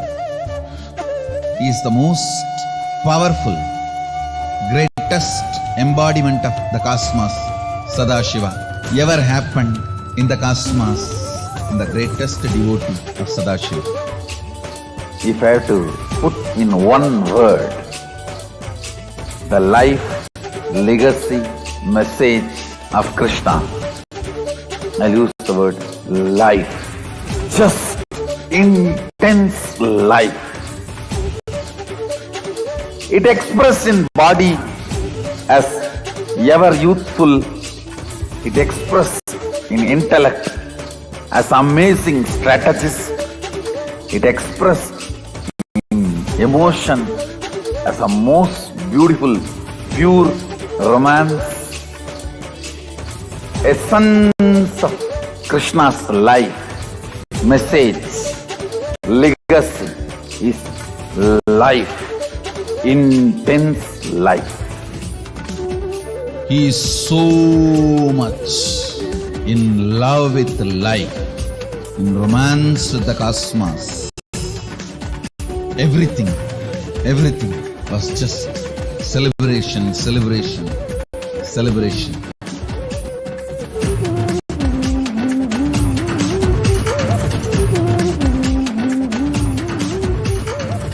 Celebrate today whole day. Give vacation for your depression. Tell your mind bye. And celebrate. Celebrate. Celebrate.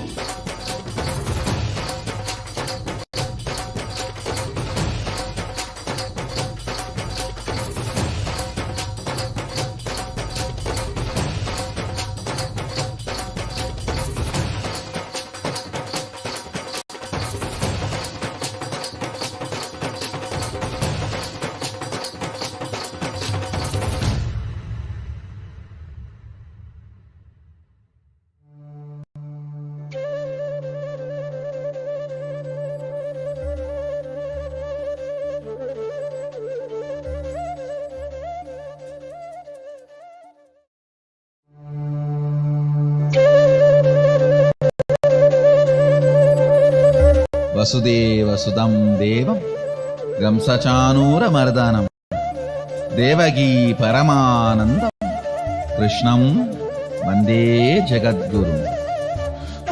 He is the most powerful, greatest embodiment of the cosmos, Sadashiva, ever happened in the cosmos, and the greatest devotee of Sadashiva.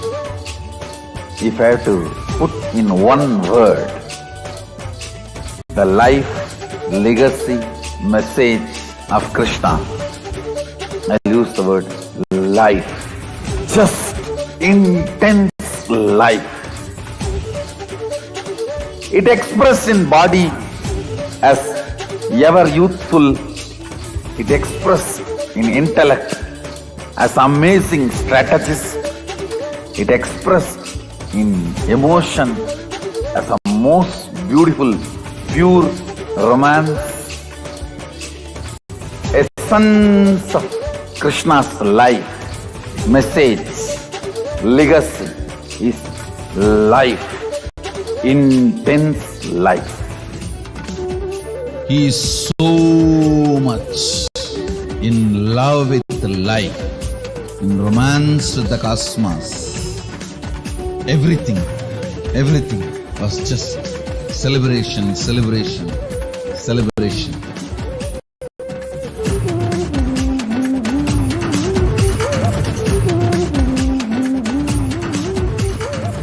Celebrate today whole day. Give vacation for your depression. Tell your mind bye and celebrate, celebrate, celebrate.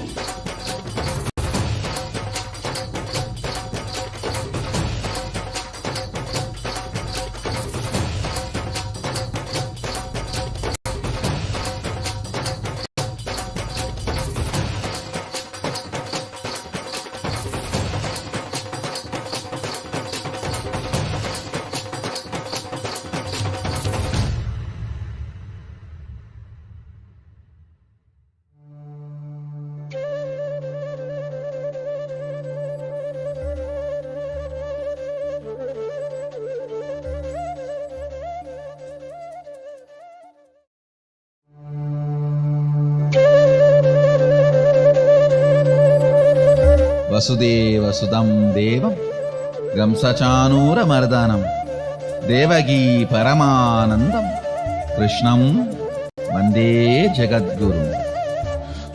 He is the most powerful, greatest embodiment of the cosmos, Sadashiva, ever happened in the cosmos, and the greatest devotee of Sadashiva.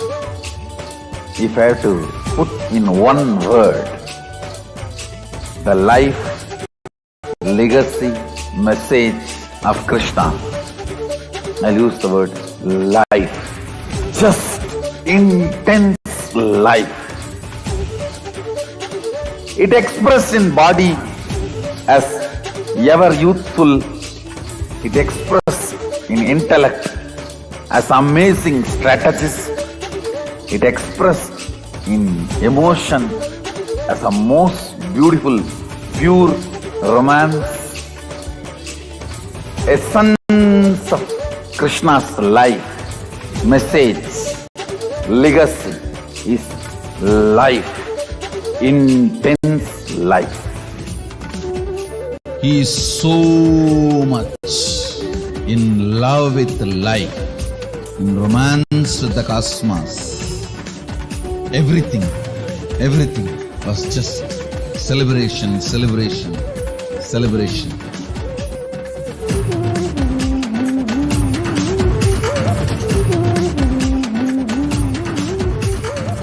Celebrate today whole day.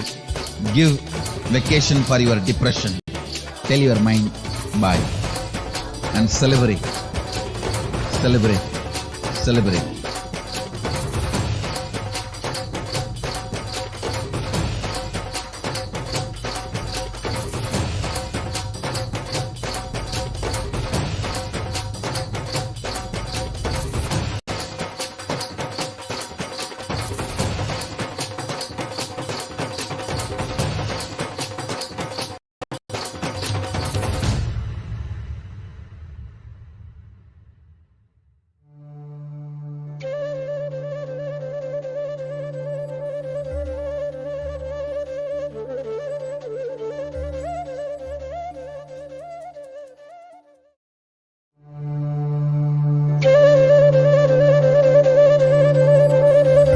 वसुदेवसुतं देवं कंसचानूरमर्दनं देवकी परमानन्दं कृष्णं वन्दे जगद्गुरुम्. Nithyananda, welcome back, dear viewers. Now we have a very special segment where we will be hearing from one devotee who had the opportunity to receive blessings from Devi Parashakti herself. So we have Ma Lalataksha here with us today from the UK to share her experience with Devi Parashakti Akashic readings. Welcome, Ma. Yes, Ma. So first, can I ask you to first share a little bit about yourself, share a little bit about your background and your family? Yeah, sure. So I'm Ma Lalataksha and we live in the UK. I'm 24 years old and my whole family have been connected to Swamiji, my parents, my sisters, for about 6 years now. Yeah. And I'm 24 years old, so I met Swamiji when I was 18, and yeah. So I've always said that being with Swamiji, it's always helped me through the years of me being at university, because that's when I first met him, when I first started university, and I would say I only did well because of my connection and of Swamiji being there in our lives. Yeah. Yes, Ma. So, sorry, I missed it. You said you've known Swamiji since 2015, is it? Yes. So I remember you at Nithyananda. So that was your first program, right? Yeah, that was my first program. Okay. So since then, you've just been completely enamored and ready to be involved with the Sangha and working for Swamiji's mission. So you recently had a blessing from Devi Parashakti. So can you share a little bit about that, and what was your experience with this blessing, and how did you go about asking, and what was Devi Parashakti's answer to you? Yeah, sure. So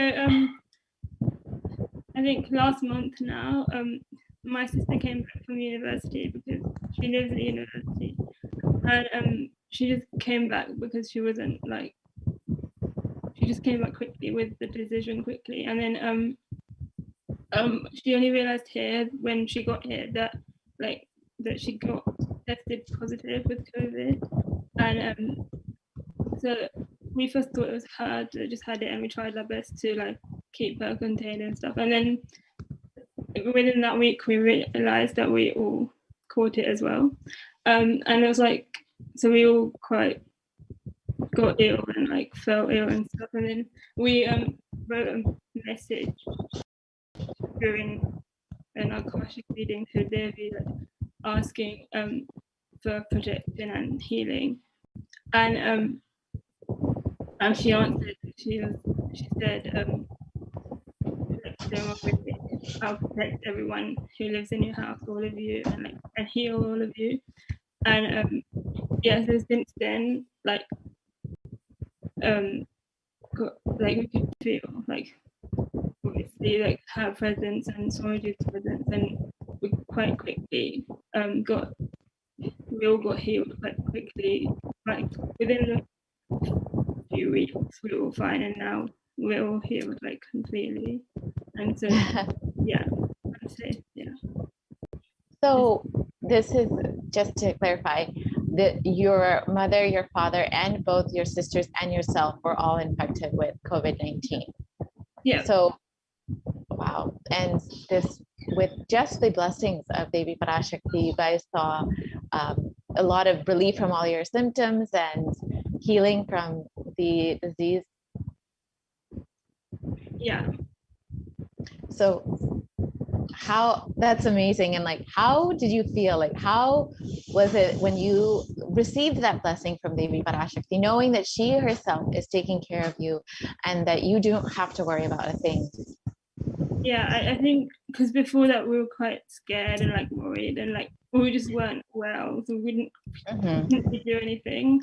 But straight after that, like I guess it was like a relief or like we could feel the support. Like we didn't need to worry. Like there's nothing that we needed to do anymore. Like, we could just leave it all and like we just anything that happened, like we just left it. Like we knew we were protected. Like compared to anyone else, like who would experience the same thing outside, like without any in the outside world. Like yeah, we just felt less like worried and scared. And then it was like quite quick that we did recover as well. So we could that was definitely like the blessing of. Wow, that's amazing. So basically you were experiencing symptoms before Devi Parashakti's blessings, and then immediately you were able to recover pretty quickly. How long did it take before you guys were recovered after Devi Parashakti's blessings? I think for most of us, like within that week, we did feel better. Wow, that's amazing. Yeah, I think for my mom, it might have been a bit longer, but it wasn't that much longer. So all of you guys are fully healed, back on track, and that's amazing, Ma. Especially, I mean, I've seen so many people experiencing such severe symptoms, and many people are experiencing symptoms like months after they've been infected and are still having very, very severe infections. And you guys, within just a week of Devi Parashakti's blessings, were able to be healed, and your entire family, all 5 of you, were able to be immediately healed with just one word from Devi Parashakti. That's really beautiful, Ma. So when I heard that you guys also had some other experiences and blessings since Devi has been giving you guys blessings. Can you share a little bit about that? Yeah, also recently, like we moved house like just now, so that was actually a really long process. Like it took about like 6 months for us to like actually buy our house. So I remember one time we did ask Devi in the darshan like for blessings of like our purchase of the house being successful.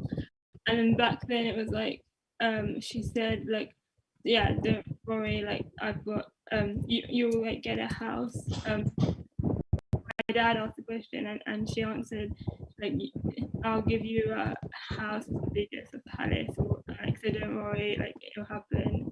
And then that was ages ago, and then now like we finally bought the house and we moved in. Like, so I'd say like it was a long procedure and stuff. So I'd definitely say it was like her blessings too, that because we started looking for houses when we were fasting in March for like the Pachapatni thing, and my mum always says like we first looked at this house then, so it's definitely like it's gonna work because like the blessings of Devi, and that's what happened. That's what I think. Yes, and that's exactly a really important point you made. Even if it doesn't immediately manifest, Devi Parashakti's blessings don't go without manifesting. It might take time, but it will certainly happen. If she has given her word, she will certainly make it happen for you. And I heard that this is exactly what your mother had wanted, the dream house that she had wanted. Yeah, like she wanted like the puja room to be like in the right place, and she wanted like lots of flowers for puja, and then so we got like quite a big garden and then lots and lots of plants. So she's happy with that. That's really beautiful, Ma. And it's actually, I mean, I've known you since around 2015.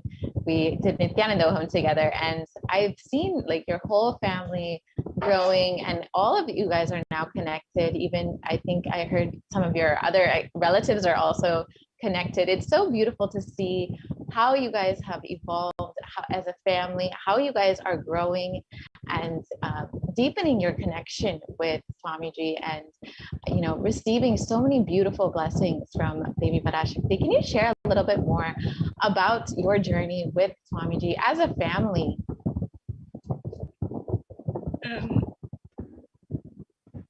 Yeah, they like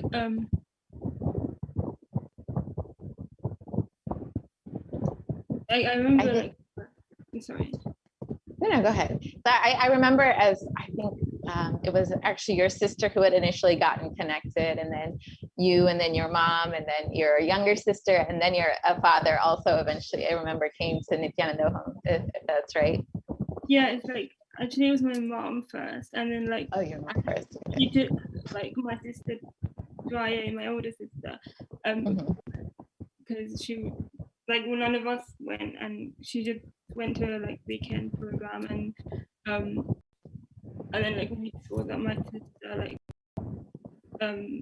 was like better because she was like, yeah, like so then my dad said they could go to India. They went that summer, and then like eventually that year I went. At the end of that year is when I first went, and just before that my dad went, and so within all that year is when we all got connected, and then like eventually my sister too, and then yeah, it's just like the transformation, like we first saw in my sister, and then it just all happened really quickly, and then yeah, and then we continued to like do lots straight away when we came back as well, like programs from home, and then we became a center at the house as well, and yeah, it's just kept going from there, I guess. That's such a beautiful experience to be able to connect with Swamiji as a family, and to be on this spiritual journey together, to be like living together and being on this path and continuing to grow and experience all of these super conscious breakthroughs that Swamiji is giving together as a family. And I know that you had shared that it was your sister's transformation that really inspired you to come to IA and connect with Swamiji more deeply. Can you share a little bit about that, Ma?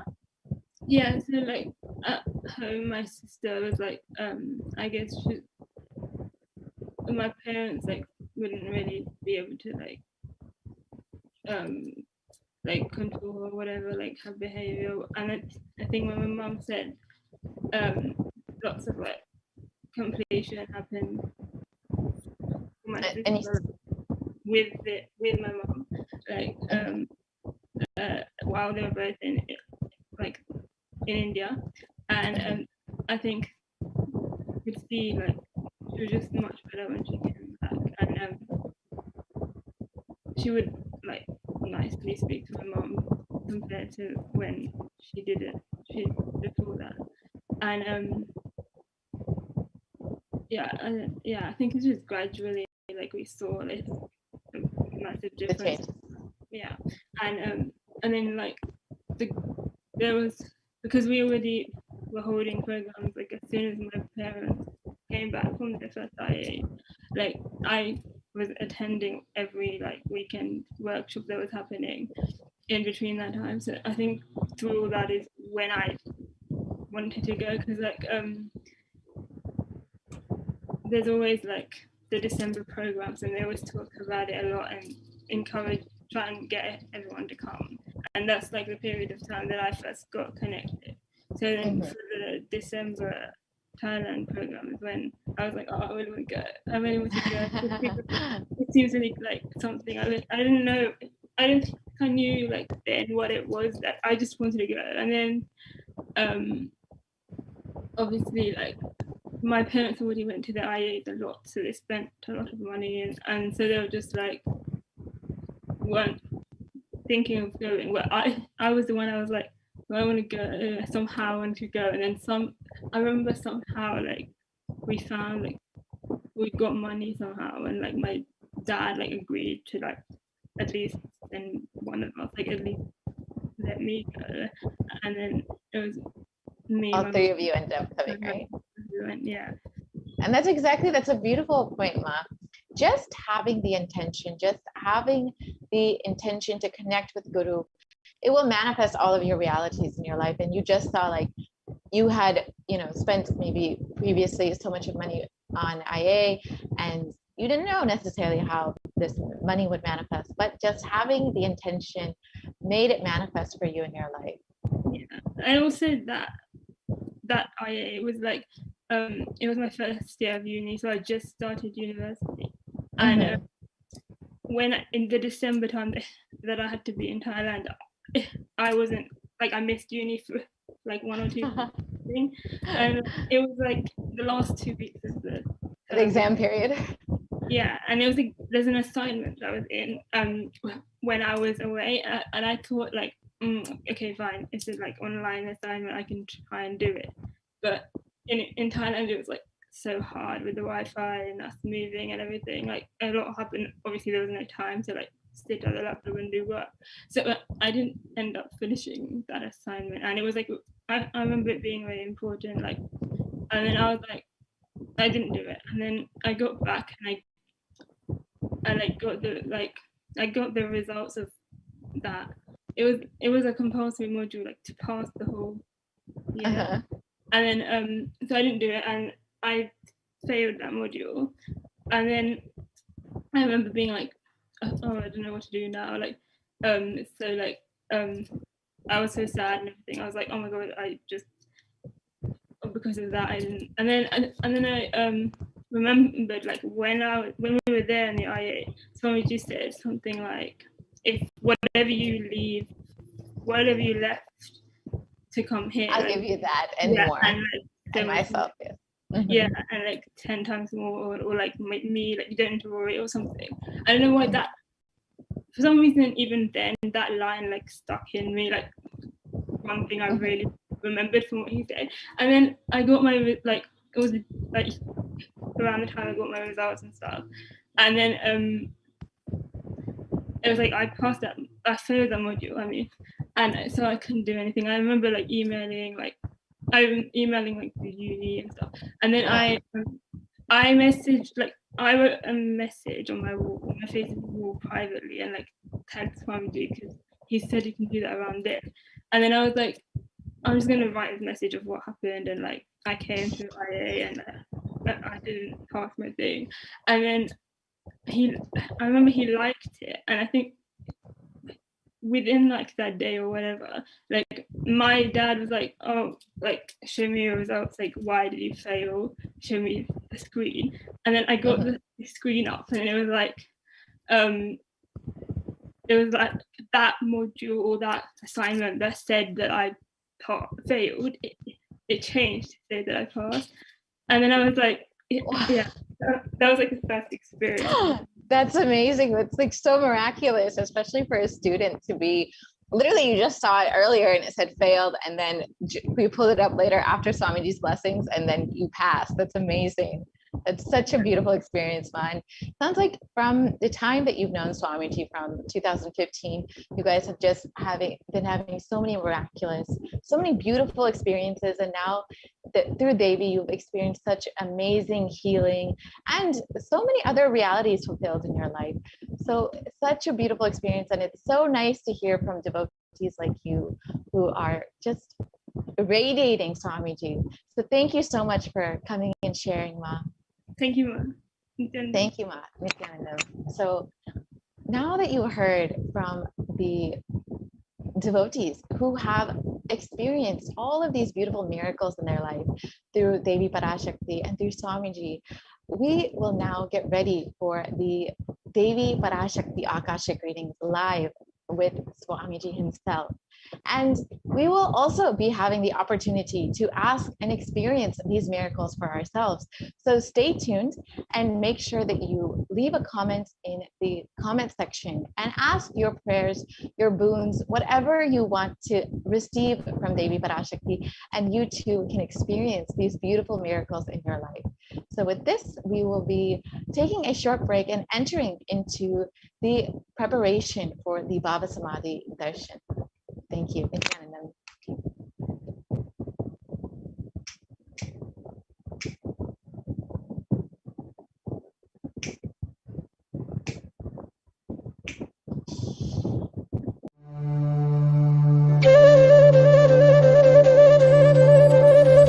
Vasudeva Sudam Devam Gamsachanura Mardanam Devagi Paramanandam Krishnam Vande Jagadguru. He is the most powerful, greatest embodiment of the cosmos, Sadashiva, ever happened in the cosmos, the greatest devotee of Sadashiva. If I have to put in one word the life, legacy, message of Krishna, I'll use the word life. Just intense life. It expressed in body as ever youthful. It expressed in intellect as amazing strategist. It expressed in emotion as a most beautiful, pure romance. Essence of Krishna's life, message, legacy is life, intense life. He is so much in love with life, in romance with the cosmos. Everything was just celebration, celebration, celebration.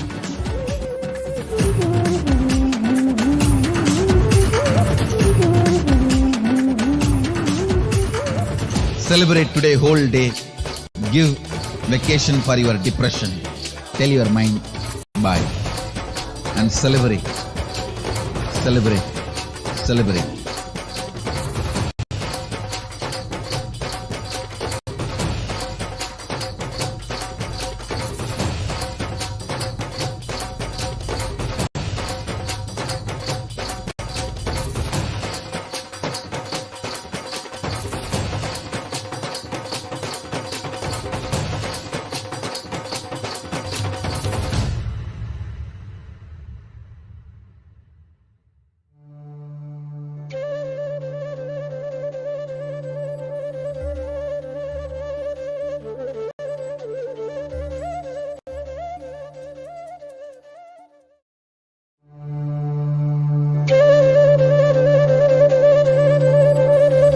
Vasudeva Sudam Devam Gamsachanura Mardanam Devaki Paramanandam Krishnam Vande Jagadguru.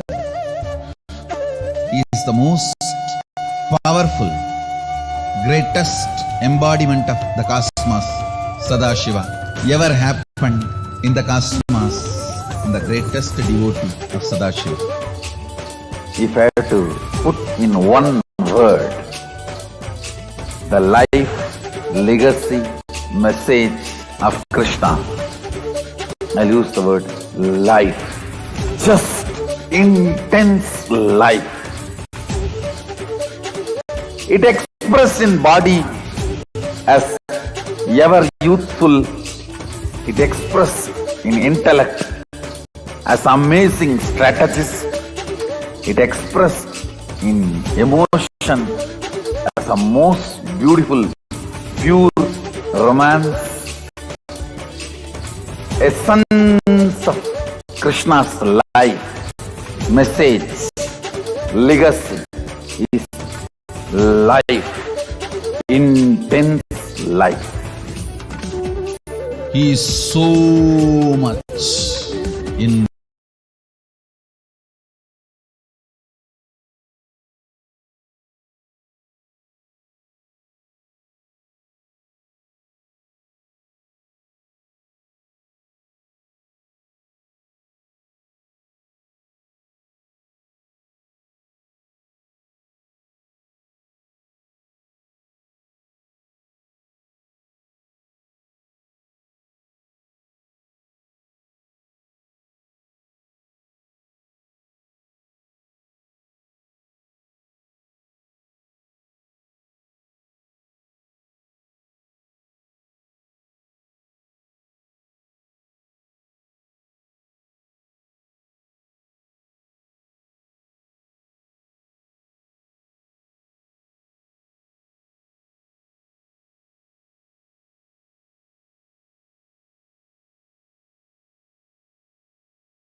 Vasudeva Sudam Devam Gamsachanura Mardanam Devagi Paramanandam Krishnam Vande Jagadguru. He is the most powerful, greatest embodiment of the cosmos, Sadashiva, ever happened in the cosmos, and the greatest devotee of Sadashiva. If I have to put in one word the life, legacy, message of Krishna, I'll use the word life. Just intense life. It expresses in body as ever youthful. It expresses in intellect as amazing strategist. It expresses in emotion as a most beautiful, pure romance. Essence of Krishna's life, message, legacy is life, intense life. He is so much in love with life, in romance with the cosmos.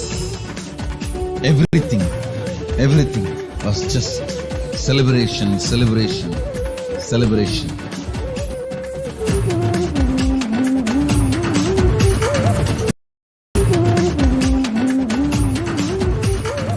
Celebrate today whole day. Give vacation for your depression. Tell your mind bye and celebrate.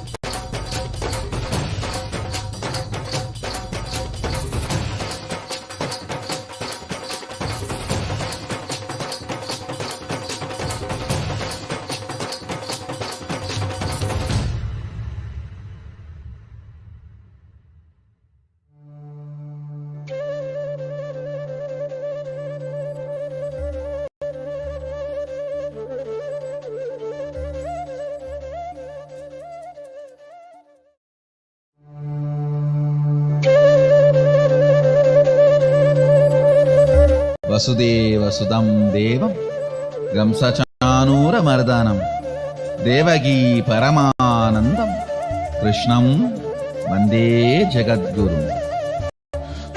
He is the most powerful, greatest embodiment of the cosmos, Sadashiva, ever happened in the cosmos, and the greatest devotee of Sadashiva. If I have to put in one word the life, legacy, message of Krishna, I'll use the word life. Just intense life. It expresses in body as ever youthful. It expresses in intellect as amazing strategist.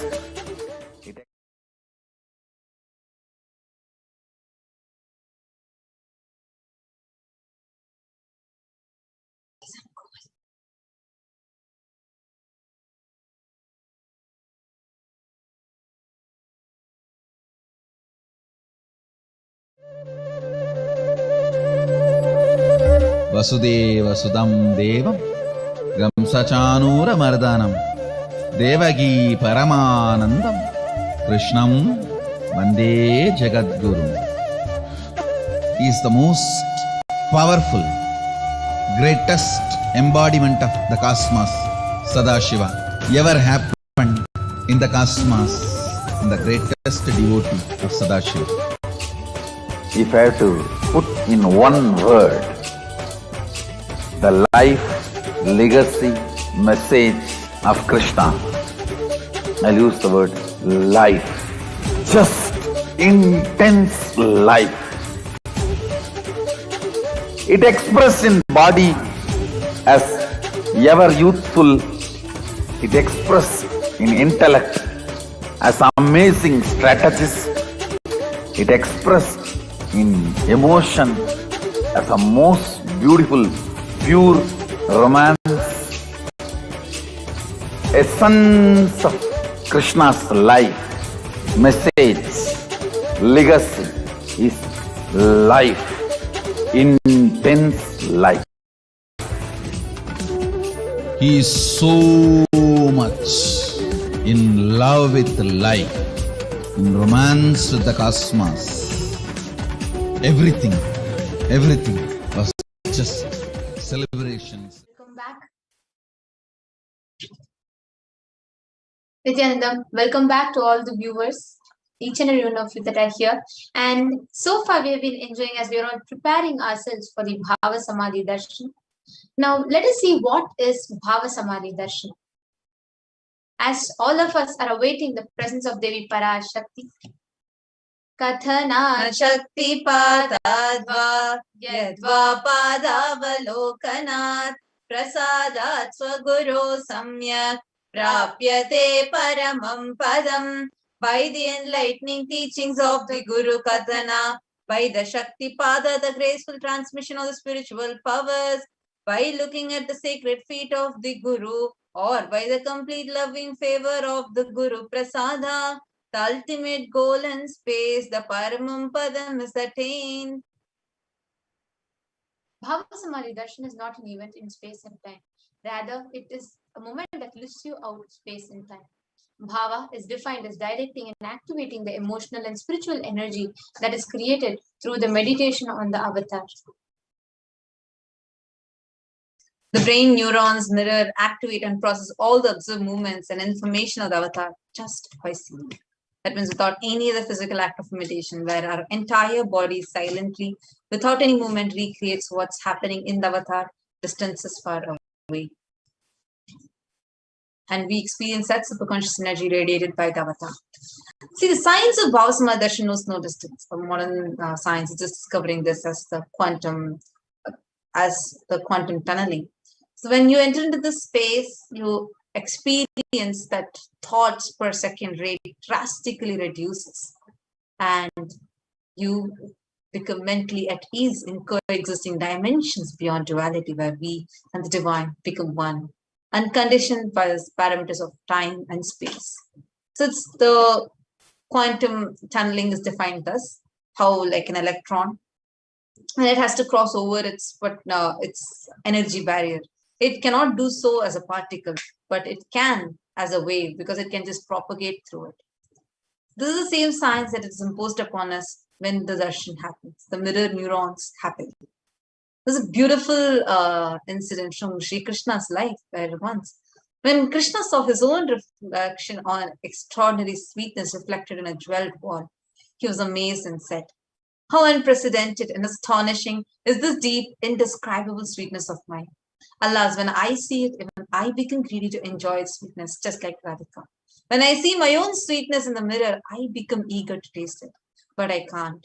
After due consideration, I find that the only way to relish this sweetness is through the constitution of Sri Radhika."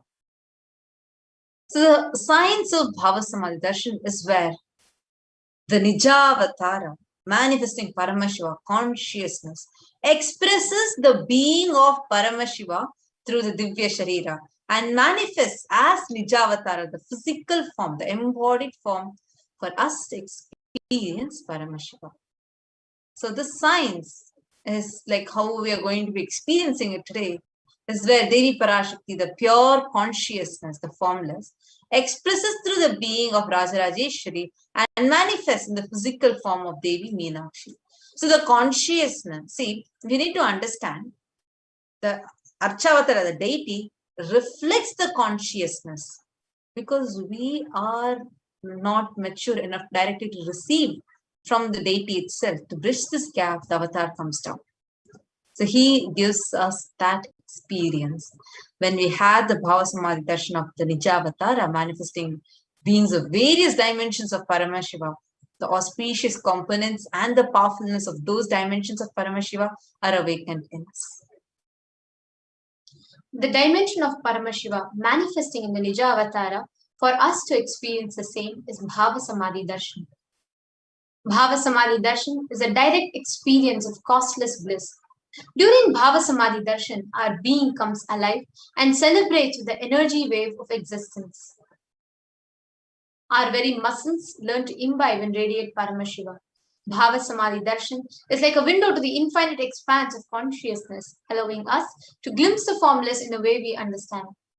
Even without much effort from our side, our very bio-memory awakens the space of Paramashiva, the ultimate consciousness during Bhava Samadhi Darshan. Just having a glimpse of the avatar burns janmas of karmas from you. The best space to be in to receive the darshan is gratitude, because when you are in that space of gratitude, all your conscious resolutions, the needs, wants, everything just drops. You become ready to reflect, you get into the pure space, ready to reflect Paramashiva, pure consciousness. That is all you need to manifest the best for your life and lives of people around you. Now, what is the right context to be in? Just have this inside you. I know you are the source of everything. You are everything, and you are in the embodied form of the Supreme Pontiff of Hinduism, and you are in this body too. You are the source for both. O Devi Parashakti, let me connect with you, let you reveal yourself to me. Let me be in the Bhava Samadhi. Now, as let us all now get ready to receive the Bhava Samadhi Darshan.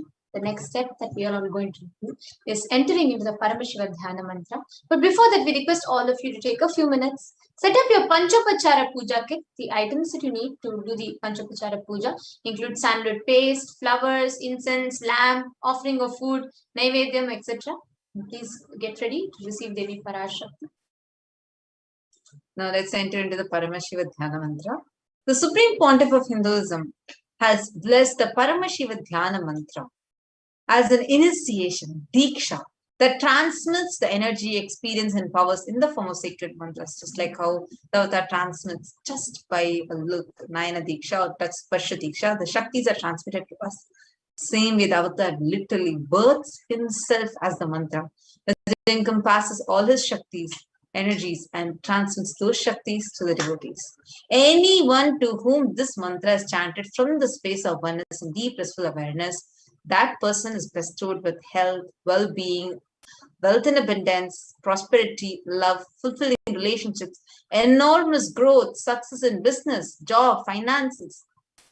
A complete and fulfilled life manifests without any types of doshas, sins, evil eyes, or obstacles, leading to a long, healthy, and a blissful life.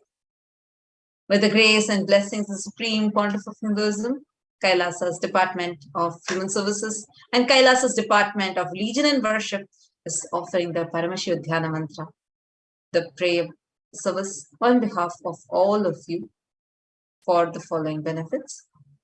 We are going to be praying for you to be healed of all your health issues, healed of all psychological stress, anxiety, addictions, depressions, pain patterns.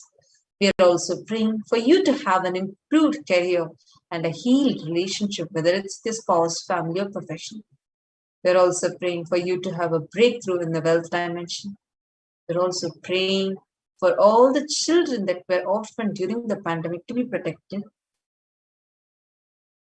We're praying to Devi Parashakti for you to have protection from natural calamities, protection from losses in income, and for you to have a solution to any problem.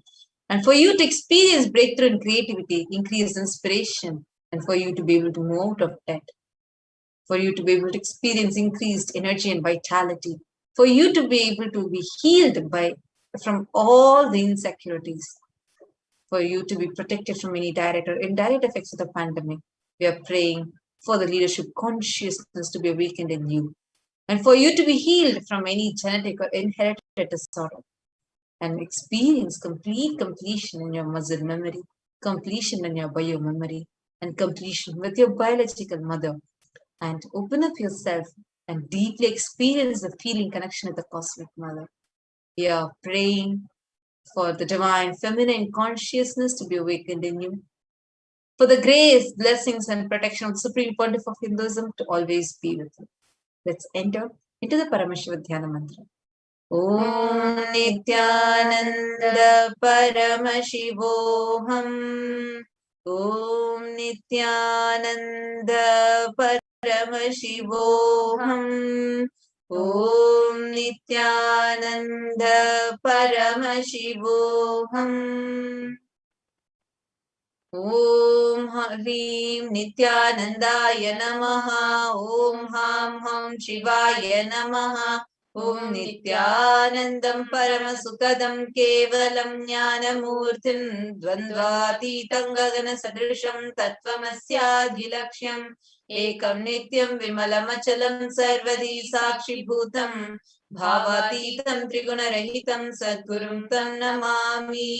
I surrender to that Sadguru who is eternal bliss, the bestower of supreme happiness, the one who is the embodiment of wisdom, who is beyond duality, who is omnipresent, to whom the supreme goal is giving the enlightenment experience, who is eternal, pure and unshakable, the silent spectator of all thought processes, who is beyond emotions, who is without the three qualities called Sattva, Rajas and Tamas. When you make a conscious resolution in the presence of the avatar, the power of the Sankalpa itself will deliver the experience and manifest your reality.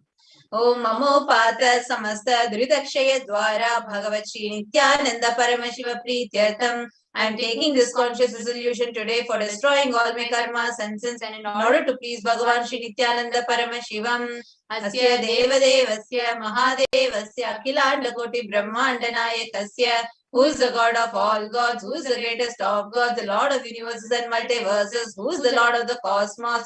Sakala Jagat Srishti Siddhi Samhara Tiro Bhava Anugrahakya Panchagratya Parayanasya.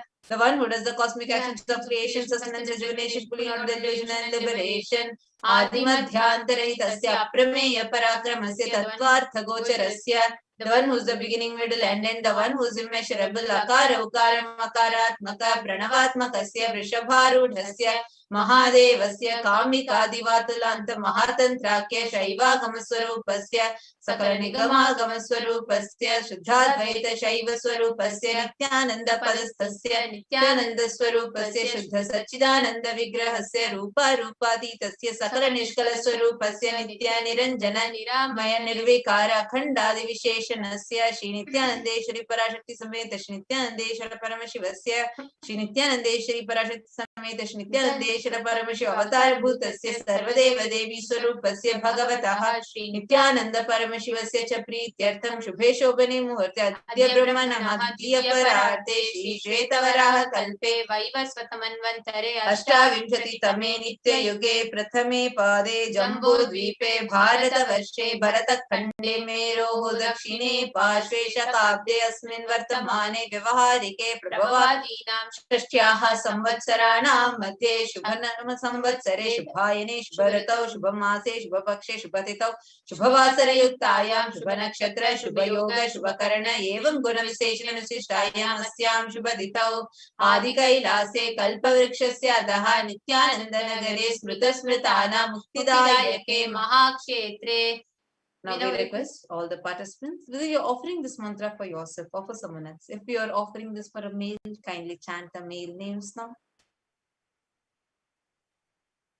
Namadheyasya. Now we request all the participants, whether you're offering this for yourself or for someone else. If you're offering this for a female, kindly chant the female names now. Namnyaha cha yajamananam avayoho saha kutumbhanam bandhuvarganam dayadivarganam mitravarganam sodaravarganam samesham. For all those who are participants, so send me with their families, relatives, inheritors, brothers, friends, and everyone. Sarva bhishta siddhyartham, sarva mangalavaptyartham, uttarottaranava chinna sthiralakshmi praptyartham. Always let there be all types of good and auspiciousness. Always let there be abundant flow and steady flow of abundance, prosperity, and wealth. Kutumbe sarvesham sarva bhishta siddhyartham chintita manoratha vaptyartham. Let the family always have all kinds of auspiciousness and anything which is desired be fulfilled. Samesham adivyadi nivrityartham samesham chiradi pada paryantam vidyamananam sameshu angeshu jarita janishyamana sakala vidha nana vidaroganam vyabohartam Tadvara Rogadrigatra let all chronic diseases be healed, let all kinds of diseases and disorders in the body starting from head till toe, which has occurred or which is yet to be occurred with in the various parts of the body be healed. Let a strong diseases, healthy handsome, graceful body be obtained. Samesham Parikartribhishya Kridakarishямana Sakala Vidha Mantra Tantra Yantra Vishachurna Abhichara Stambhana Marana Uchatana Vidveshana Vashikaranadi Mantrika Prayoge Vyaharakshana Praptyartam Tadvara Samesham Sarvabhishta Siddhyartam. Let protection be obtained from all the evil effects of acts performed by people either in the past or yet to be performed in the future, through the use of mantras, tantras, yantras, poisonous pills, employing pills for malevolent purposes like making a person immobile, killing a person through vomiting diarrhea, upsetting and ruining the health, poisoning and hypnotizing, etc. Apamrityu dosha nivrityartam, kalam mrityu, akalam mrityu, durmrityu nivrityartam. Let all the doshas of death, fixated death like death, time death, unnatural death, fatal death be removed. Samesha manta drishti, vahi drishti, krura drishti, vyapara drishti, anukula drishti, pratikula drishti, ityadi. Sakala vida drishta dosha nivrityartam. Let all the effects of evil eyes from known and unknown sources, effects of cruelty filled eyes, evil eyes of business enemies, effects of evil eyes of people who may project as if they are well wishers, and the effects of evil eyes of the people who are against our well-being be removed.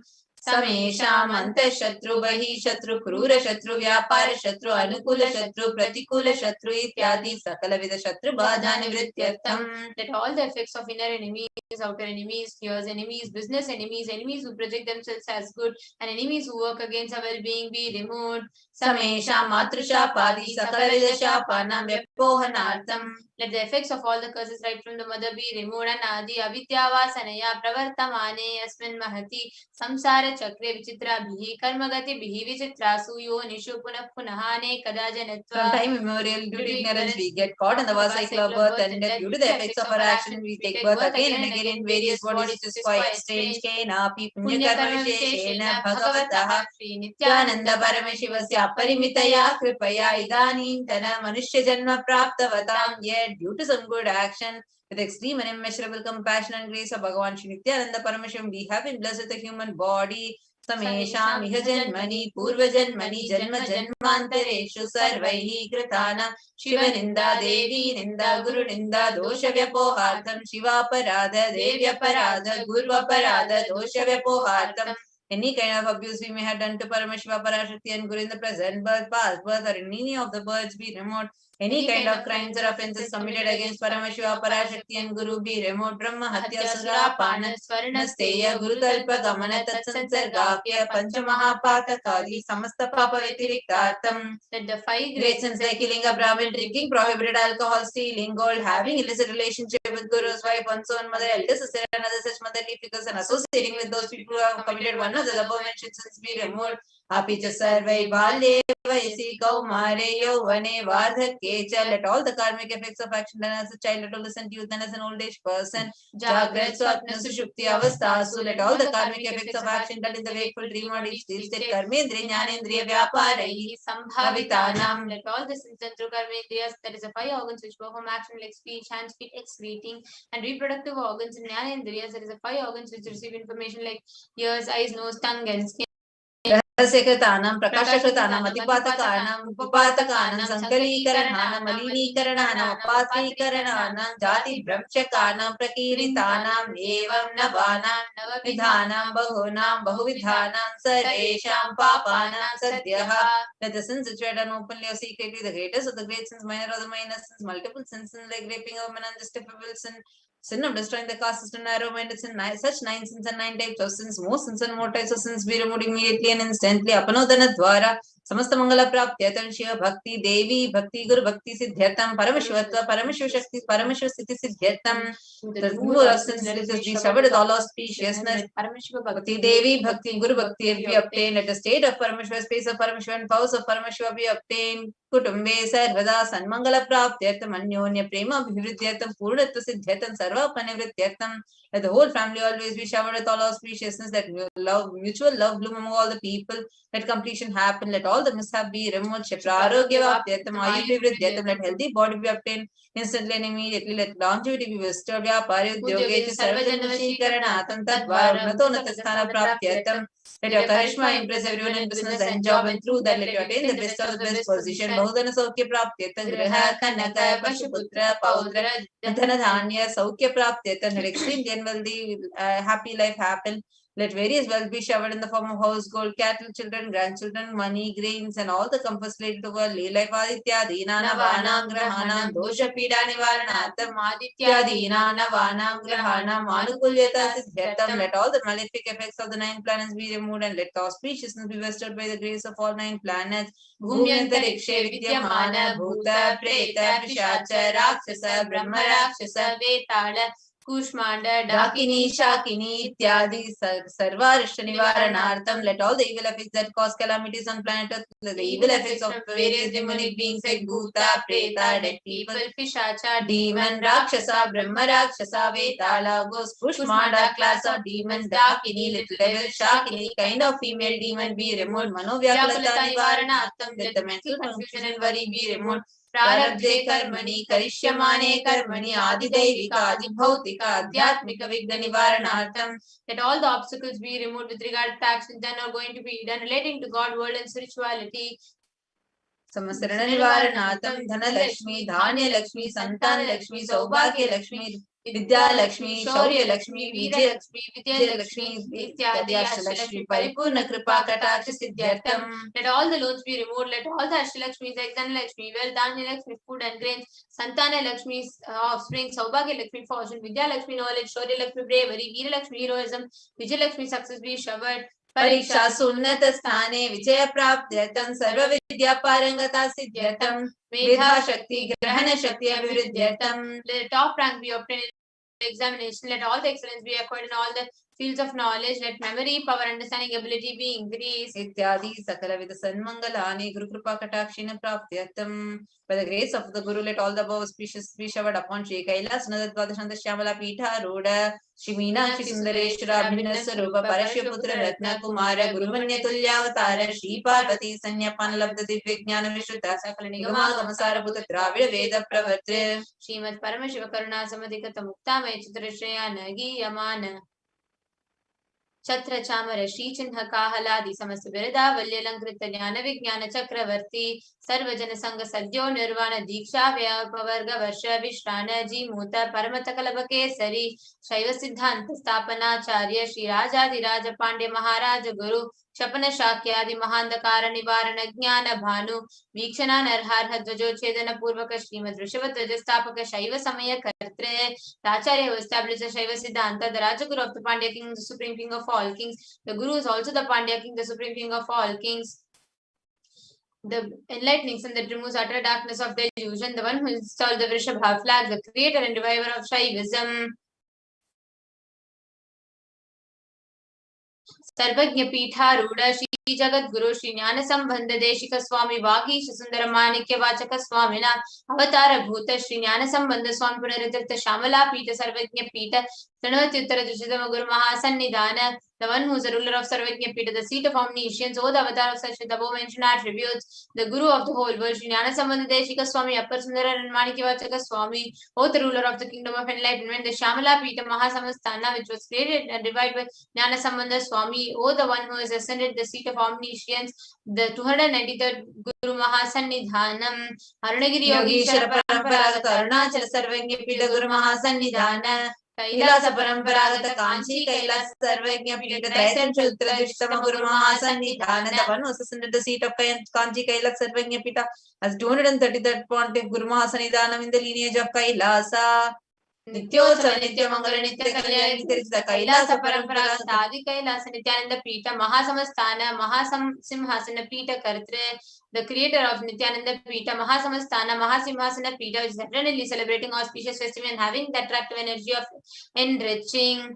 साक्षात् श्री परमेश्वर समुद्भूत कैलास परंपरागत वैवस्वत मनीषा चंद्र भगीरथ श्री रामचंद्र शूरसेन इत्यादि अनवच्छिन्न सार्वभौम चक्रवर्ती परंपरागत चतुष्षष्टि योगिनी मंडित चतुष्षष्टि संप्रदाय प्रवर्तक मनुधर्म शासन सूर्यवंश प्राप्त सर्वज्ञ पीठ सुरांगी साम्राज्य मूर्धाभिषिक्त चूड़ामणि साक्षात् श्री परमेश्वर समुद्भूत कपिल महागुरु पुनरुद्धृत महानिर्वाणी पीठ अष्टोत्तर सहस्र श्री महामंडलेश्वर साक्षात् श्री परमेश्वर सिंहासनाभिषिक्त समसम गणनायक श्री महागणपति समारंभ नवचिन्ह पीठाधीश्वर गुरु परंपरा प्राप्त अठल पीठ अष्टोत्तर सहस्र श्री अठल पीठाधीश्वर the 1008 श्री अठल पीठाधीश्वर of अठल पीठा which is an unbroken lineage of point starting from Bhagavan Mahaganapati who is the leader of the Ganas and who is coronated by Bhagavan Paramashiva himself.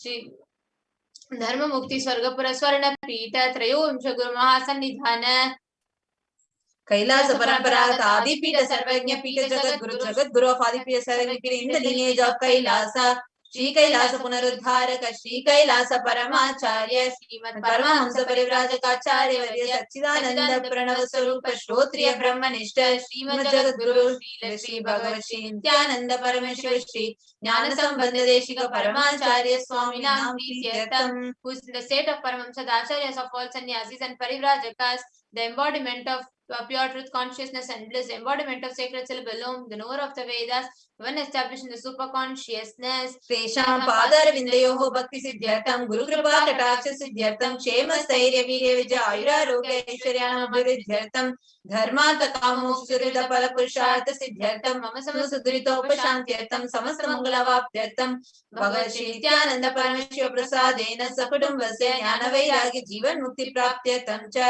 shri nityanandeshwari parashakti sameta shri nityanandeshwara paramashivasya Shri नित्यानंदेश्वरी पराशक्ति समेत श्री नित्यानंदेश्वर परमेश्वर अवतार भूत सर्वदेव देवी स्वरूपस्य भगवतः श्री नित्यानंद परमशिवस्य च ध्यान षोडशोपचार सर्वोपचार अर्चनाराधना पूजा प्रार्थना करिष्ये ओम आनंद गंधनिलयाय नमः भवरोगवेशजाय नमः कल्पतरवे नमः ईप्सित फलदायकाय नमः पशुपतये नमः भाग्य विमोचकाय नमः ईप्सित फलदायकाय नमः भाग्यवृत्ति परिवर्तकाय नमः मादि व्याधि विनाशकाय नमः समस्त कल्याण गुणान्विताय नमः विरधिपुरीशाय नमः श्री कैलासपतये नमः ओम शिवशक्ति ऐक्य स्वरूपाय नमः ओम ह्रीं नित्यानंदाय नमः ओम हां हम शिवाय नमः श्री नित्यानंदेश्वरी पराशक्ति समेत श्री नित्यानंदेश्वर परमशिवाय नमः ओम श्री नित्यानंदेश्वरी पराशक्ति समेत श्री नित्यानंदेश्वर परमशिव अवतार भूत सर्वदेव देवी स्वरूपाय श्री भगवत श्री नित्यानंद परमशिव श्री ज्ञान संबंध देशिक परमाचार्य स्वामिने नमः ओम Nityanandam. Let's enter into the Dhyana Shloka of Devi Parashakti. Sindhuraruna Vigraham Trinayanam Manikya Mauli Spuratara Nayaka Shekaram Smitamuki Mapi Navakshoraham Panibhyam Alipurna Ratta Chashakam Raktodvalam Vibratin Saumyam Ratnagrasta Ratta Charanam Dhyayet Paramambikam. In the same space. It is all. Get ready to receive Devi Parashakti. Please sit straight with your head, neck and spine in a straight line. Have your eyes closed, bringing your entire awareness to your Ananda Gandha, your being center, above your navel and below your heart center. Let's start chanting the Mahavakya. Please start chanting the Mahavakya.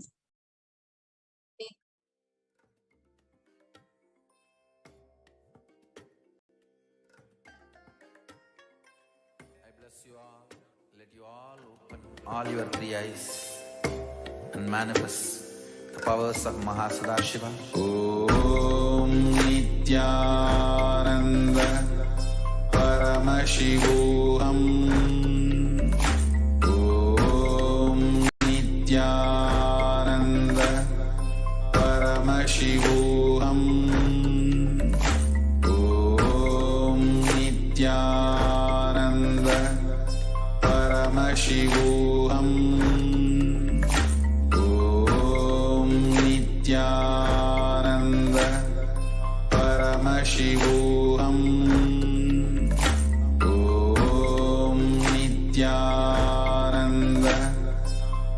Paramashivoham.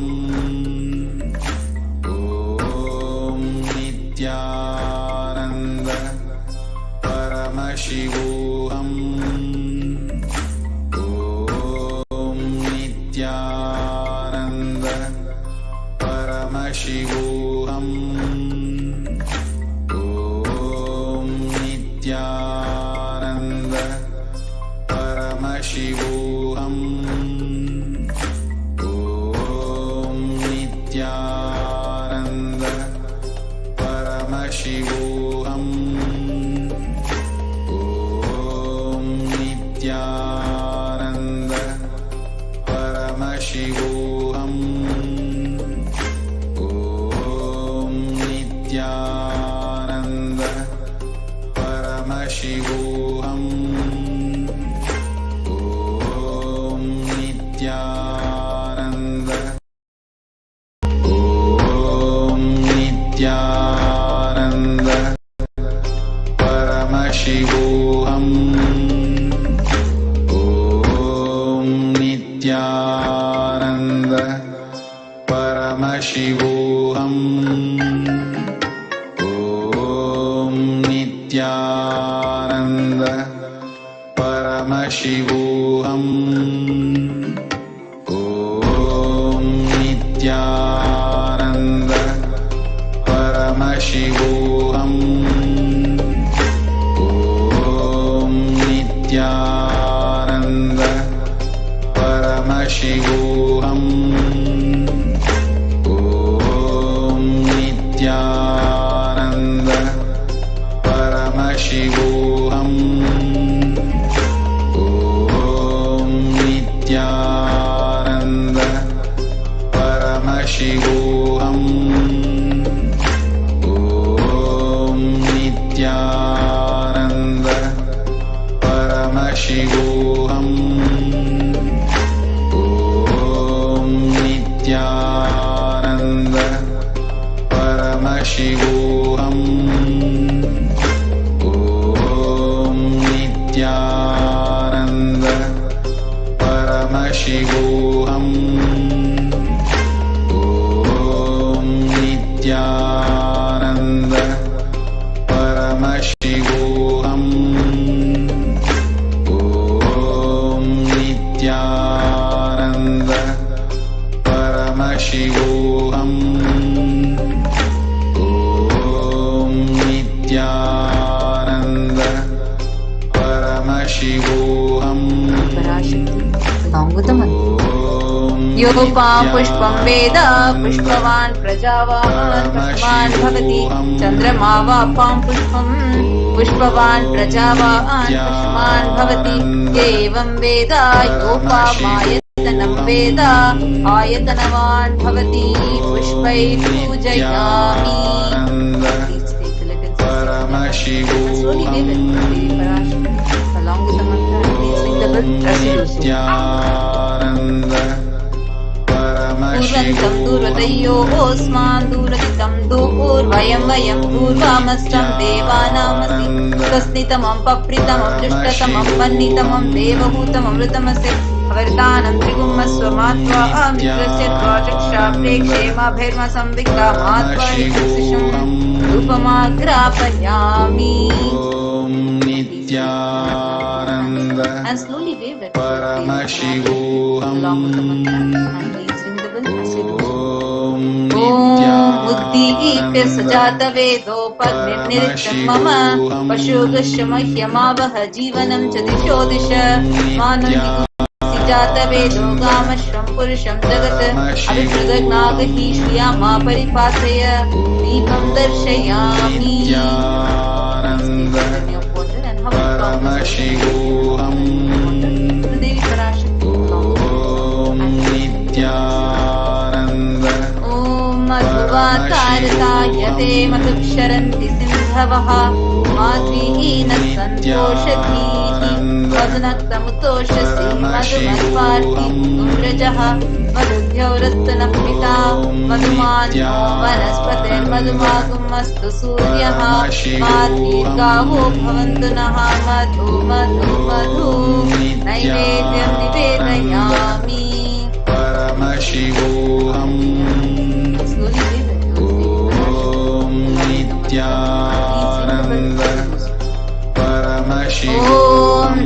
राजाधिराजाय प्रसंयसाहिने नमो वयं वै शवनाय कुर्महे तमे कामकामाय मह्यं कामेश्वरो वै शवनो ददातु कुबेराय वै शवनाय महाराजाय नमः कर्पूरगौरं करुणावतारं सारसारं भुजगेन्द्रहारं सदा वसन्तं हृदयारविन्दे भवमशिवोऽहं नमामि भवं भवानी सहितं नमामि भवं भवानी सहितं नमामि कर्पूरनीराञ्जनं दर्शयामि Paramashivoham. Om Nithyananda receive the darshan Paramashivoham. Om Nithyananda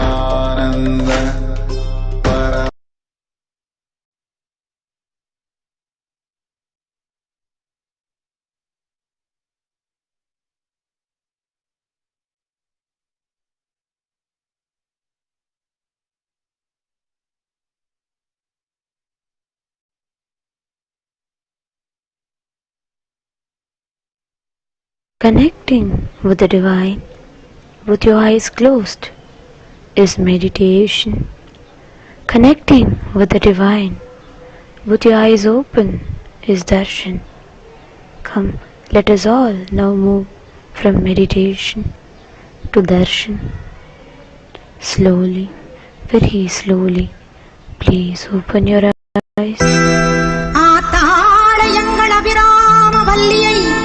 அண்டமெல்லாம் பூத்தாளை மாதுளம் பூ நிறத்தாளை புவியடங்க காத்தாளை அங்கையர் பாசாங்குசம் கரும்பு வில்லும் அங்கை சேர்த்தாளை முக்கண்ணியை தொழுவார்க்கும் ஒரு தீங்கும் இல்லையே தேவி கருமாரி அம்மனை தொழுவார்க்கும் ஒரு தீங்கும் இல்லையே செல்லாத்தா செல்ல மாறியாத்தா செல்லாத்தா செல்ல மாறியாத்தா எங்கள் சிந்தையில் வந்து அரை நாடி இல்லாத்தா கண்ணாத்தா உன்னை காணாத்தா கண்ணாத்தா உன்னை காணாத்தா இந்த ஜென்மம் எடுத்து என்ன பயனுக்கு சொல்லடி நீயாத்தா அம்மா சொல்லடி நீயாத்தா தாயே சொல்லடி நீயாத்தா செல்லாத்தா செல்ல மாறியாத்தா எங்கள் சிந்தையில் வந்து அரை நாடி இல்லாத்தா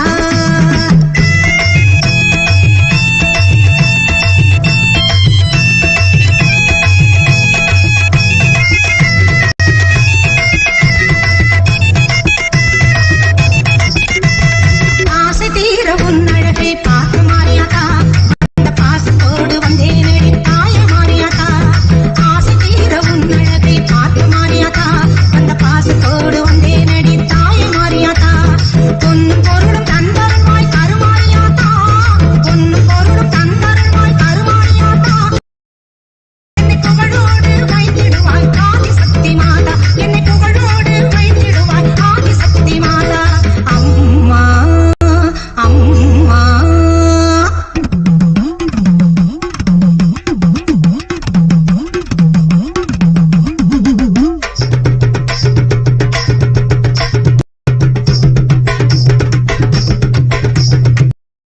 தென்னை மர தோப்பினிலே தேங்காய பறிச்சுக்கிட்டு தென்னை மர தோப்பினிலே தேங்காய பறிச்சுக்கிட்டு தேடி வந்த முந்தனையே சின்னாத்தா நாங்க தேடி வந்த முந்தனையே சின்னாத்தா நீ இளநீரை எடுத்துக்கிட்டு எங்க முறை கேட்டுக்கிட்டு இளநீரை எடுத்துக்கிட்டு எங்க முறை கேட்டுக்கிட்டு வளமான வாழ்வு கொடு மாறியாத்தா நல்ல வழிதனையே காட்டி விடு மாறியாத்தா இந்த பெருமையை இந்த உலகுக்கு எடுத்து பாடாட்டா இந்த ஜென்மம் எடுத்து என்ன பயன் என்று சொல்லடி நீயாத்தா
வைத்தேனே பாட்டும் நானே பாவமும் நானே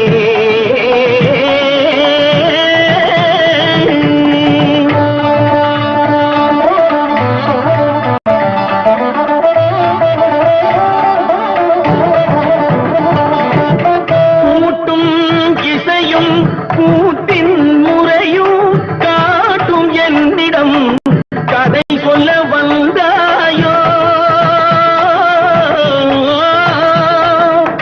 கூட்டும் இசையும் கூட்டின் முறையும் காட்டும் என்னிடம் கதை சொல்ல வந்தாயோ பாட்டும் நானே பாவமும் நானே பாடும் உன்னை நான் பாட வைத்தேனே பாட்டும் நானே பாவமும் நானே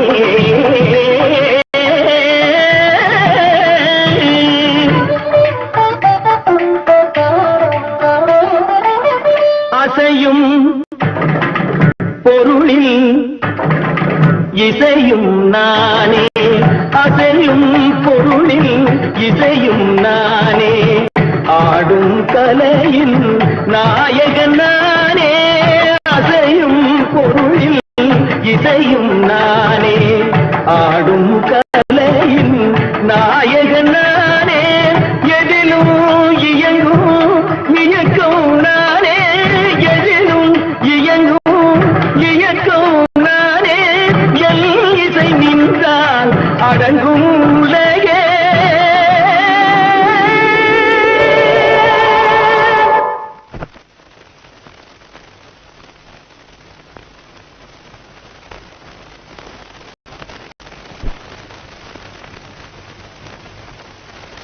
நான் அசைந்தால் அசையும் அகிலமெல்லாமே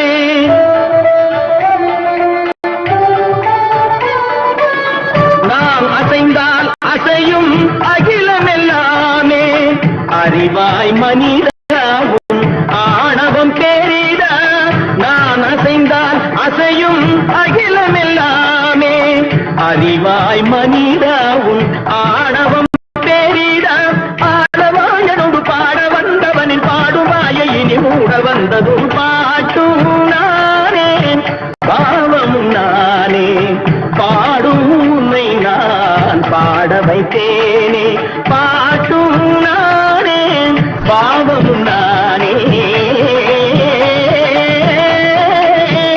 சத்திகம் திகதிகம் திகதி தனி தபதி தனி தனி தனி தனி தப மகரி சமகரி பமகர பமகரி மக பமர பமதனிதா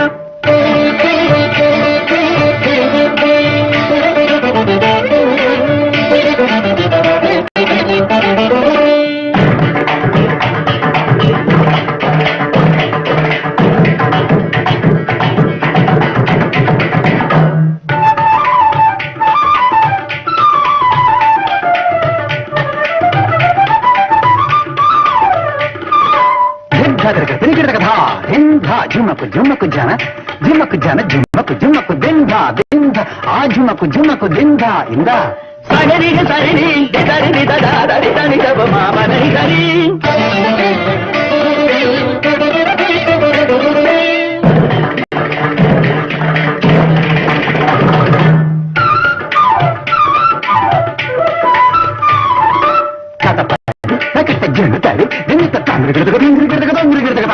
गरी मगरी सारी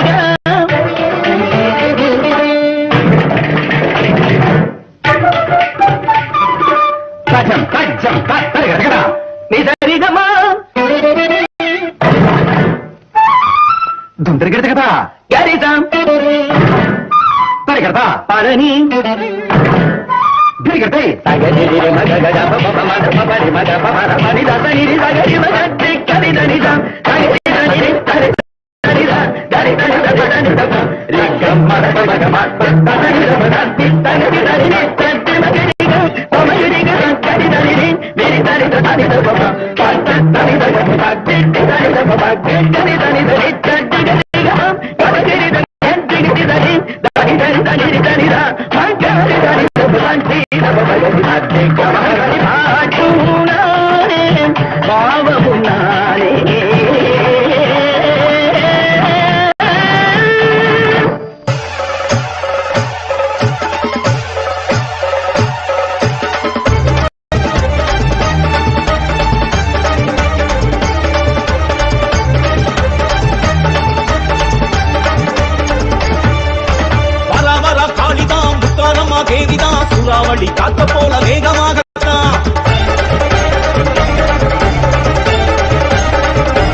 ஓம்காரி உயர்ந்த ஞானத்து இருந்து அருள் செய்யும் மகா கைலாசத்து உணர்வுயிர் ஒடுங்கி உத்தம நிலையிருக்கும் பொழுதும் பரமசிவனார் பாகமாயிருந்து சிவத்துள்ளொடுங்கிய சக்தியாயிருந்தும் சிவமாயிருந்தும்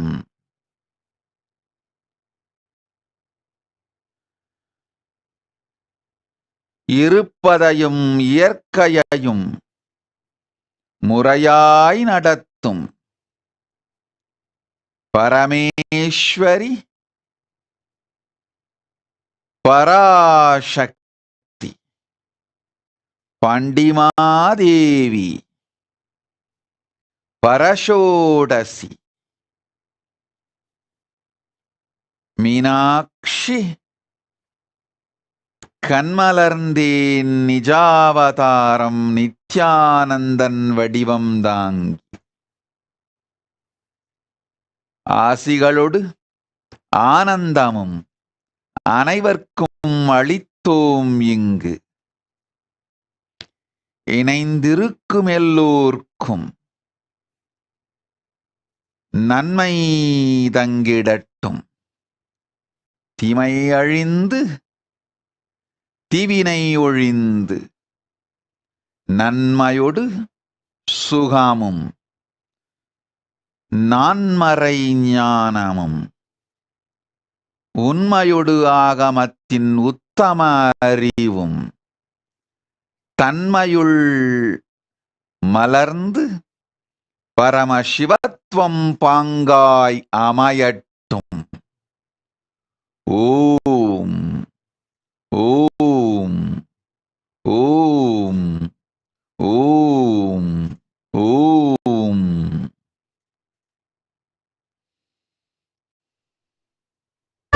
காளி திரிசூலி சூர சம்ஹாரி தசரா காணத்தா வாராளம்மா. காளி திரிசூலி சூர சம்ஹாரி தசரா காணத்தான் வாராளம்மா.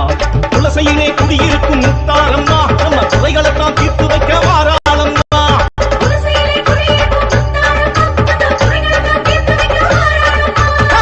வர காளிதான் முத்தாரம்மா தேவிதான் சூறாவளி காத்த போல வேகமாகத்தான்.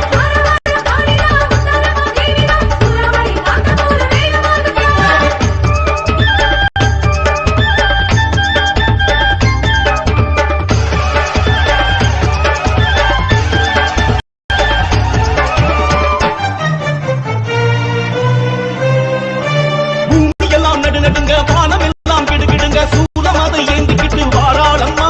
சலங்கையொளி கலகலக்க சாத்தானும் சலசலக்க சம்ஹாரம் செஞ்சிடத்தான் வாராளம்மா. சடை பின்னிக்கிட்டு தோர பல்லு காட்டிக்கிட்டு தோல விழி தேவியம்மா வாராளம்மா. வேஷம் கட்டி ஆடுகிற மக்களுக்கு வாக்கு சொல்ல மருளாடி முத்தாரி வாராளம்மா. காலபயம் நீக்கிவிட வாராளம்மா. காணிக்கையை வாங்கிக் கொள்ள வாராளம்மா. வானிடையை முந்திக்கிட்டு வாராளம்மா. பஞ்சங்களை பாலருக்க வாராளம்மா. காலபயம் நீக்கிவிட வாராளம்மா. காணிக்கையை வாங்கிக் கொள்ள வாராளம்மா. வானிடையை முந்திக்கிட்டு வாராளம்மா. பஞ்சங்களை பாலருக்க வாராளம்மா. முத்தாரம்மா நம்ம முத்தாரம்மா வாராளே வாராளே Mutharamma.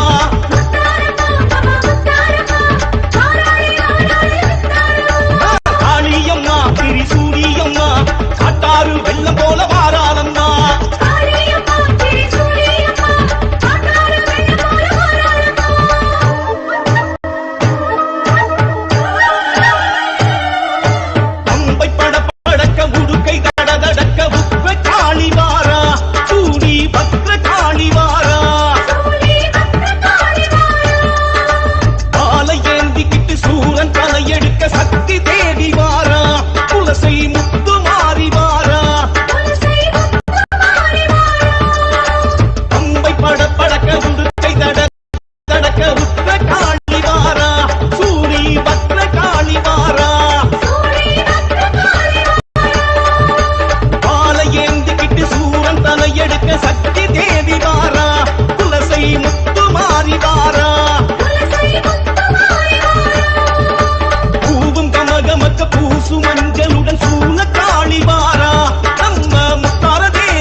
Om Pragnya Rajput.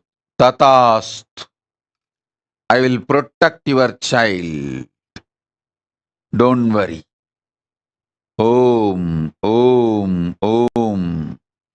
Kalyana Sundaram. Gandhi Madinathan will be liberated. Kailasa Padavi Praptirastu. Tatast. Om.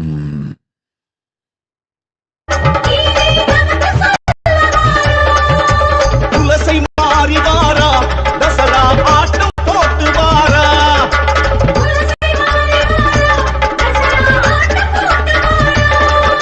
முத்தார தாயி வாரா முரசு கொட்ட ஆடி வாரா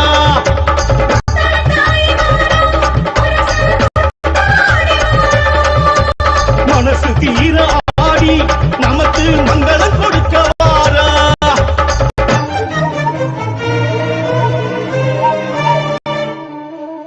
வரா வரா காடுதான் முத்தாரம்மா தேவிதான் சூறாவளி காத்த போல வேகமாகத்தான்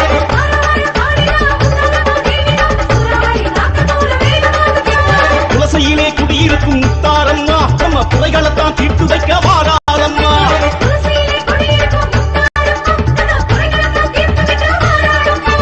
வரா வரா காடிதான் முத்தாரம்மா தேவிதான் சூறாவளி காத்த போல வேகமாகத்தான்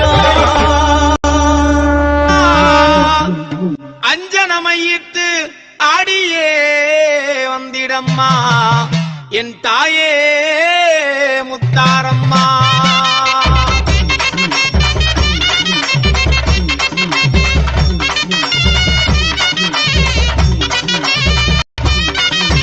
ஓடி ஓடி வராளம்மா எங்க முத்தாரம்மா இங்க ஆடி ஆடி வருவாளம்மா தங்க முத்தாரம்மா ஓடி ஓடி வராளம்மா எங்க முத்தாரம்மா இங்க ஆடி ஆடி வராளம்மா தங்க முத்தாரம்மா பண்ணை முடியும் பறந்து வர எங்க முத்தாரம்மா அவ சடுதியிலே ஆடி வரா தங்க முத்தாரம்மா பண்ணை முடியும் பறந்து வர எங்க முத்தாரம்மா அவ சடுதியிலே ஆடி வரா எங்க முத்தாரம்மா ஓடி ஓடி ஆட்டா ஆடி ஆடி ஓடி ஓடி வராளம்மா எங்க முத்தாரம்மா இங்க ஆடி ஆடி வருவாளம்மா தங்க முத்தாரம்மா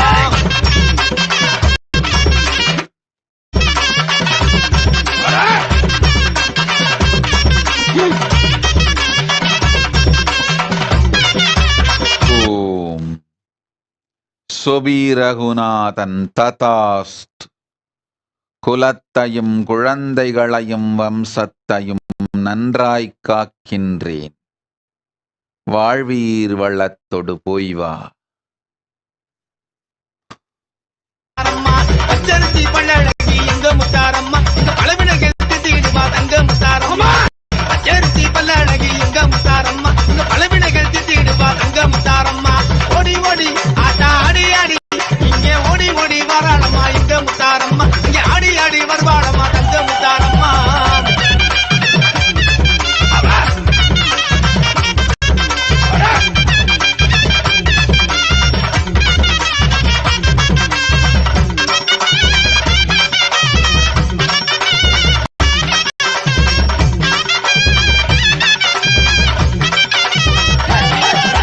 அண்டமெல்லாம் காத்திடுவா எங்க முத்தாரம்மா இந்த அவனிய நாடு இந்த தங்க முத்தாரம்மா அண்டமெல்லாம் காத்திடுவா எங்க முத்தாரம்மா இந்த அவனிய நாடு இந்த தங்க முத்தாரம்மா ஆலகாலன் துணையான எங்க முத்தாரம்மா ஒரு கள்ளத்து இறந்திடுவா தங்க முத்தாரம்மா ஆலகாலன் துணையான எங்க முத்தாரம்மா ஒரு கள்ளத்து இறந்திடுவா தங்க முத்தாரம்மா ஓடி ஓடி ஆட்டா ஆடி ஆடி இங்கே ஓடி ஓடி வருவாளம்மா எங்க முத்தாரம்மா இங்க ஆடி ஆடி வராளம்மா தங்க முத்தாரம்மா ஓம் கீதா கோவிந்தசாமி. சரணாகதியின் அறிவியலை சக்தி சொல்லுகின்றேன் கேட்டுக்கொள். செல் ஆதி கையிலைக்கு சந்நியாச பயிற்சி முறையாய் பெற்றிடு. பிறகு கையிலையும் வாய்க்கும் ஆன்மீக ஞான தீக்ஷா நாமமும் சேரும். பேரங்கள் பேசாது மனத்தை விடுத்து உயிரைக் கொண்டு சென்று ஆதி கையிலையில் இருந்து முறையான சந்நியாச பயிற்சியோடும் திடமான தியாகத்தையும் பெற்றுக்கொள். கைலாச வாழ்வமையும் ஞான பெயரும் அமையும். ஓம். ஓம்.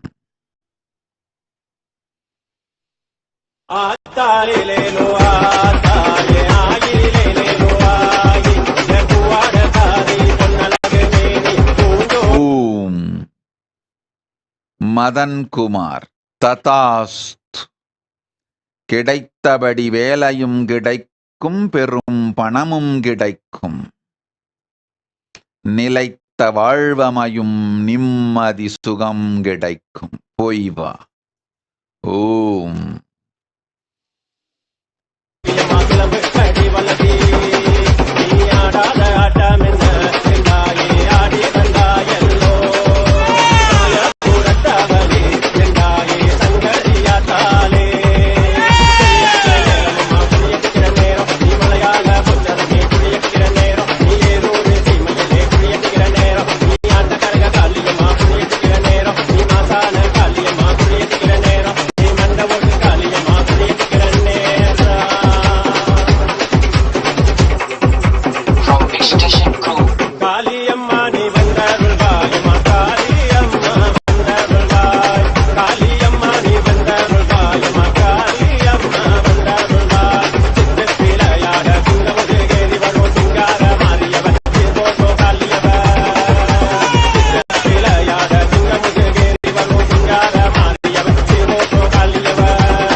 Vandana Agarwal. Tatast. You will be showered with wealth. You will get more than what you invested. Chitra Ravi. Tatast. Do a japa of Om Hreem. You will manifest my own Vakshakti. Tatast. Adya Agarwal. Go to Adi Kailasa. Get the spiritual training. Then you will receive spiritual name and the place in Kailasa. Om.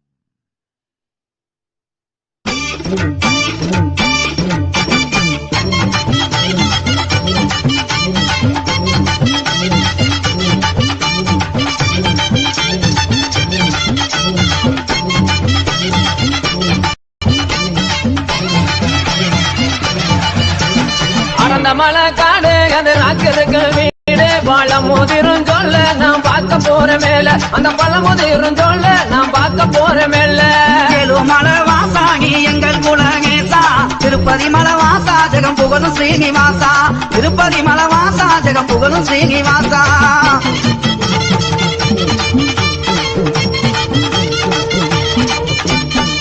Shukri திருமதிலாந்தங்க மர சோலைகளா Shukri திருமதிலாந்தங்க மர சோலைகளா தென்ன மர சோலைக்குள்ளே தேவி அவ வாக்காயம்மா மலை வாசாகி எங்கள் குலகேசா திருப்பதி மலை வாசா ஜெகம் புகழும் ஸ்ரீனிவாசா மாமர சோலைகளாம் மந்திகளின் கூட்டங்களாம் மாமர சோலைகளாம் மந்திகளின் கூட்டங்களாம் மந்திகளின் கூட்டத்திலே மங்கையந்தர காயம்மா அடர்ந்த மலை காடு அது ராக்கிறதுக்கு வீடு பழம் மோதிரும் சொல்ல நாம் பார்க்க போற மேல அகனமல சொங்குகளா அந்த ரமாதீர்த்த தொட்டி அகனமல சொங்குகளா அந்த ரமாதீர்த்த தொட்டி அங்கிருந்து தீர்த்த வர ஆத்தாவாக்கு சக்தியால மலை வாசாகி எங்கள் குலகேசா திருப்பதி மலை வாசா ஜெகம் புகழும் ஸ்ரீனிவாசா அந்த மலை சங்குகளா ஆளிரங்க பொய்கைகளாம் மறந்த மலை சங்குகளாம் ஆளிரங்க பொய்கைகளாம் அந்த மலை ஆளுகின்றார் அழகு மலை மாய கண்ணன் அடர்ந்த மலை காடு அது ராக்கிறதுக்கு வீடு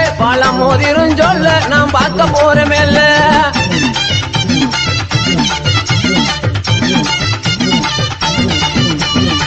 மலைக்கு மலைய அழகா மலைய சுத்தி தொப்பழகா மலைக்கு மலைய அழகா மலைய சுத்தி தொப்பழகா மலை மேலே வாழுகின்ற மாயழகேண்டங்களுக்கு மலை வாசாகி எங்கள் குலகேசா திருப்பதி மலை வாசா ஜெகம் புகழும் ஸ்ரீனிவாசா மலை மேலே வாழுகின்ற மாயழகன் கண்ணனுக்கு மலை மேலே வாழுகின்ற மாயழகன் கண்ணனுக்கு மாமதுரை இமை பார்க்க மனதிலையும் ஆசை கொண்டார் அடர்ந்த மலை காடு அது ராக்கிறதுக்கு வீடு பழம் மோதிரும் சொல்ல நாம் பார்க்க போற மேல தீர்த்தக்கரைக்கு சென்று தேவி வாக்காய தாங்காங்கி தீர்த்தக்கரைக்கு சென்று ராக்காய தாங்காங்கி தீர்த்தக்கரை காவலம்மா தென்பாகி சென்று வரையாகேலு மலை வாசாகி எங்கள் குலகேசா திருப்பதி மலை வாசா ஜெகம் புகழும் ஸ்ரீனிவாசா தீர்த்தக்கரையை விட்டு திருமுருகனை தான் வணங்கி தீர்த்தக்கரையை விட்டு திருமுருகனை தான் வணங்கி பழமுதிர் சோலை வந்து பால்முருகனை தான் வணங்கி அடர்ந்த மலை காடு அது ராக்கிறதுக்கு வீடு பழம் மோதிரும் சொல்ல நாம் பார்க்க போற மேல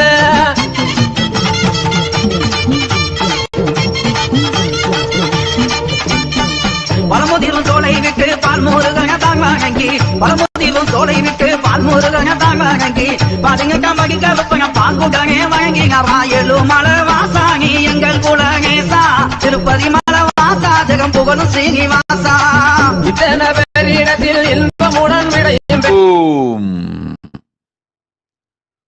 ஓம் ஓம் ஓம் ஓம்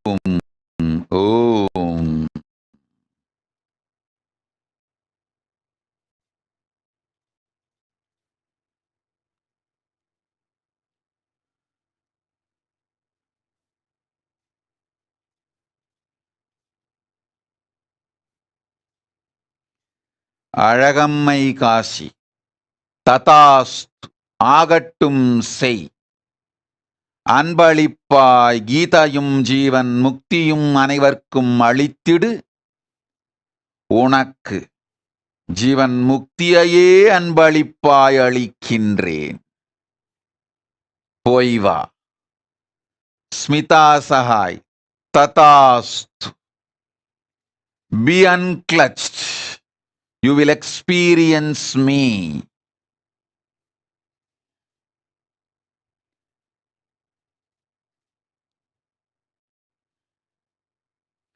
மலையரசஞ்செல்லையா மகள் வேறொரு மதத்திற்கு செல்லுகின்றாள் அவளை காத்து உங்களை மன்னித்து அருளக் கேட்கின்றாய் மலையரசனே உனக்கு மாத்திரம் அல்ல இந்துக்கள் அனைவருக்கும் ஹிந்து க்ஷத்ரியர்கள் அனைவருக்கும் தெளிவாகச் சொல்லுகின்றேன் கேட்டுக்கொள்ளுங்கள் பொன்னை இழந்தால் வேர்வை சிந்தி சில நாட்களில் மீட்டுவிடலாம். மண்ணை இழந்தாலும் ரத்தம் சிந்தி சில ஆண்டுகளில் மீட்டெடுத்து விடலாம்.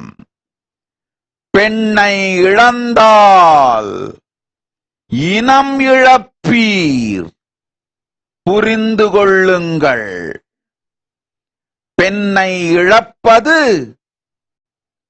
தன்னையே இழப்பதை விட பேரிழப்பு. தன்னை இழந்தாலும் தனி மனிதனுக்கே இழப்பு. பெண்ணை இழப்பது வம்சத்திற்கே இழப்பு. இந்துக்கள் எல்லோரும் கேட்டுக் கொள்ளுங்கள்.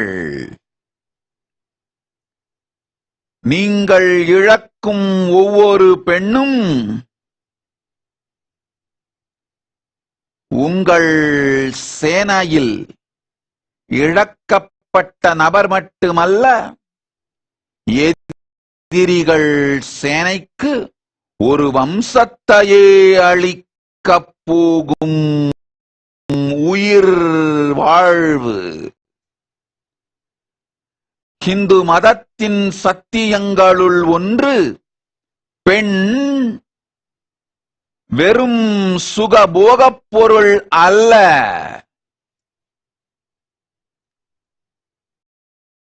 ஸ்திரமான குடும்பமும் நிரந்தர வாழ்வும் முறையான சமூகமும் என்றென்றும் வளர்ந்திருக்கும் இனமும்.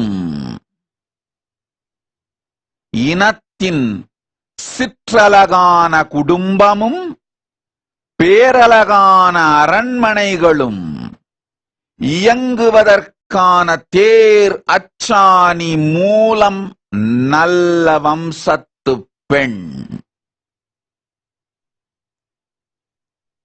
பெண் என்பவள் ஹிந்து மதத்தில் அறிவு ஞான பொக்கிஷத்தை, ஆற்றலை, சக்தியை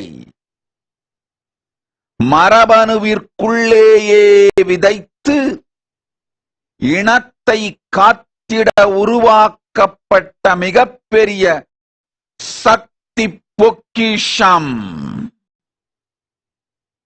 அவள் வெறும் போகப்பொருள் அல்ல, சுகப்பொருள் அல்ல.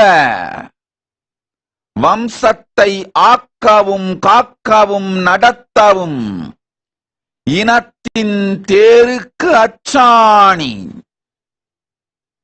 பெண்ணை இழப்பது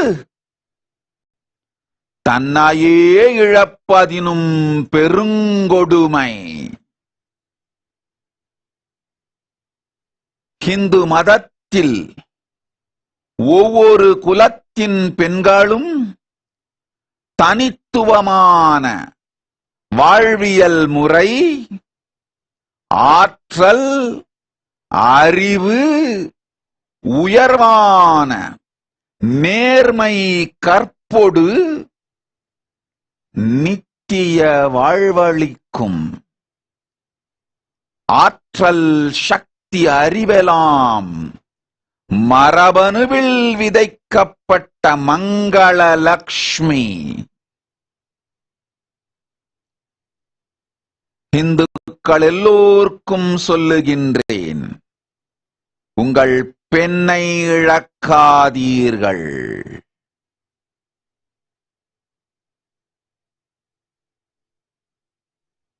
ஜாதி கலப்பு ஒரு வம்சத்தின் மீது நடத்தப்படும் உயிரியல் தாக்குதல்.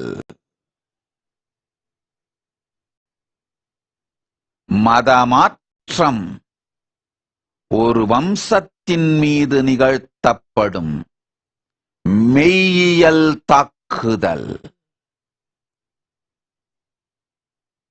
உங்கள் உயிரியல் மீது நிகழ்த்தப்படும் தாக்குதலையும் வன்முறையையும் தடுத்துக் கொள்ளுங்கள். உங்களை காத்துக் கொள்ளுங்கள்.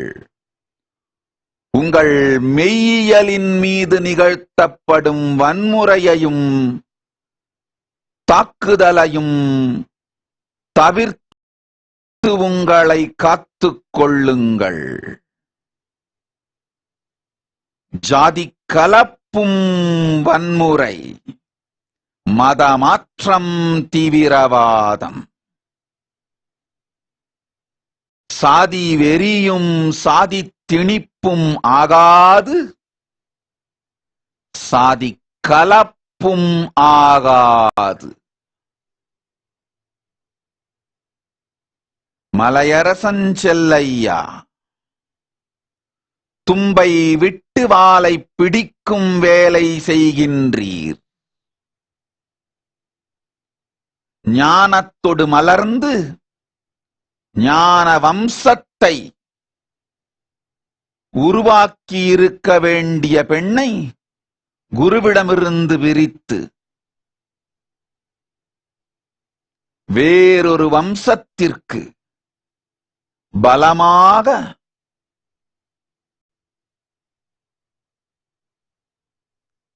எதிரிப்படைக்கு ஆள் செய்யும்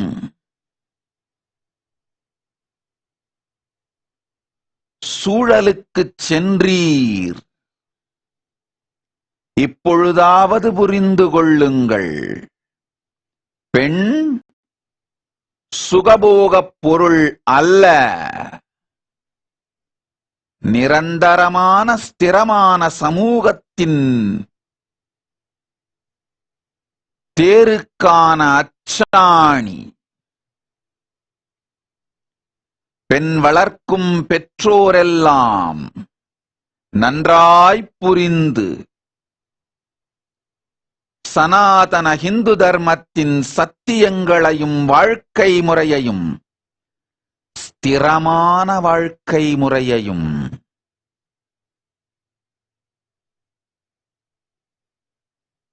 முறையாய் மனத்தையும் உயிரையும் அறிவையும் மலர வைக்கும் சனாதன ஹிந்து தர்மத்தின் சத்தியங்களைச் சொல்லி அவர்களையும் வளர்த்து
லட்சம் கையெடுக்க இறங்கினார் மலையவிக்கு 7 லட்சம் கையெடுக்க புறப்பட்ட மாயழகே பொங்கு ஆசானி எங்கள் குலகேசா திருப்பதி மலவாசா ஜெகம் புகழும் ஸ்ரீனிவாசா.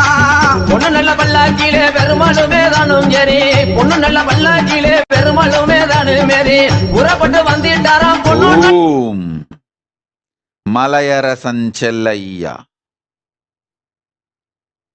வரம் ஒன்று உனக்கு அளிக்கின்றேன், அஞ்சாதே. உன் மகளுக்கு மதமாற்றம் இல்லாது நல் மனமாற்றம் செய்து மங்களமாய் அன்னை திருவடி சேர்த்து நல்வாழ்வும் வழியும் காட்டுகின்றேன். அஞ்சாதே, அச்சம் வேண்டாம். மன்னை இழந்த வேளாளன் வேளாளத் தன்மை இழக்கின்றான். பொன்னை இழந்த வைஷ்யன் வைஷ்யத்தன்மை இழக்கின்றான். தன்னை இழந்த பிராமணன் பிராமணத் தன்மை இழக்கின்றான். பெண்ணை இழந்த க்ஷத்ரியன் க்ஷத்ரியத் தன்மை இழக்கின்றான். இந்துக்கள் எல்லோரும் கேளுங்கள். பரம்பரையாய் வந்த மன்னை விற்காதீர்கள், இழக்காதீர்கள். பரம்பரையாய் வந்த பொன்னையும் விற்காதீர்கள், இழக்காதீர்கள். குல பாரம்பரியமாய் வரும் தங்கள் குலப் பெண்களையும் இழக்காதீர்கள். ஜாதி கலப்பிற்கும் மத மாற்றத்திற்கும் மடியாதீர்கள். தன்னையும் இழக்காதீர்கள். மன்னையும் பொன்னையும் பெண்ணையும் தன்னையும் இழக்காது எல்லா நலத்தோடும் இந்துக்கள் என்றென்றும் வாழ்ந்து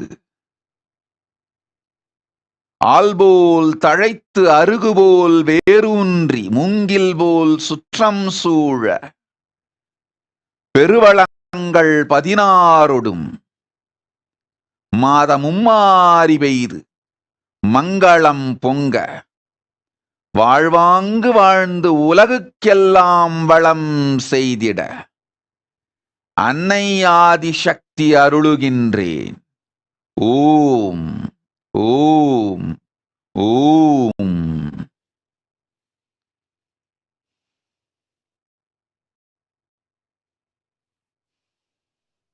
பரிமளவாசா ஜெகம் புகழும் ஸ்ரீனிவாசா.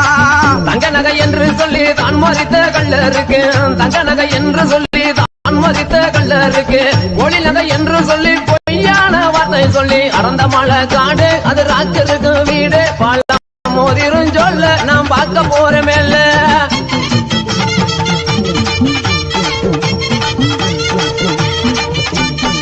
கள்ளர்களை கண்மா வைத்து கள்ளழகர் தாங்கி லம்பி, கள்ளர்களை கண்மா வைத்து கள்ளழகர் தாங்கி லம்பி, சீக்கிரமா வந்து காவா சீர்கொள்ளாம ககமா ஏழுமலை வாசாகி எங்கள் குலகேசா. திருப்பதி மலை வாசா ஜெகம் புகழும் ஸ்ரீனிவாசா. சிறுவளம மண்டபத்தில் சிறப்புடனே புசை பெற்று, சிறுவளம மண்டபத்தில் சிறப்புடனே புசை பெற்று ஆனந்தமாய் வந்திட்டாராம் அப்பாந்திருப்பதிக்குள் அடர்ந்த மலை காடு அது ராஜருக்கு வீடு பல மோதிரும் சொல்ல நாம் பார்க்க போற மேல. அப்பந்திருப்பதியில் அழகு மலையா வந்திறங்கி, அப்பந்திருப்பதியில் அழகு மலையா வந்திறங்கி அரண்மனைக்காரரு அழகு பட்டாந்தாகம் கட்டி ஏழுமலை வாசாகி எங்கள் குலகேசா. திருப்பதி மலை வாசா ஜெகம் புகழும் ஸ்ரீனிவாசா. பட்டங்கள் தானு கட்டி பரிவட்டமும் மேலே கட்டி, பட்டங்கள் தானும் கட்டி பரிவட்டமும் மேலே கட்டி புறப்பட்டு வாராராம் பொழுதோடு காத கிணறு அடர்ந்த மலை காடு அது ராஜருக்கு வீடு பல மோதிரும் சொல்ல நாம் பார்க்க போற மேல.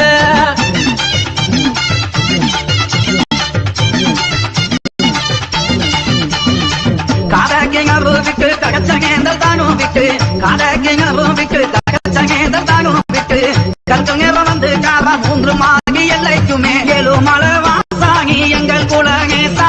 திருப்பதி மலை வாசா ஜெகம் புகழும் ஸ்ரீனிவாசா. 3 நல்ல மாவடியில் முகுந்தனுமே தங்கி இருந்து, 3 நல்ல மாவடியில் முகுந்தனுமே தங்கி இருந்து பூசைகள் தான் முடித்து புறப்பட்டாராம் புதூருக்கு அடர்ந்த மலை காடு அது ராஜருக்கு வீடு பல மோதிரும் சொல்ல நாம் பார்க்க போற மேல. புதூர் எல்லையில பெருமாளும் தங்கியிருந்து, புதூர் எல்லையில பெருமாளும் தங்கியிருந்து முக்கை பொறுத்தாரா மேன்மையுள்ள தள்ளாகுடா ஏழுமலை வாசாகி எங்கள் குலகேசா. திருப்பதி மலை வாசா ஜெகம் புகழும் ஸ்ரீனிவாசா. தல்லாகுளம் தானு வந்து தண்டிகளை விட்டு இறங்கி, தல்லாகுளம் தானு வந்து தண்டிகளை விட்டு இறங்கி தங்க குதிரை மேலே பள்ளி கொண்டார் மாய அடர்ந்த மலை காடு அது ராஜருக்கு வீடு பல மோதிரும் சொல்ல நாம் பார்க்க போற மேல.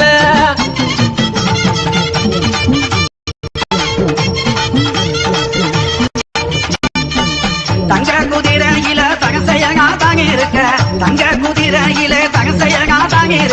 தங்கி பிச்சு சாமி எல்லாம் சந்தோஷமாய் தாங்குமாக ஏழு மலை வாசாணி எங்கள் குலநேசா திருப்பதி மலை வாசா ஜெகம் புகழும் ஸ்ரீனிவாசா சப்புஜலங்கையான சதிராட்டம் சேர்ந்து ஆட சப்புஜலங்கையான சதிராட்டம் சேர்ந்து ஆட எம்பெருமாள் வாரார் என்று எதிர் சேர்வைதான் நடக்க அடர்ந்த மலை காடு அது ராஜருக்கு வீடு பழம் மோதிரும் சொல்ல நாம் பார்க்க போறமேல்ல எம்பெருமான் வாரார் என்று எதிர் சேவை தாங்க கக்க எம்பெருமான் வாரா சொல்லி ஓம் Aishwarya Gaikwad. Go to Adi Kailasa. Surrender yourself and receive the training for sannyasa. Then I will take charge of your life and responsibility for your life. Drop your cunningness. Bring integrity as the spiral core energy of your being. Om. Om. Om. தாங்கிவங்க ஏழு மலை வாசாகி எங்கள் குலநேசா திருப்பதி மலை வாசா ஜெகம் புகழும் ஸ்ரீனிவாசா சித்திர மாதத்திலே சிறந்த நல்ல பௌர்ணமியிலே சித்திர மாசத்திலே சிறந்த நல்ல பௌர்ணமியிலே அதிகாலை 5 மணிக்கு ஆத்துக்குள்ள இறங்கிட்டாராம் அடர்ந்த மலை காடு அது ராஜருக்கு வீடு பழம் மோதிரும் சொல்ல நாம் பார்க்க போறமேல்ல வைகையிலே தாங்கிவங்க வந்த சகம் தாங்குவாங்க வைகையிலே தாங்கிவங்க வந்த மக்கள் தாங்குவாங்க மகங்கிங்க மக்களுக்கு வரம் கொடுத்தா மாயழகே ஏழு மலை வாசாகி எங்கள் குலநேசா திருப்பதி மலை வாசா ஜெகம் புகழும் ஸ்ரீனிவாசா வைகையிலே தான் இறங்கி வடிவமுள்ள மயலகே வைகையிலே தான் இறங்கி வடிவமுள்ள மயலகே அன்று நல்ல சாயங்காலம் புறப்பட்டார வண்டியூர் அடர்ந்த மலை காடு அது ராஜருக்கு வீடு பழம் மோதிரும் சொல்ல நாம் பார்க்க போறமேல்ல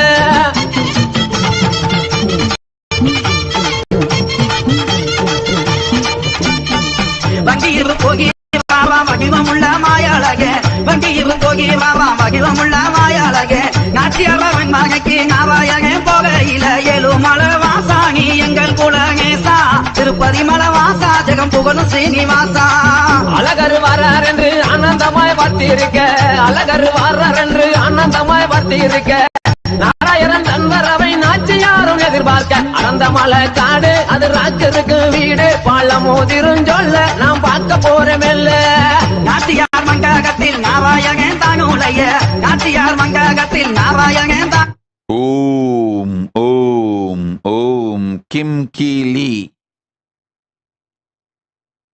I'll shower myself on your son George V.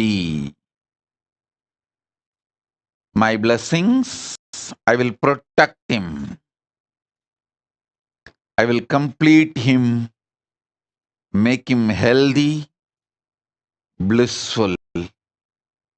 Remove all the toxic, unhealthy pursuits and toxic relationships. I'll protect him. Don't worry. Go. பொம்மலாட்டந்தா இந்த வாழ்க்கையே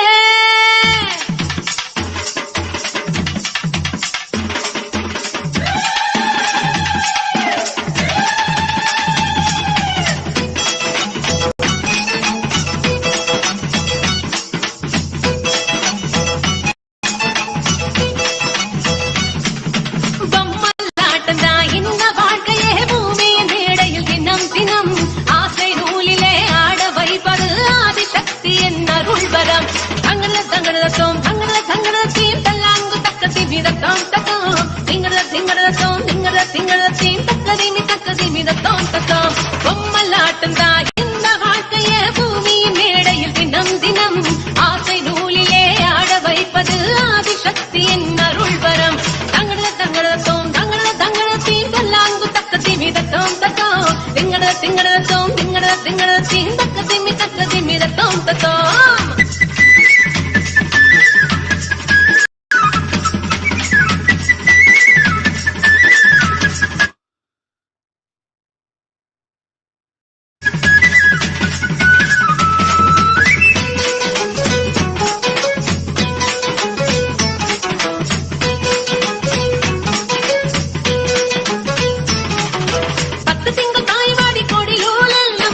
பொத்தி வளர்ப்பவள் கருமாறி பத்து திங்கள் தாய்மாடி கோடி நூலில் நம்மை பொத்தி பொத்தி வளர்ப்பவள் கருமாறி முத்து பிள்ளை பெத்தவுடன் முத்து பிள்ளை பெத்தவுடன் முத்து பிள்ளை பெத்தவுடன் முகம் துளைச்சு அதை தத்தெடுத்து தாங்குவது மகமாயி பாசம் காட்டியே பாலை ஊட்டவே வானில் வருகிற தாய் நிலவே மேக பஞ்சிலே மழையின் நூலிலே மண்ணை பலமாக்கும் மாமையிலே பொம்மலாட்டம் தான் இந்த வாழ்க்கையே பூமியின் மேடையில் தினம் தினம் ஆசை நூலிலே ஆட வைப்பது ஓம் ஓம் ஓம் தீபா சதீஷ் ததாஸ்த் அனில் கொள்தூர் ததாஸ்த் பல்லவி வீராந்த் ததாஸ்த் ராகுல் அஸ்வானி ததாஸ்த் நித்யானந்த பிரக்ஞா ததாஸ்த் உமா மகேஸ்வரி மலேசியா இந்தியா இடையிலான பிரச்சனை நாடுகளுக்கு நடுவில் நடக்கும் போராக இருக்காது. மலேசியத்து மக்கள் சிலரை முறையற்ற விதத்தில் இந்து குஷ் மக்கள் உபயோகித்து இந்தியாவின் மீது தாக்குதல் செய்வார்கள். இதனால் மறைமுக கொரில்லா தாக்குதல்களும் மறைமுக கொரில்லா போர் முறைகளும் எதிர்பாராத விளைவுகளும் ஏற்படும் என்பதனால் உன்னை நீ காத்துக்கொள்ள ஒரே வழி ஆதி கையிலை சென்று அடைக்கலம் புகுதலே. வேறொரு வழி இல்லை என்பதனால் சொன்னதை கேட்டு சுகத்தை அடைந்திடு. போய் வா. ஓம். இந்த வாழ்க்கைய பூமியின் மேடையில் தினம் தினம் ஆசை நூலிலே ஆட வைப்பது ஆதிசக்தியின் அருள் பரம். தங்கட தங்கட தோம் தங்கட தங்கட தீதல்லாங்கு தக்க திமிரத்தோம் தத்தோம் திங்கட திங்கட தோம் திங்கட திங்கட தீ தக்க தீமி தக்க திமிரத்தோம் தத்தோம் பொம்மலாட்டந்தா இந்த வாழ்க்கைய பூமியின் மேடையில் தினம் தினம் ஆசை நூலிலே ஆட வைப்பது ஆதிசக்தியின் அருள் பரம். தங்கட தங்கட தோம்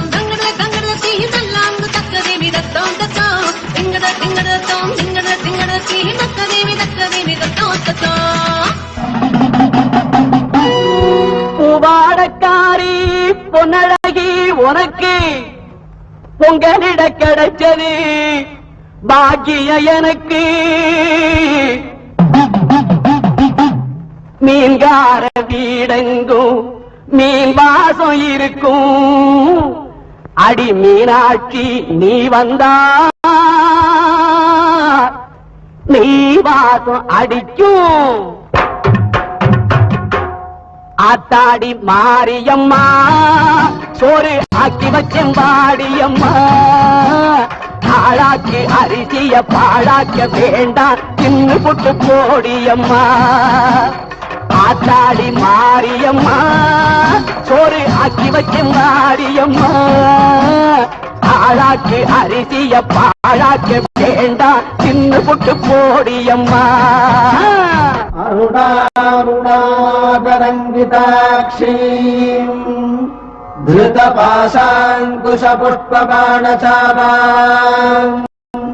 மணிபாதிபிராவிருதாம் மயூகைரகமித்யேவ விபாவதே பவானீம் ஜாயேத் பத்மாசனஸ்தான். பாட்டெடுத்தேன் தாளமிட்டேன் ஓடி வரல்லே. ஆடி பார்த்து புட்டேன் பிள்ள முகம் தேடி வரல்லே. பாட்டெடுத்தேன் தாளமிட்டேன் ஓடி வரல்லே. ஆடி பார்த்து புட்டேன் பிள்ள முகம் தேடி வரல்லே. பேச்சுப்படி பொங்கல் உன்ன இங்கு வரல்லே.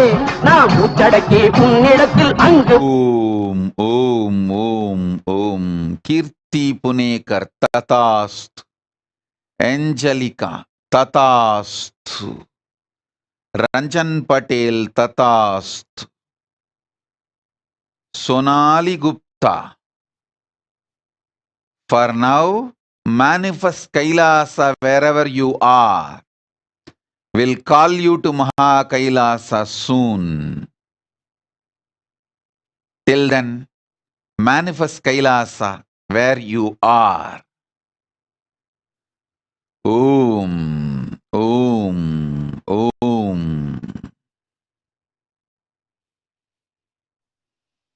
இங்கு வரலே நான் முச்சடக்கி உன்னிடத்தில் அங்கு வருவேன்.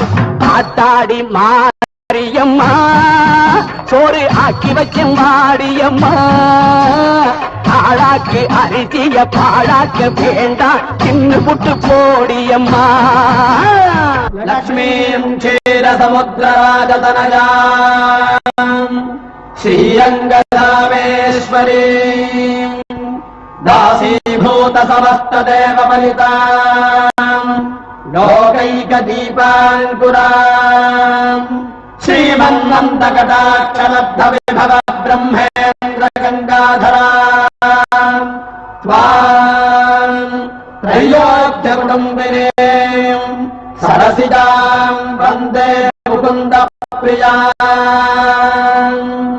சீக்கிரத்தில் காட்சி தந்த செல்வநாயகி புது சேலக்காரி பூக்காரி தெய்வநாயகி. சீக்கிரத்தில் காட்சி தந்த செல்வநாயகி புது சேலக்காரி பூக்காரி தெய்வநாயகி.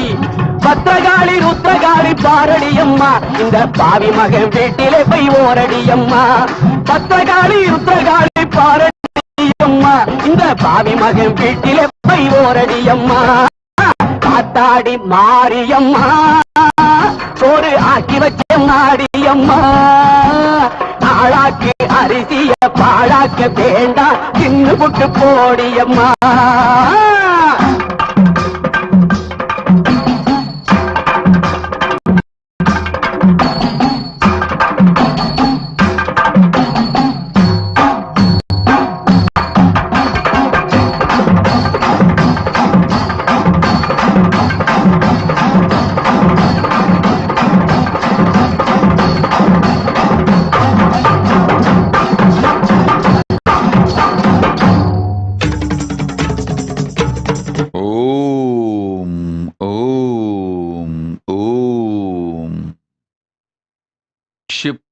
क्षिप्रसादिनिकानन्द तथास्तु.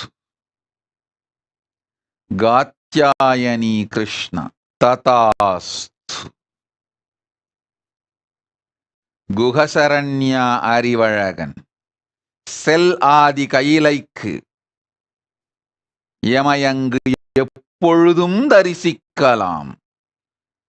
நிரந்தரமாய் நாம் வீற்றிருக்கும் தலங்கள் 7. கைலாசம் திருவண்ணாமலை, கைலாசம் விடுதி, கைலாசம் காஞ்சி, கைலாசம் மதுரை, கைலாசம் காசி, மகா கைலாசம் மற்றும் கைலாசம் ஈரோடு காவேரி கரையில் இருக்குமிடம் 7லும் எப்பொழுதும் வந்து எம்மை காணவும் முடியும், கண்டு பேரானந்தம் கொள்ளவும் முடியும். ஓம்.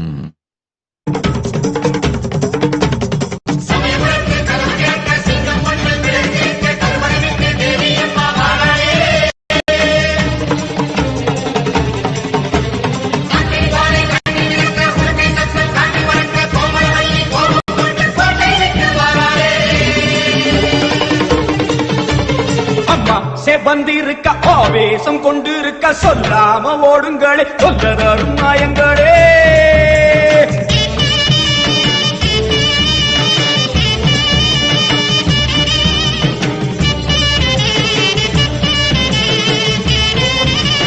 அம்மா செவந்திருக்க ஆவேசம் கொண்டிருக்க சொல்லாம ஓடுங்களே சொல்லதரும் மாயங்களே. கருமாறி வந்திருக்க கண்ணு செவந்திருக்க காத்து கருப்புகளே கால்வெறிக்க ஓடுங்களே. அம்மா செவந்திருக்க ஆவேசம் கொண்டிருக்க சொல்லாம ஓடுங்களே சொல்லதரும் மாயங்களே. கருமாறி வந்திருக்க கண்ணு செவந்திருக்க காத்து Balaji Srinivasan. Tatastu. Tatastu. Tatastu. Kim Kili. Tatastu. I'll heal your mother and liberate her. Om, Om, Om. When the right time comes, I will liberate her. Till then, I will protect her. Om, Om. கொல்லூரு குங்குமோ கோபத்தை காட்டவே ஆத்தா செவந்தபடி வாராளே வெள்ளி பிரம்பெடுத்து வாராளே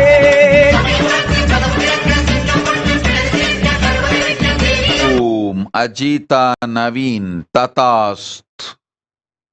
Blessings for your son Nitin. Tatast. இருக்க சொல்லாம ஓடுங்களே கொல்ல தரும் மாயங்களே எல்லை விட்டு ஓடுங்களே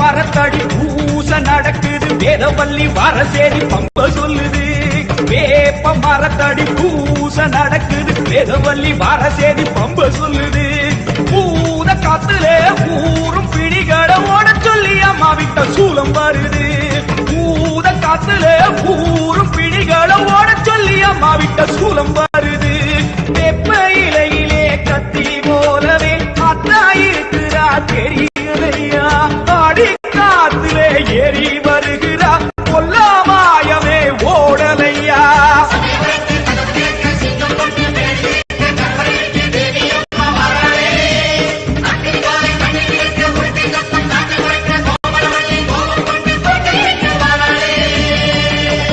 அம்மா செவந்திருக்க ஆவேசம் கொண்டிருக்க சொல்லாம ஓடுங்களே கொல்ல தரும் மாயங்களே பாராம ஓடுங்களே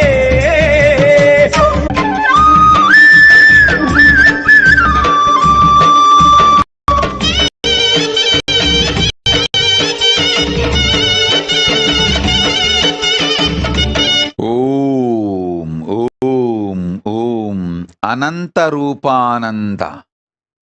There is no lack of vision. There is only lack of integrity.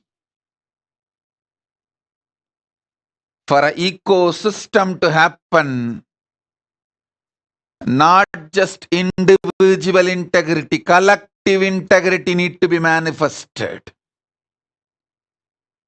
Only Tyagis, people who sacrifice, can manifest collective integrity. Tyagis inspire people to manifest collective integrity. Be Tyagi.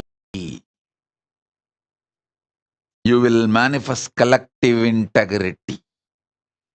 And the Kailasa will happen in your place. Om, Om, Om.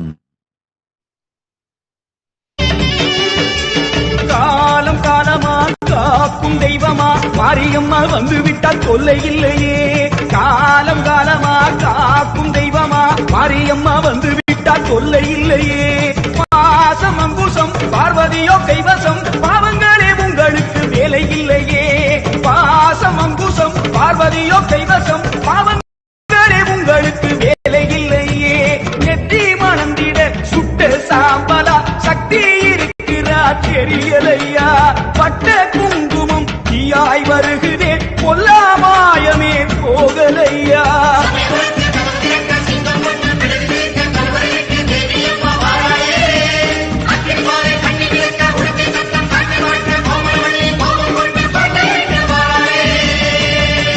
அம்மா சேவந்திருக்க ஆவேசம் கொண்டிருக்க சொல்லாம ஓடுங்களே கொல்ல தரும் மாயங்களே கருமாறி வந்திருக்க கண்ணு சேவந்திருக்க காத்து கருப்புகளை காதரிக்க ஓடுங்களே. கொல்லூரு குங்குமம் கோபத்தை காட்டவே ஆத்தா சேவந்தபடி வாராளே. வெள்ளி பிரம்பெடுத்து வாராளே. சமயபுரத்து கதவு திறக்க சிங்கம் ஒண்ணு பிடரி சிலிர்க்க கருவறை விட்டு தேவியம்மா வாராளே. அக்னி ஜுவாலை கண்ணி மிதக்க உடுக்கை சத்தம். ஓம் சோனாகாம ததாஸ்து. Blessings for your sons and everything you do. Om, Om, Om, Om.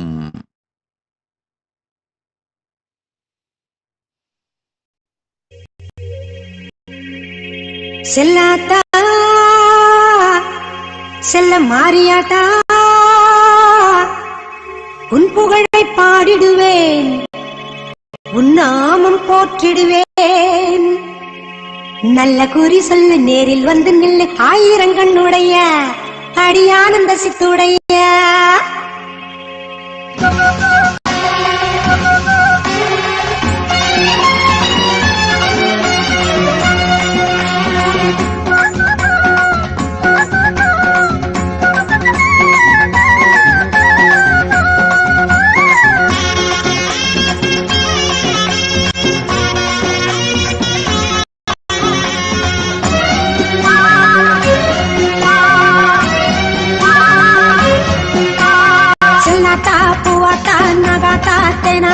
அழகு முப்பாத்தா நீ ஆயிரமாய் பேர் படைச்ச மாரியாத்தா. கண்ணாத்தா பொன்னாத்தா சீமாத்தா பாலாத்தா கண்ணபுரத்தா நீ கோடி கோடி கண் படைச்ச காளியாத்தா.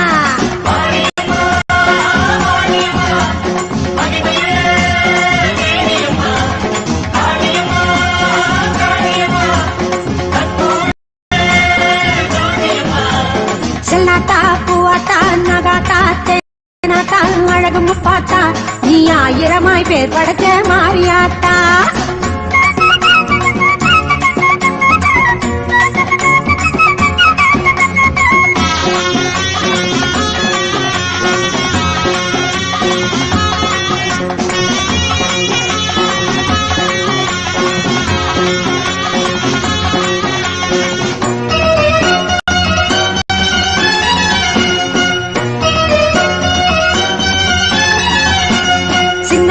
பெரியாத்தா சிலம்பாத்தா பெரும்பாத்தா கடும்பாடியாத்தா மேல்மலைய நூறு வாழ்பவளே அங்காளியாத்தா.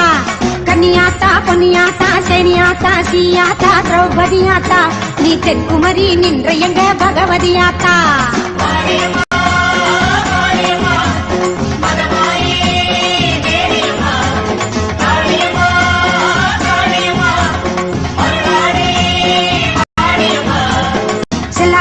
பூவாத்தா நகாத்தா தேனாத்தா அழகு முப்பாத்தா நீ ஆயிரமாய் பேர் படைச்ச மாரியாத்தா.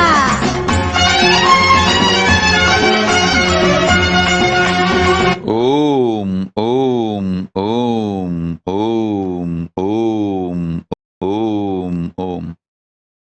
நிதின் சிங் ததாஸ்து.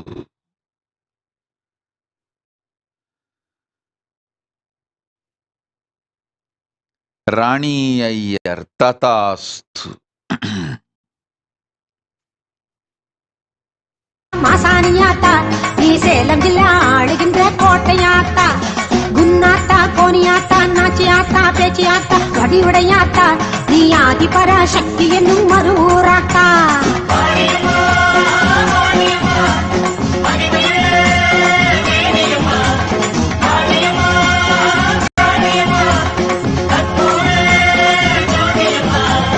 செல்லாத்தா பூவாத்தா நகாத்தா தேனாத்தா அழகு முப்பாத்தா நீ ஆயிரமாய் பேர் படைச்ச மாரியாத்தா.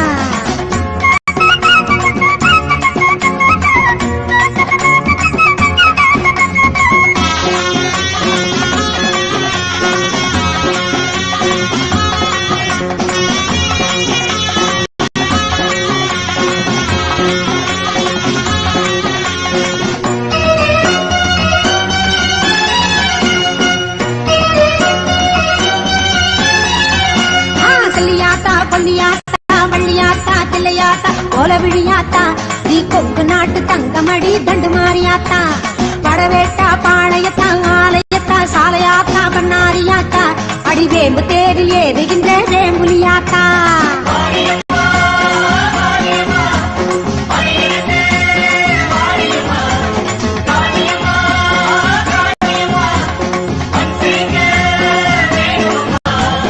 செல்லாத்தா பூவாத்தா நகாத்தா தேனாத்தா அழகும் பாத்தா நீ ஆயிரமாய் பேர் படைச்ச மாறியாத்தா கண்ணாத்தா பொன்னாத்தா சீமாத்தா பாலாத்தா கண்ண உரத்தா நீ கோடி கோடி கண் படைச்ச காளியாத்தா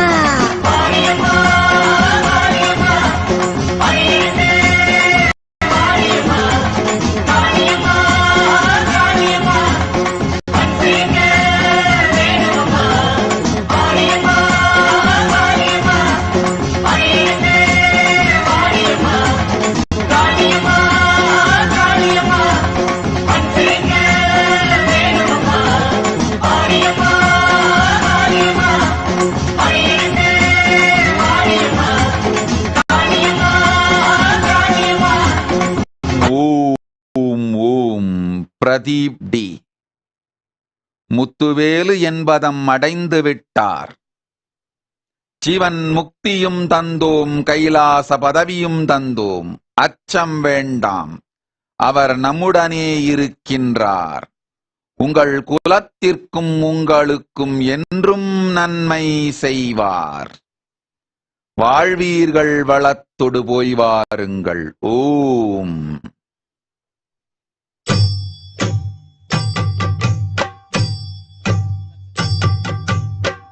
ஓம். சுகி செல்வா. ததாஸ்து. பொழுதொடு நல் வேலையும் புகழும் வரும், இனிமையான வாழ்க்கை துணையும் அமையும், இல்லறம் நல்லறமாய் விளங்கும். பொய்வா. கொடையா கொட வடிவா வேப்ப மரமா பச்ச வேப்ப மரமா மரம் பூத்து வருமா அது பூங்கோட ஓடுறது வேப்பரமா சடையா சட வடிவா அலமரமா பெருமால மரமா மத ஈசன் முகமா அந்த ஈசனையும் ஏத்துக்கிட்டு தேர் வருமா கற்பூர விளையா கருகாத்தா ஆயிரம் பேர் கொண்டவளே எங்கள் ஆதிசக்தி தேவியளே செல்லாத்தா சிலம்பாத்தா சேமாத்தா பாலாத்தா கண்ணரஞ்ச மாறியளே எங்க கண்ணபுர நாயகியே பொன்னாத்தா பூவாத்தா கண்ணாத்தா குன்னாத்தா கோடி வரம் தருபவளே எங்க கோலவிழி நாயகியே சின்னாத்தா பெரியாத்தா பூமாத்தா வேம்பாத்தா செல்வமழை பொழிபவளே எங்க செல்வமுத்து மாறியளே கருமாரி மகமாயி கருணையுள்ளம் கொண்டவளே அடி அபிராமி சிவகாமி அன்னையன வருபவளே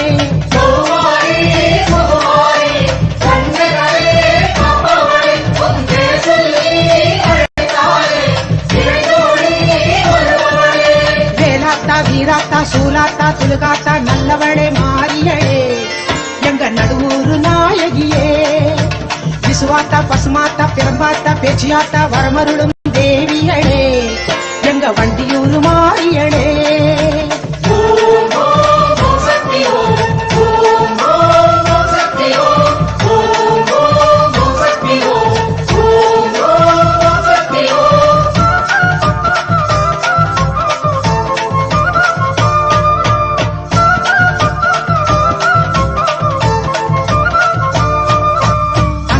செங்காளி ரணகாளி ரசகாளி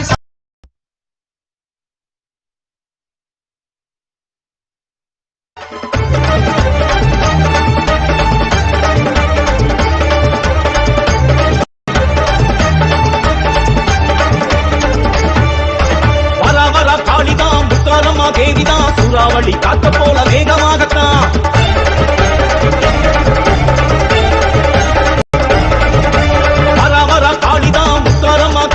சூறாவளி காத்த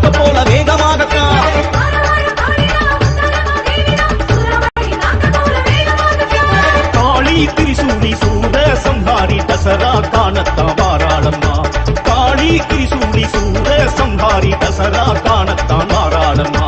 துளசையிலே குடியிருக்கும் முத்தாரம்மா, நம்ம குறைகளைத்தான் தீர்த்து வைக்க வாராளம்மா.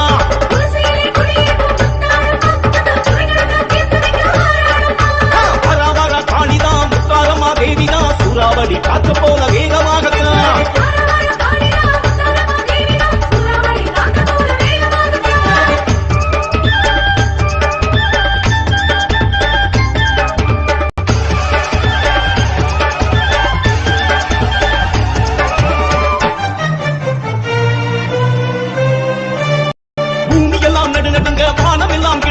சூலம் அதை ஏந்திக்கிட்டு வாராளம்மா. சலங்கையொளி கலகலக்க சாத்தானும் சலசலக்க சம்ஹாரம் செஞ்சிட்டத்தான் வாராளம்மா. சடை பின்னிக்கிட்டு கோல பல்லு காட்டிக்கிட்டு கோல விழி தேடியம்மா வாராளம்மா. வேஷம் கட்டி ஆடுகிற மக்களுக்கு வாக்கு சொன்ன மருளாடி முத்தாரி வாராளம்மா. காலபயம் நீக்கிவிட வாராளம்மா. காணிக்கையை வாங்கிக் கொள்ள வாராளம்மா. வானிடையை முந்திக்கிட்டு வாராளம்மா. பஞ்சங்களை பாலருக்க வாராளம்மா. காலபயம் நீக்கிவிட வாராளம்மா. காணிக்கையை வாங்கிக் கொள்ள வாராளம்மா. வானிடையை முந்திக்கிட்டு வாராளம்மா. பஞ்சங்களை பாலருக்க வாராளம்மா. முத்தாரம்மா நம்ம முத்தாரம்மா, வாராளே வாராளே வித்தாரம்மா.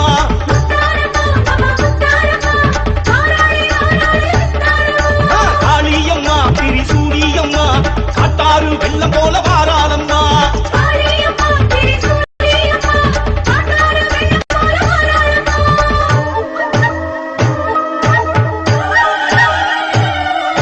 பம்பை படபடக்க உடுக்கை தடதடக்க உக்ர காளி வாரா, சூடி பக்ர காளி வாரா. பாலை ஏந்திக்கிட்டு சூரன் தலை எடுக்க சக்தி தேவி வாரா. துளசை முத்து மாறி வாரா. பம்பை படபடக்க உடுக்கை தடதடக்க உக்ர காளி வாரா, சூடி பக்ர காளி வாரா. பாலை ஏந்திக்கிட்டு சூரன் தலை எடுக்க சக்தி தேவி வாரா. துளசை முத்து மாறி வாரா. பூவும் கமகமக்க பூசு மஞ்சளுடன் சூழ காளி வாரா. நம்ம முத்தார தேவி வாரா. நாவு கயிறு தொட காவுதனை எடுக்க மத்தினி தேவி வாரா. துளசை முத்தார சூழி வாரா. பூவும் கமகமக்க பூசு மஞ்சளுடன் சூழ காளி வாரா. நம்ம முத்தார தேவி வாரா. நாவு வயிறு தொட காவுதனை எடுக்க மத்தினி தேவி வாரா. துளசை முத்தார சூழி வாரா. சூல காளி வாரா, சூல சம்ஹாரம் செய்ய வாரா.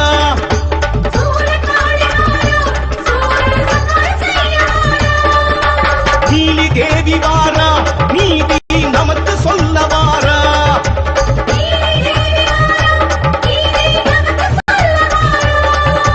துளசை மாறி வாரா, தசரா ஆட்டம் போட்டு வாரா.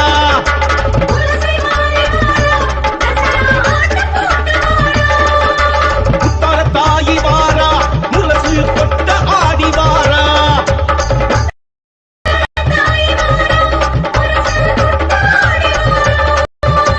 மனசு தீர ஆடி நமக்கு மங்களம் கொடுக்க வாரா.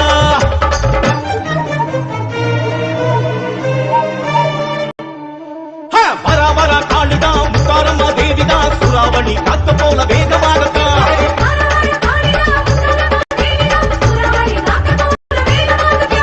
துளசையிலே குடியிருக்கும் முத்தாரம்மா, நம்ம குறைகளைத்தான் தீர்த்து வைக்க வாராளம்மா.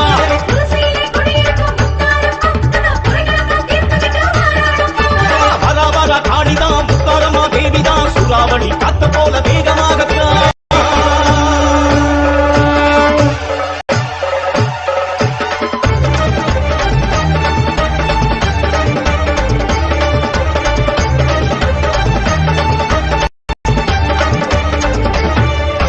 வர வர காளிதான் முத்தாரம்மா தேவிதான், சூறாவளி காத்த போல வேகமாகத்தான்.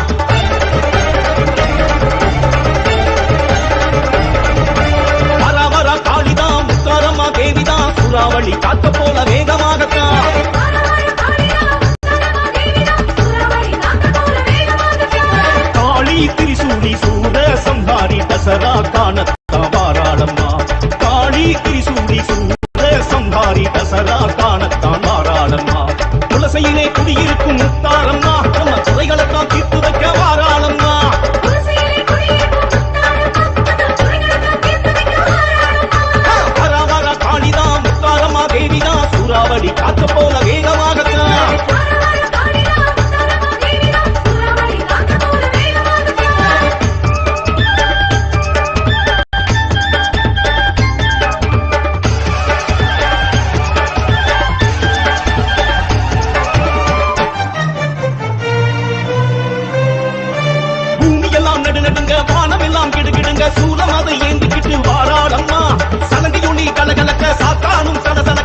ஆசையை வாங்கிக் கொள்ள வாராளம்மா, வானிடியை முந்திக்கிட்டு வாராளம்மா, பஞ்சங்களை வாழறுக்க வாராளம்மா, வித்தாரம்மா நம்ம வித்தாரம்மா, வாராளே வாராளே வித்தாரமா,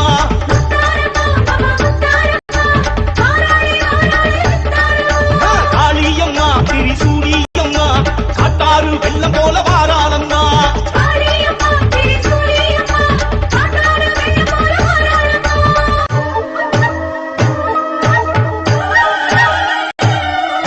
பம்பை படபடக்க முடுக்கை தடதடக்க உக்ர காளி வாரா, சூடி பக்ர காளி வாரா,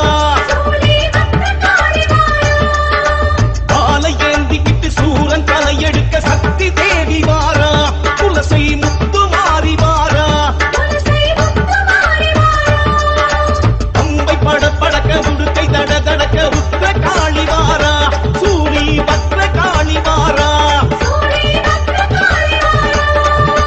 காலை ஏந்திக்கிட்டு சூரன் தலை எடுக்க சக்தி தேவி வாரா, துளசை முத்து மாறி வாரா, பூவும் கமகமக்க பூசு மஞ்சளுடன் சூழ காளி வாரா, நம்ம முத்தார தேவி வாரா, நாவு வயிறு தொட காவுதனை எடுக்க மதினி தேவி வாரா, துளசை முத்தார சூழி வாரா, பூவும் கமகமக்க பூசு மஞ்சளுடன் சூழ காளி வாரா, நம்ம முத்தார தேவி வாரா, நாவு வயிறு தொட காவுதனை எடுக்க மதினி தேவி வாரா, துளசை முத்தார சூழி வாரா, சூழ காளி வாரா, சூர சம்ஹாரம் செய்ய வாரா,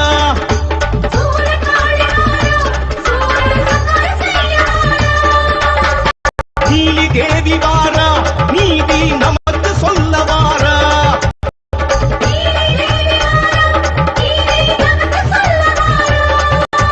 துளசை மாறி வாரா, தசரா ஆட்டம் போட்டு வாரா,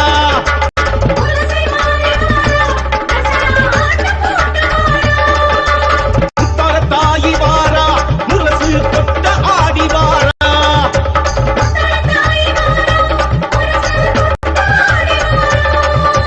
மனசு தீர ஆடி நமக்கு மங்களம் கொடுக்க வாரா,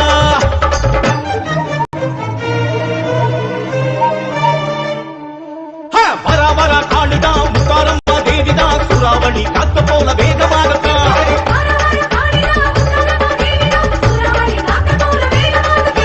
துளசியிலே குடி ஓம் ஓம் ஓம் ஓம் ஓம் ஓம்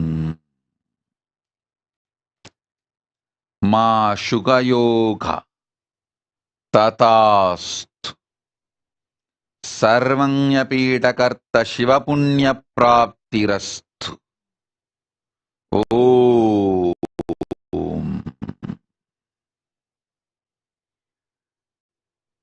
ஓம் ஓம் அங்கே இடி முழங்குது குலசையிலே தங்க கலசம் விழுதே, அங்கே இடி முழங்குது குலசையிலே தங்க கலசம் விழுதே,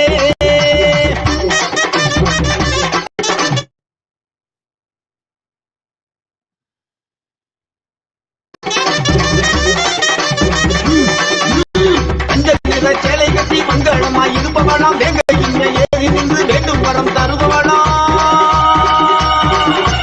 அஞ்சல் நிற சேலை கட்டி மங்களமாய் வாழ்பவளாம், வேங்கையின் மேல் ஏறி நின்று வேண்டும் வரம் தருபவளாம், இங்கே இடி முழங்குது குலசையிலே தங்க கலசம் விழுதே, அங்கே இடி முழங்குது குலசையிலே தங்க கலசம் விழுதே,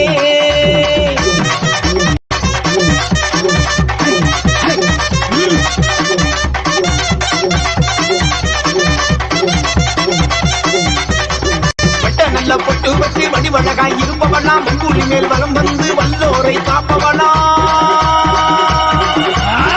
நல்ல பொட்டு வச்சு வடிவழகாய் இருப்பவளாம், மண்புலி மேல் வலம் வந்து வல்லோரை காப்பவளாம், இங்கே இடி முழங்குது குலசையிலே தங்க கலசம் விழுதே, இங்கே இடி முழங்குது குலசையிலே தங்க கலசம் விழுதே.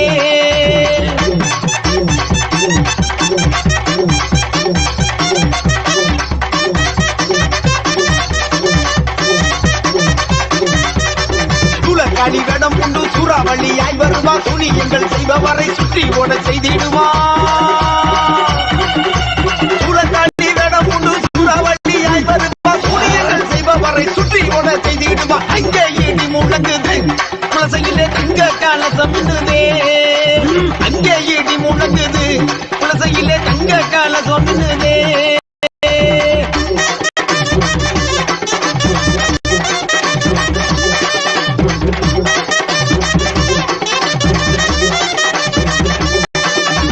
திரிசூலம் தான் எடுத்து கட்டும் காத்திடுவா. தீராத பலவினைகள் தீர்த்திடுவா முத்தாரம்மா. திரிசூலம் தான் எடுத்து திக்கட்டும் காத்திடுவா. தீராத பலவினைகள் தீர்த்தருவா முத்தாரம்மா. அங்கே இடி முழங்குது குலசையிலே தங்க கலசம் மின்னுதே. அங்கே இடி முழங்குது குலசையிலே தங்க கலசம் மின்னுதே.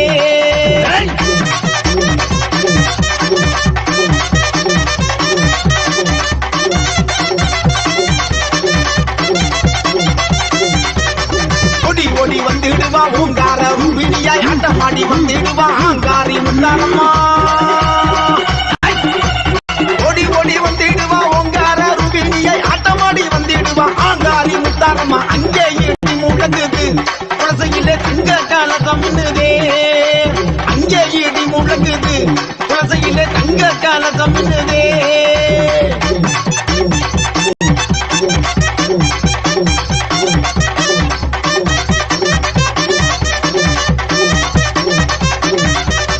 ஞானமுத்தி உமையவெல்லாம் ஞானம் போற்றும் உத்தமியா. குலசையிலே குடிகொண்ட கோலவிழி முத்தாரம்மா.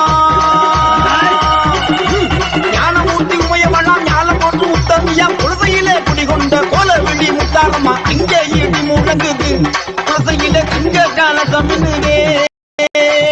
அங்கே இடி முழங்குது குலசையிலே தங்க கலசம் மின்னுதே.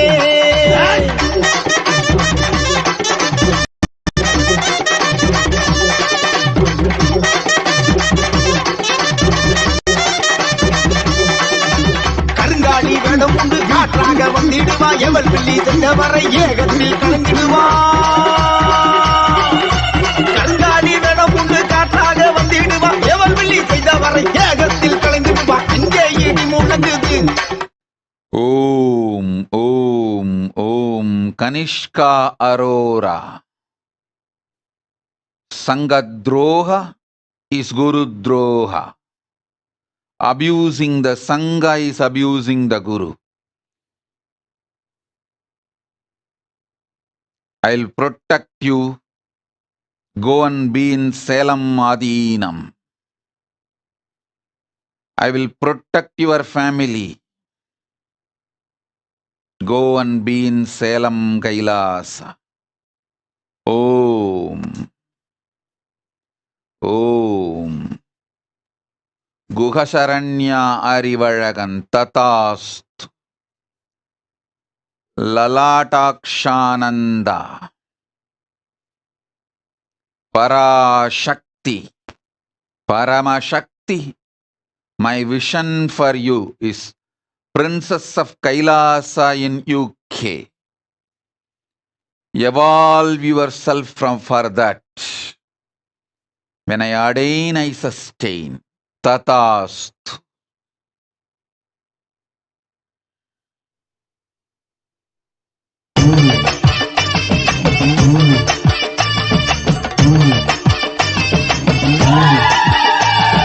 விரதம் கொண்ட முத்தாரம்மா எழுந்து வர பாரும் அம்மா. விரதம் கொண்ட முத்தாரம்மா எழுந்து வர பாரும் அம்மா. சக்தி கொண்ட முத்தாரம்மா வெற்றி கண்டு வாராளம்மா. சக்தி கொண்ட முத்தாரம்மா வெற்றி கண்டு வாராளம்மா. விரதம் கொண்ட முத்தாரம்மா எழுந்து வர பாரும் அம்மா. விரதம் கொண்ட முத்தாரம்மா எழுந்து வர பாரும் அம்மா. முத்தாரம்மா தாயே எங்க முத்தாரம்மா தாயே. சக்தி கொண்ட தாயே மகா சக்தி கொண்ட தாயே.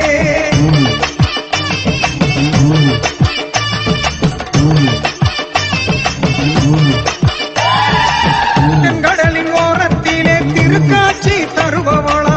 பொங்கும் கடல் அலைகள் எல்லாம் புகழ்பாடி வணங்கிடுமா. அடியில அடி எடுத்து அவள் எழுந்து வாராளா. அடிய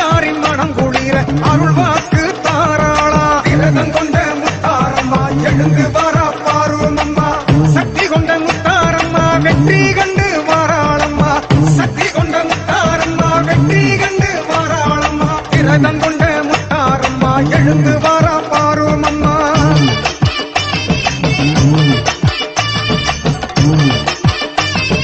ஓம் ஓம் மா திவ்யானந்த ததாஸ்து. I will manifest in every cell of your body and heal you, protect you. Om, Om, Om, Om.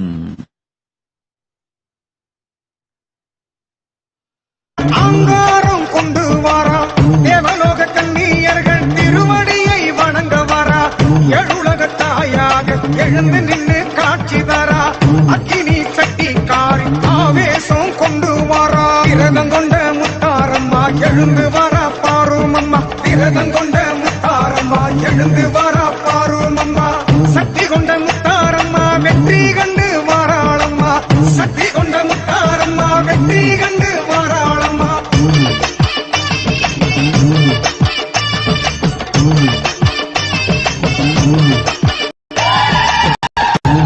மகிடாசூரனையே மலை போல சாய்க்க வாரா மந்திர காளியாக உருவெடுத்து நடந்து வாரா வெள்ளியில் கவசம் போட்டு போர்க்கோளம் பூண்டு வாரா கருங்காளி உருமாறி புயலாக சீறி வாரா விரதம் கொண்ட முத்தாரம்மா எழுந்து வாரா பாரும் அம்மா விரதம் கொண்ட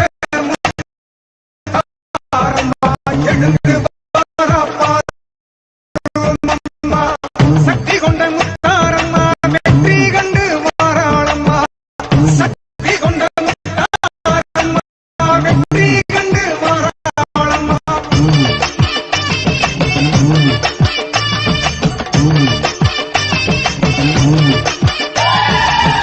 எட்டு திக்கு காளிகளும் ஈசனோடு எழுந்து வாரா பத்துதல கொண்டிருக்கும் பத்திரகாளி தானும் வாரா காட்டேரி உருவெடுத்து கபாலத்தை தூக்கி வாரா திரிசூலம் தான் சுழட்டி சூரனையே விரட்டி வாரா விரதம் கொண்ட முத்தாரம்மா எழுந்து வாரா பாரும் அம்மா விரதம் கொண்ட முத்தாரம்மா எழுந்து வாரா பாரும் அம்மா சக்தி கொண்ட முத்தாரம்மா வெற்றி கண்டு வாராளம்மா சக்தி கொண்ட முத்தாரம்மா வெற்றி கண்டு வாராளம்மா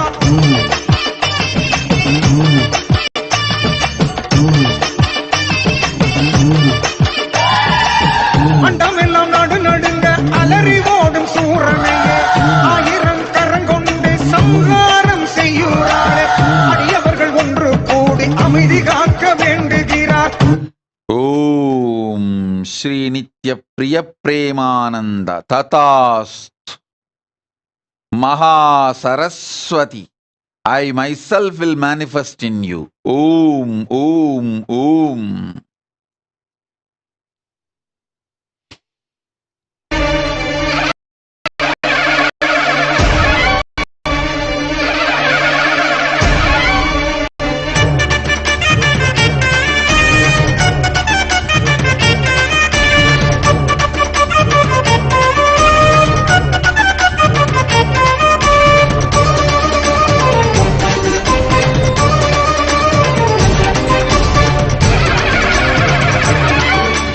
சூளமேந்தி முத்தாரம்மா ஆடி வரா சூரபதம் செய்திடவே ஓடி வரா சூளம் ஏந்தி முத்தாரம்மா ஆடி வரா சூரபதம் செய்திடவே ஓடி வரா நவரூப அவதாரி ஆங்காரமா நவராத்திரி வேளையிலே ஓடி வரா நவரூப அவதாரி ஆங்காரமா நவராத்திரி வேளையிலே ஆடி வரா சூளமேந்தி முத்தாரம்மா ஆடி வரா சூரபதம் செய்திடவே ஓடி வரா அம்மா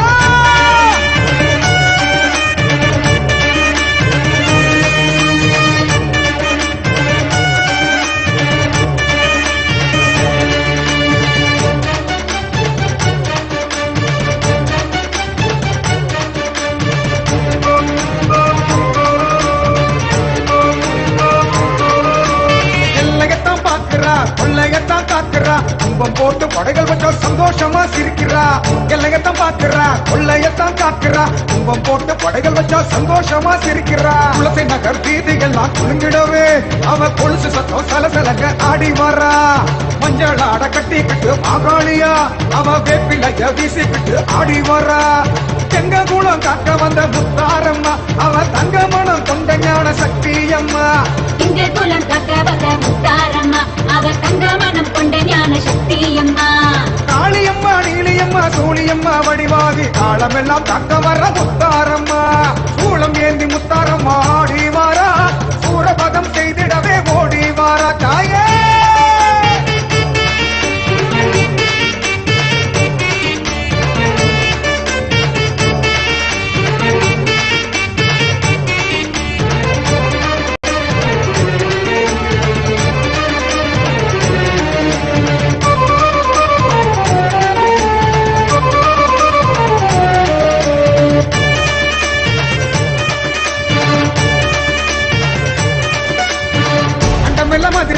உண்ட வினை தீருது, அண்டவுடன் பேய்கள் எல்லாம் கலறிக்கிட்டு ஓடுது. அண்டமெல்ல மாதிருது உண்ட வினை தீருது, ஓடுது. சீமுடி பிடரியிலே படரும்படி அந்த சாத்தானையும் எல்லைய விட்டு போட வைப்பா. பட்சி எல்லாம் பயமில்லாம வாழுதம்மா எங்க முத்தாரம்மா ஆளுகின்ற பூமியிலே. எங்க குலம் காக்க வந்த முத்தாரம்மா அவ தங்க மனம் கொண்ட ஞான சக்தி அம்மா. எங்க குலம் காக்க வந்த முத்தாரம்மா அவ தங்க மனம் கொண்ட ஞான சக்தி அம்மா. காளியம்மா நீலியம்மா சூழியம்மா வடிவாகி காலமெல்லாம் காக்க வர முத்தாரம்மா.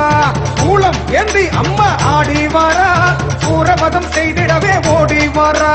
சூளம் ஏந்தி முத்தாரம்மா ஆடி வாரா, சூரபதம் செய்திடவே ஓடி வாரா. நவரூப அவதாரி ஆங்காரம்மா நவராத்திரி வேளையிலே ஆடி வாரா. நவரூப அவதாரி ஆங்காரம்மா நவராத்திரி வேளையிலே ஆடி வாரா. சூளம் ஏந்தி முத்தாரம்மா ஆடி வாரா, சூரபதம் செய்திடவே ஓடி வாரா.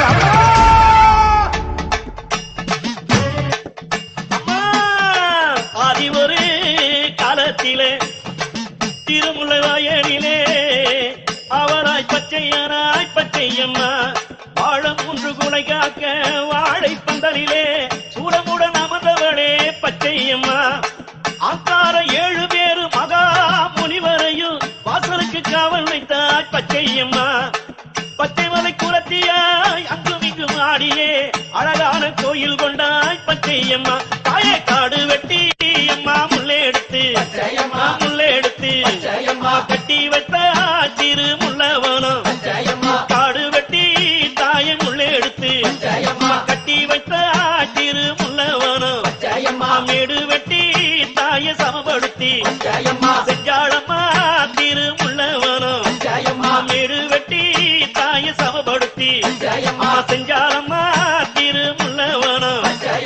இலைகள் எல்லாம் அது பச்சையம்மா, இலை காம்பு அது அம்மா வெங்க நேரம். காய்கள் எல்லாம் அது பச்சையம்மா, காய்காம்பு அது பச்சை நேரம். ஒரு வாழை அம்மா ஒரு கொலையா, கறிவாழை அதில 3 கொலை. ஒரு வாழை அம்மா ஒரு கொலையா, கறிவாழை அதில 3 கொலை. காய்க்குதம்மா திரு முல்லையிலே செழிக்குதம்மா அம்மா வாழ நகர். காடு வெட்டி தாயை முள்ளை எடுத்து கட்டி வைத்த திரு முள்ளவனம். வேங்கையம்மா தாயை நிறத்தழகி வேடு மன்ன தாயை பங்கிழியே. வேங்கையம்மா தாயை நிறத்தழகி வேடு மன்ன தாயை கைகிழியே. காவலுக்கு 7 தவ முனிகள் உனக்கு கண் முன்னே தாயை வைத்தவளே. காவலுக்கு 7 தவ முனிகள் உனக்கு கண் முன்னே தாயை வைத்தவளே. ஆடுக ஊஞ்சல் ஆடுகவே அம்மா தாயே ஆடுகவே. ஆடுக ஊஞ்சல் ஆடுகவே அம்மா தாயே ஆடுகவே. அம்மா மதுரை மீனாட்சி மீனாட்சி அருள்வாய் காஞ்சி காமாட்சி அன்பாய் என்னை ஆதரித்து அல்லல் போக்கும் என் தாயே அன்னை தேவி பராசக்தி என்னை படைத்தது உன் சக்தி வாழ்வை தந்து வளம் தந்து வாழ்க்கை கடலில் கரையேற்று ஆடுக ஊஞ்சல் ஆடுகவே அம்மா தாயே ஆடுகவே ஆடுக ஊஞ்சல் ஆடுகவே அம்மா தாயே ஆடுகவே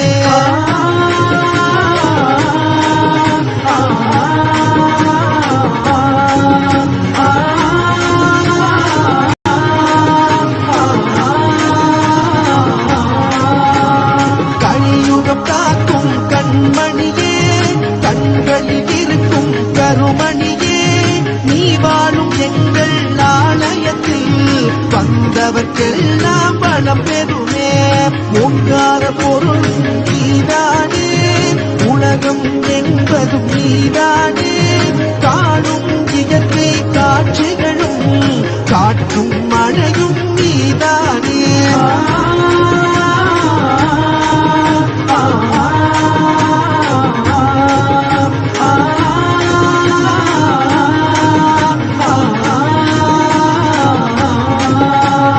அம்மா தாயே உன்னை வேண்டி அழுதிடும் என்னை தாலாட்டி அன்புடன் ஞானம் பாழூட்டி அகத்தின் இருளை போக்கிடுவாய் உலக கோயில் உன் கோவில் உயரும் மூச்சும் உன் வடிவம் பேச்சும் செயலும் உன் செயலே பெருகும் முந்தன் பேரருளே ஆடுக ஊஞ்சல் ஆடுகவே அம்மா தாயே ஆடுகவே ஆடுக ஊஞ்சல் ஆடுகவே அம்மா தாயே ஆடுகவே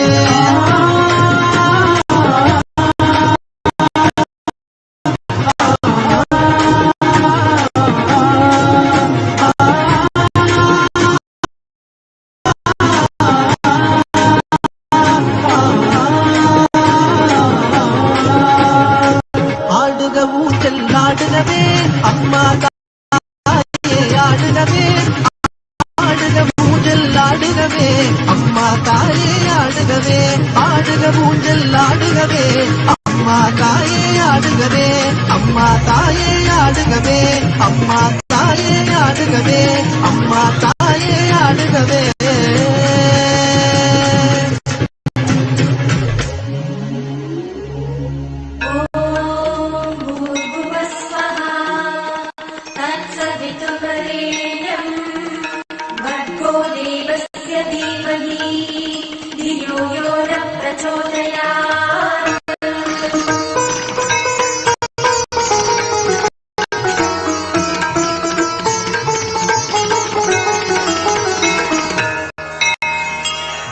ಸಿಂಹಮುಗತ್ತಿನಿ ಕಣ್ಣ ನಿರತ್ತಿನಿ ಮಂದಿರ ನರ್ತಿನಿ ತುಂಬ ನಿಮತ್ತಿನಿ ಮಾಯಿನಿ ಘೋರ ರೂಪಿಣಿ ತಾಯಿ ಮನಮೋ ಕುಳಿರುಂ ಕಾலை பூம்பனி நாரண நடத்தி மத்தோகம் தனித்த காரணியம்மா கருணையின் பூரணி மாலினி திரிசூலினி 14 லோக பரிபாலனி சாமினம்மா பிரத்யங்கிரா பேச்சும் நீ உயிர் மூச்சும் நீ சிவாயினி எங்கள் சிந்தாமணி யுக ஸ்வரூபிணி நிரந்தரணி ஆபத்தில் காக்கும் தேவி ஜென்ம பாவத்தை தீர்க்கும் நிவாரணி சிம்மமுகத்தினி கண்ண நிறத்தினி மந்திர நத்தினி தும்பனி பக்தினி கிணி கிணி கிங்கிணி மாலை மனோன்மணி பிணி பிணி பே பிணி ஓட்டும் சிரோன்மணி கிணி கிணி கிங்கிணி மாலை மனோன்மணி பிணி பிணி பே பிணி ஓட்டும் சிரோன்மணி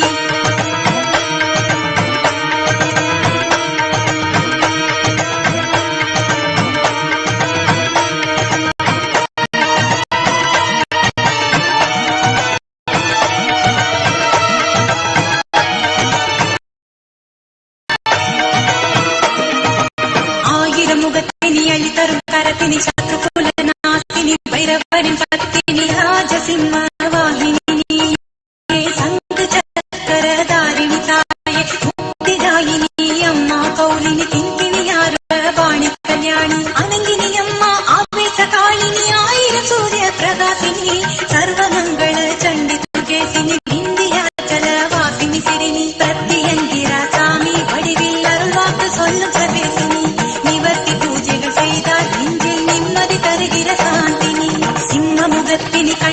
ವಿವರ್ತಿನಿ ಮಂದಿರ ನರ್ತಿನಿ ತುಂಬ ನಿವರ್ತಿನಿ ಸೂಕ್ಷ್ಮಕಾರಿಣಿ ಸೂತ್ತಿರಧಾರಿಣಿ ಜನನಿಯರು ಕಾಣಿ ಭವಧಾರಣಿ ಗಿಣಿ ಗಿಣಿ ಗಿಂಗಿಣಿ ಮಾಲೆ ಮನೋಮಣಿ ಪಿಣಿ ಪಿಣಿ ಕೈ ಪಿಣಿ ಓಟಂ ಶಿರೋಮಣಿ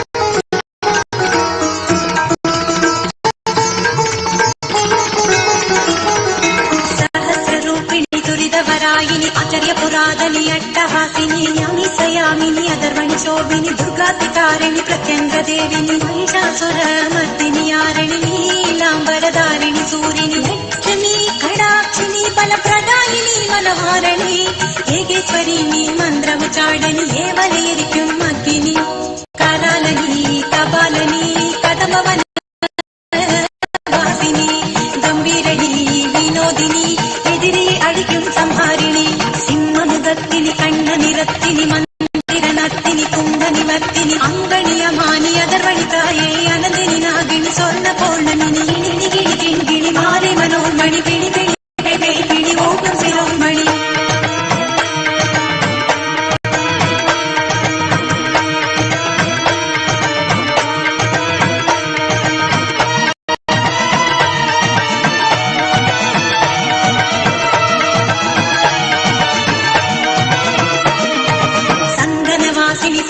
நேசினி மாங்கல்ய வரம் தரும் மங்கள தேவினி அத்தினி சித்தினி உன்னை வணங்கும் பக்தரை காக்கும் சாகம்பரினி சத்தினி சித்தினி பிரத்யங்கிரா சாமியை ஆட்கொண்ட அம்மா யட்சணி சுஹாசினி வட சுபாஷினி சோனா சைலனி சந்தானகரணி சம்பூரணி வீர சிம்மாசனி யம சங்கடம் நீக்கும் சஞ்சீவகரணி பெண்ணினம் காக்கும் கண்மணி தாய் கண்மணி தூங்கா மின்மினி மலர் போல் விதைய மங்களனி ಈ ಮಕ್ಕಳೇ ಕಾக்கும் ಸಂತೋಷಿನಿ ಸಿಂಹಮುಗತ್ತಿನಿ ಕಣ್ಣ ನಿರತ್ತಿನಿ ಮಂದಿರ ನರ್ತಿನಿ ಕುಂದ ನಿವರ್ತಿನಿ ಗಗನಿನಿ ಯುಗ ಯುಗ ಕರ್ಣಮಿ ಎಂಗಳ್ ಸುಡರ್ಮಣಿ ತಾಯೇ ಸೂಡಾಮಣಿ ಗಿಣಿ ಗಿಣಿ ಗಿಂಗಿಣಿ ಮಾಲೆ ಮನೋಮಣಿ ಪಿಣಿ ಪಿಣಿ ಕೈ ಪಿಣಿ ಓಟಂ ಶಿರೋಮಣಿ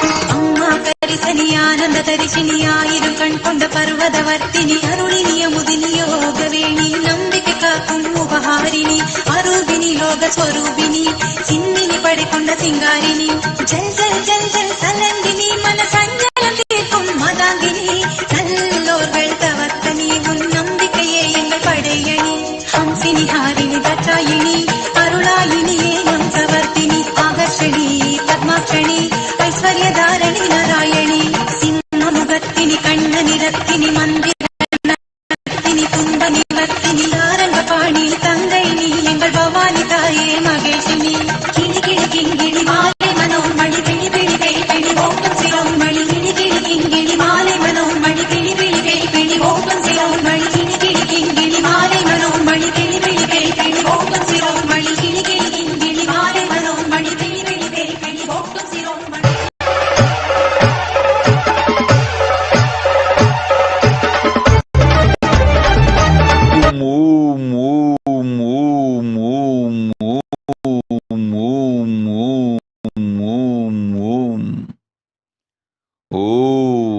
சோபீரகுநாதன்.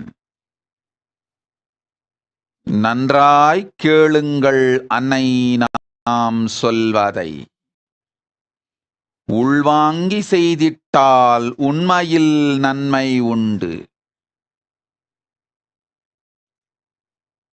டொரண்டோ கைலாசத்து பக்தர்க்கும் மற்றும் கனடா நாட்டு இந்துக்கள் அனைவரும் கேளுங்கள். கைலாசத்தின் ஆலயமும் ஞானச் சூழல் இயலும் டொரண்டோவில் அமைவது உங்கள் வம்சத்திற்கு பெரும் ஞானப் பாதுகாப்பு. உங்கள் முன்னோர்கள் செய்த சிலவற்றாலும் செய்யாது விட்ட சிலவற்றாலும் பலவற்றை இழந்தீர்கள் நீங்கள்.